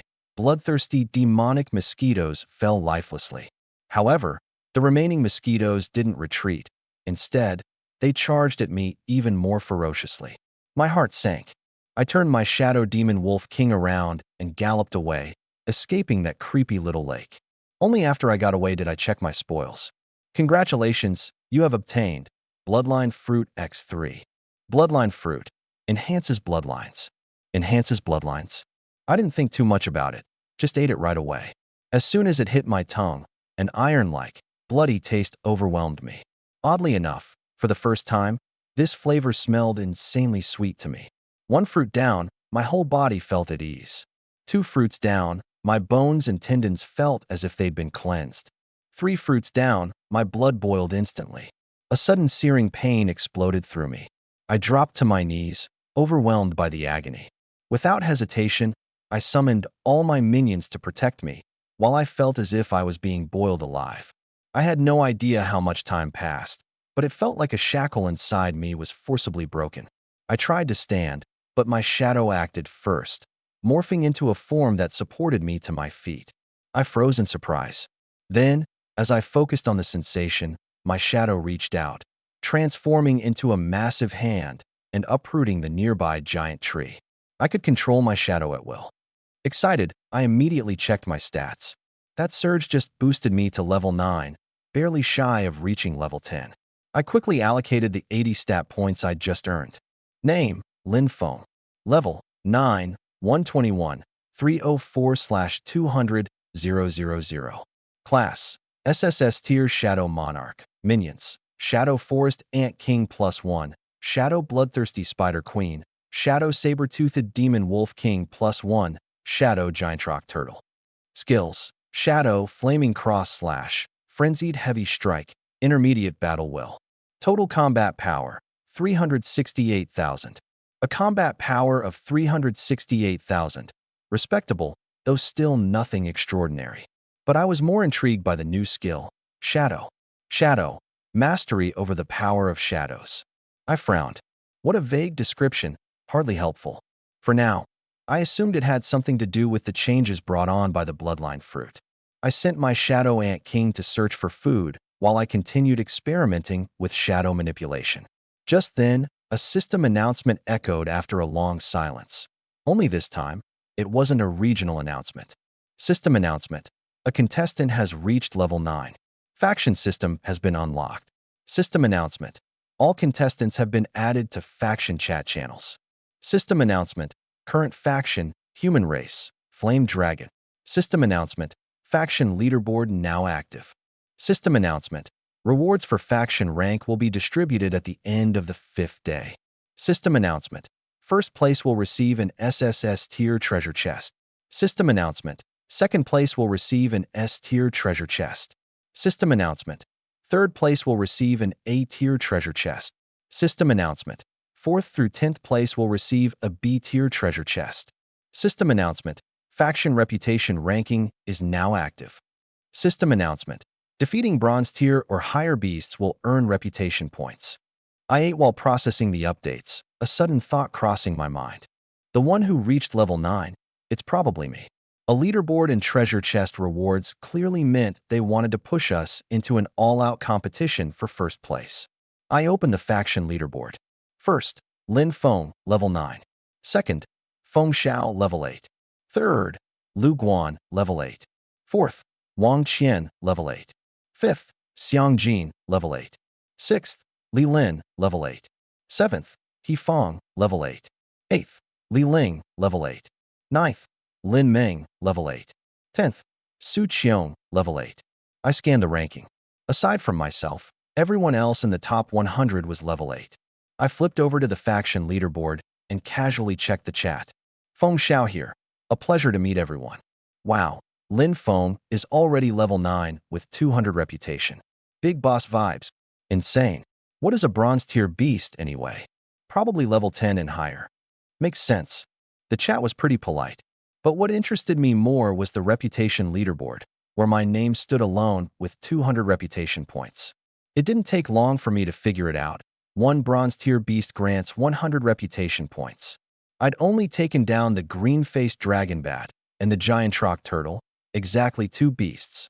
As for what the faction mode was really aiming for, I couldn't quite figure it out yet and didn't bother dwelling on it. After finishing my food, I decided to get moving. Night had fallen, and I still hadn't attempted today's dungeon. I opened the dungeon menu without even glancing at the description and just selected Nightmare difficulty. My main thought was whether I could clear it faster this time. But as soon as I landed, I frowned. The environment felt off. I was at the bottom of a massive canyon. Before I could react, the canyon walls started rumbling, and loose rocks began crashing down. I instinctively looked up. Countless bloodthirsty spider matriarchs were emerging from the cliff walls above me. A level 7 spider matriarch posed no real threat to me, but their sheer numbers could complicate things. In a low, cold voice, I commanded, *, rise my minions. *. Suddenly, shadows stretched out, and 3 shadowy forms materialized. The Shadow Forest Ant King, the Shadow Spider Queen, the Shadow Saber-Toothed Demon Wolf King. I didn't summon the Shadow Giant Rock Turtle. It was simply too massive to fit in the canyon bottom. As the spider matriarch swarm poured down towards me, I kill. With just one word, my 3 servants sprang into action. The Shadow Ant King swung its scythes, shattering a brood mother with a single strike, carving out a bloody path by brute force. The Shadow Spider Queen shrank in size, but her ferocity increased. Her 6 venomous spears pierce one target in 2 swift strikes before moving to the next, leaving victims convulsing briefly before succumbing to death. The Shadow Demon Wolf King moved with unmatched speed, a blur of motion slicing past the brood mothers, its afterimage leaving one spider mother shattered into pieces. I wasn't idle either. With a raise of my hand, the shadow power around me coalesced into 2 colossal hands, grabbing a struggling brood mother and holding it in an unyielding grip. It thrashed violently, but to no avail. With a forceful squeeze, I crushed it into a messy splatter of blood and gore. Forming a shadow spear, I hurled it toward the rocky wall, impaling another brood mother. The spear pinned it to the cliff, its corrosive energy sizzling as it eroded the rock. The brood mother writhed in agony, but it couldn't free itself. I smiled in satisfaction as notification messages spammed the interface. Congratulations! You have killed a bloodthirsty brood mother. 64 energy points acquired. Congratulations! You have killed a bloodthirsty brood mother. 64 energy points acquired. Congratulations! You have killed a bloodthirsty brood mother. 64 energy points acquired. At this rate, I thought, I can kill until sunrise if I have to. With no new tricks to try with my shadow powers for the time being, I stopped actively fighting and kicked back to watch the carnage unfold, casually pulling out some leftover wild berries to nibble on. Something soon felt off. After killing the 100th brood mother, I realized I wasn't gaining energy from the ones that followed. My chest tightened for a moment. I almost thought I'd fallen into another illusion. But no, the monsters still yielded decomposable shadow energy. Only the direct kill rewards had suddenly stopped. It was odd, but I didn't stop the slaughter. My servants were tireless, and minor injuries healed instantly. This wasn't like dealing with endless hordes of swarming blood mosquitoes. The brood mothers were massive, and at most 2 or 3 could surround one servant at a time. With their power levels now far exceeding 50,000, this was child's play. The more we killed, the more brood mothers seemed to pour into the canyon. There was no end in sight. I took my time eating, smirking to myself, and muttered, "Let's see how many more you'll throw at me. Bring them on. I'll crush every single one." The canyon filled with mountains of corpses as I decomposed and scavenged shadow energy points from the remains. Otherwise, I wouldn't even have room to stand. My 3 shadow servants continued cutting through the swarm, their kill counts reaching into the thousands. Yet the brood mothers kept spilling into the canyon from above. To me, these weren't monsters. They were gifts of energy handed to me on a silver platter. I welcomed the endless waves with open arms. While I was busy harvesting, the game system broadcast lit up with alerts. Zone 38913-4 has been challenged with a regional battlefield token. Victory condition. Top players in Wrath of the Brood leaderboard determine the results. Total reward. 120 randomized attribute points to the victor. Loser forfeits 120 points and 50% of resources. Chaos erupted in our regional chat. Angry complaints flooded the channel. Some cursed whoever provoked the challenge. Some fretted over losing their new gains, while others simply gave up, convinced of our doom. The leaderboard comparisons spelled bad news. On the enemy's side, players had already cleared Wrath of the Brood at Nightmare difficulty, with one boasting 320 kills. Our best-ranked player hadn't even attempted higher than normal mode. Many just saw this as a foregone conclusion. We were done for. The enemy's regional chat, of course, was filled with mocking arrogance. They sneered about how easily they'd snatched the 120 points, while players gloated their dominance, flexing past results from prior challenges where they decimated their opposition. Speculation turned to me. I hadn't entered the leaderboard yet, and my choice of difficulty would determine the survival of our entire region. Only my results could make or break our collective fortunes. Across neutral zones and other factions, players debated. Could anyone beat a 320 kill record? Some doubted it, while others declared that if anyone could, it was me. But I had no idea any of this was happening. In fact, I didn't even know the nightmare mode of Wrath of the Brood only required killing the first 100. Anything beyond that wasn't rewarded. Even if I knew, it wouldn't have stopped me. Abandoning a steady stream of free shadow energy would have been the real crime.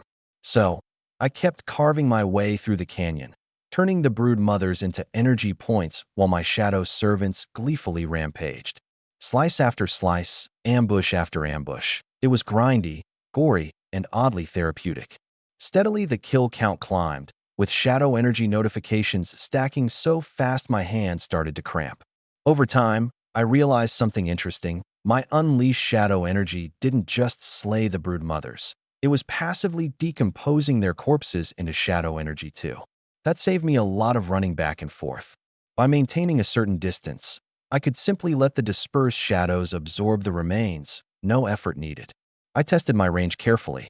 The shadows wouldn't spread beyond about 100 meters. Still, it was enough given the sheer density of foes. Spiders kept pouring in from above, their massive remains piling high, painting the canyon in dark, gory streaks of desolation. Congratulations. You have gained 64 shadow energy points. Congratulations. You have gained 64 shadow energy points. Congratulations. You have gained 64 shadow energy points. When my kill count hit 3,000, I got impatient and decided to change tactics. Leaving the base of the canyon, I began climbing up toward the source of the onslaught. Above, I summoned my shadow rock turtle. Its massive tail swept across the cliffside, smashing brood mothers like bugs beneath a hammer. Swiped my weapon, clearing a massive wave of bloodthirsty spider queens in an instant. Logically, staying hidden below would be safer. But I had no need to hide. I stood atop the shadow rock turtle's head, gazing outward. Beyond the gorge, a dense mist loomed, while the bloodthirsty spider queens continuously surged out of it. I uttered only one word: kill. The bodies piled up higher and higher, so fast I couldn't even salvage them. I just kept cutting them down ferociously. Soon, I was over 5,000 kills in. The more I fought, the more exhilarated I felt. It was as if the dungeon intentionally kept fueling the slaughter, spawning wave after wave of enemies. Finally, I condensed shadow power into shadow arrows. With a mere wave of my hand, a volley of shadow arrows burst forth.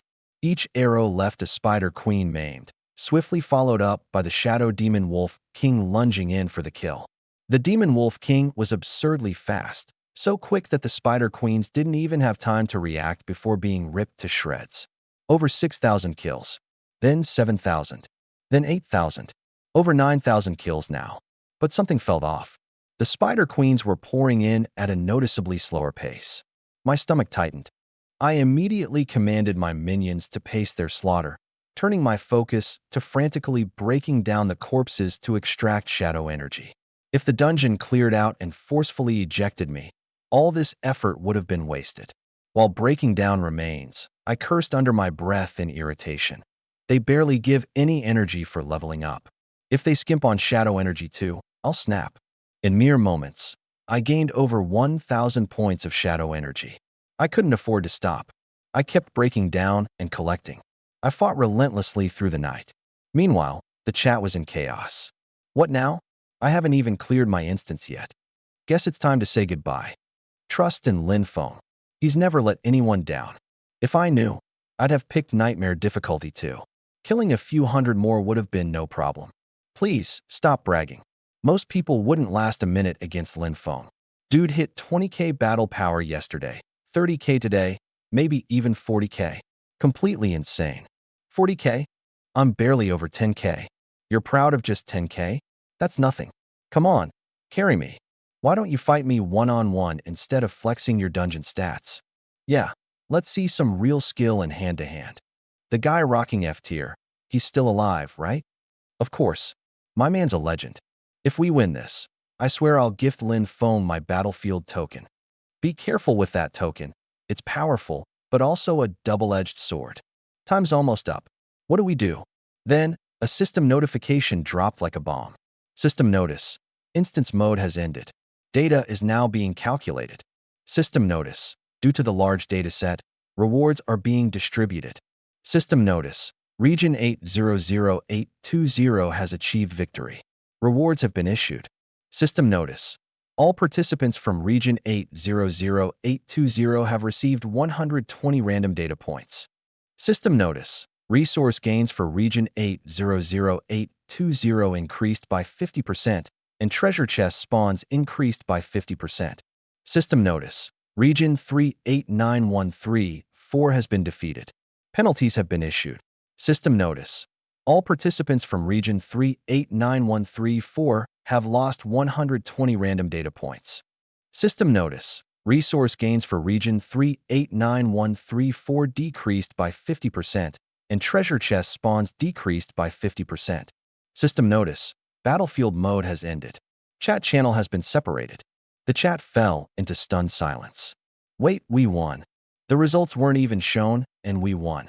So this is what it feels like to freeload victory. Next time, let's properly cheer for Linfoam. This free 120 points makes me feel like a leech. You guys are too much, lol. Aren't you curious? Most people struggle to kill a few hundred. He solo cleared it. 9,999 kills. His weapon's gotta be dull as hell by now. I'm officially a lifetime fan. Just to clarify, it's not that he couldn't kill more than 9,999. The dungeon had a hard limit of 9,999 spawns. 9,999 kills in a single swing. If you're a brother, step up to the plate. Stick with me if you want to thrive. 2 days of grinding, 180 points already, and resources doubled. I broke every last corpse down into shadow energy, and the next instant, the system booted me out of the dungeon. Congratulations on clearing the Wrath of the Spider Swarm Nightmare level instance. This run achieved the 9,999 kill cap. Loot chest upgraded. Congratulations on obtaining an SSS-tier loot chest X1. As the sun rose, I lay down, utterly spent. The Shadow Rock turtle shielded me from the blinding daylight as I finally crashed. Even with supreme stamina, sleep was mandatory.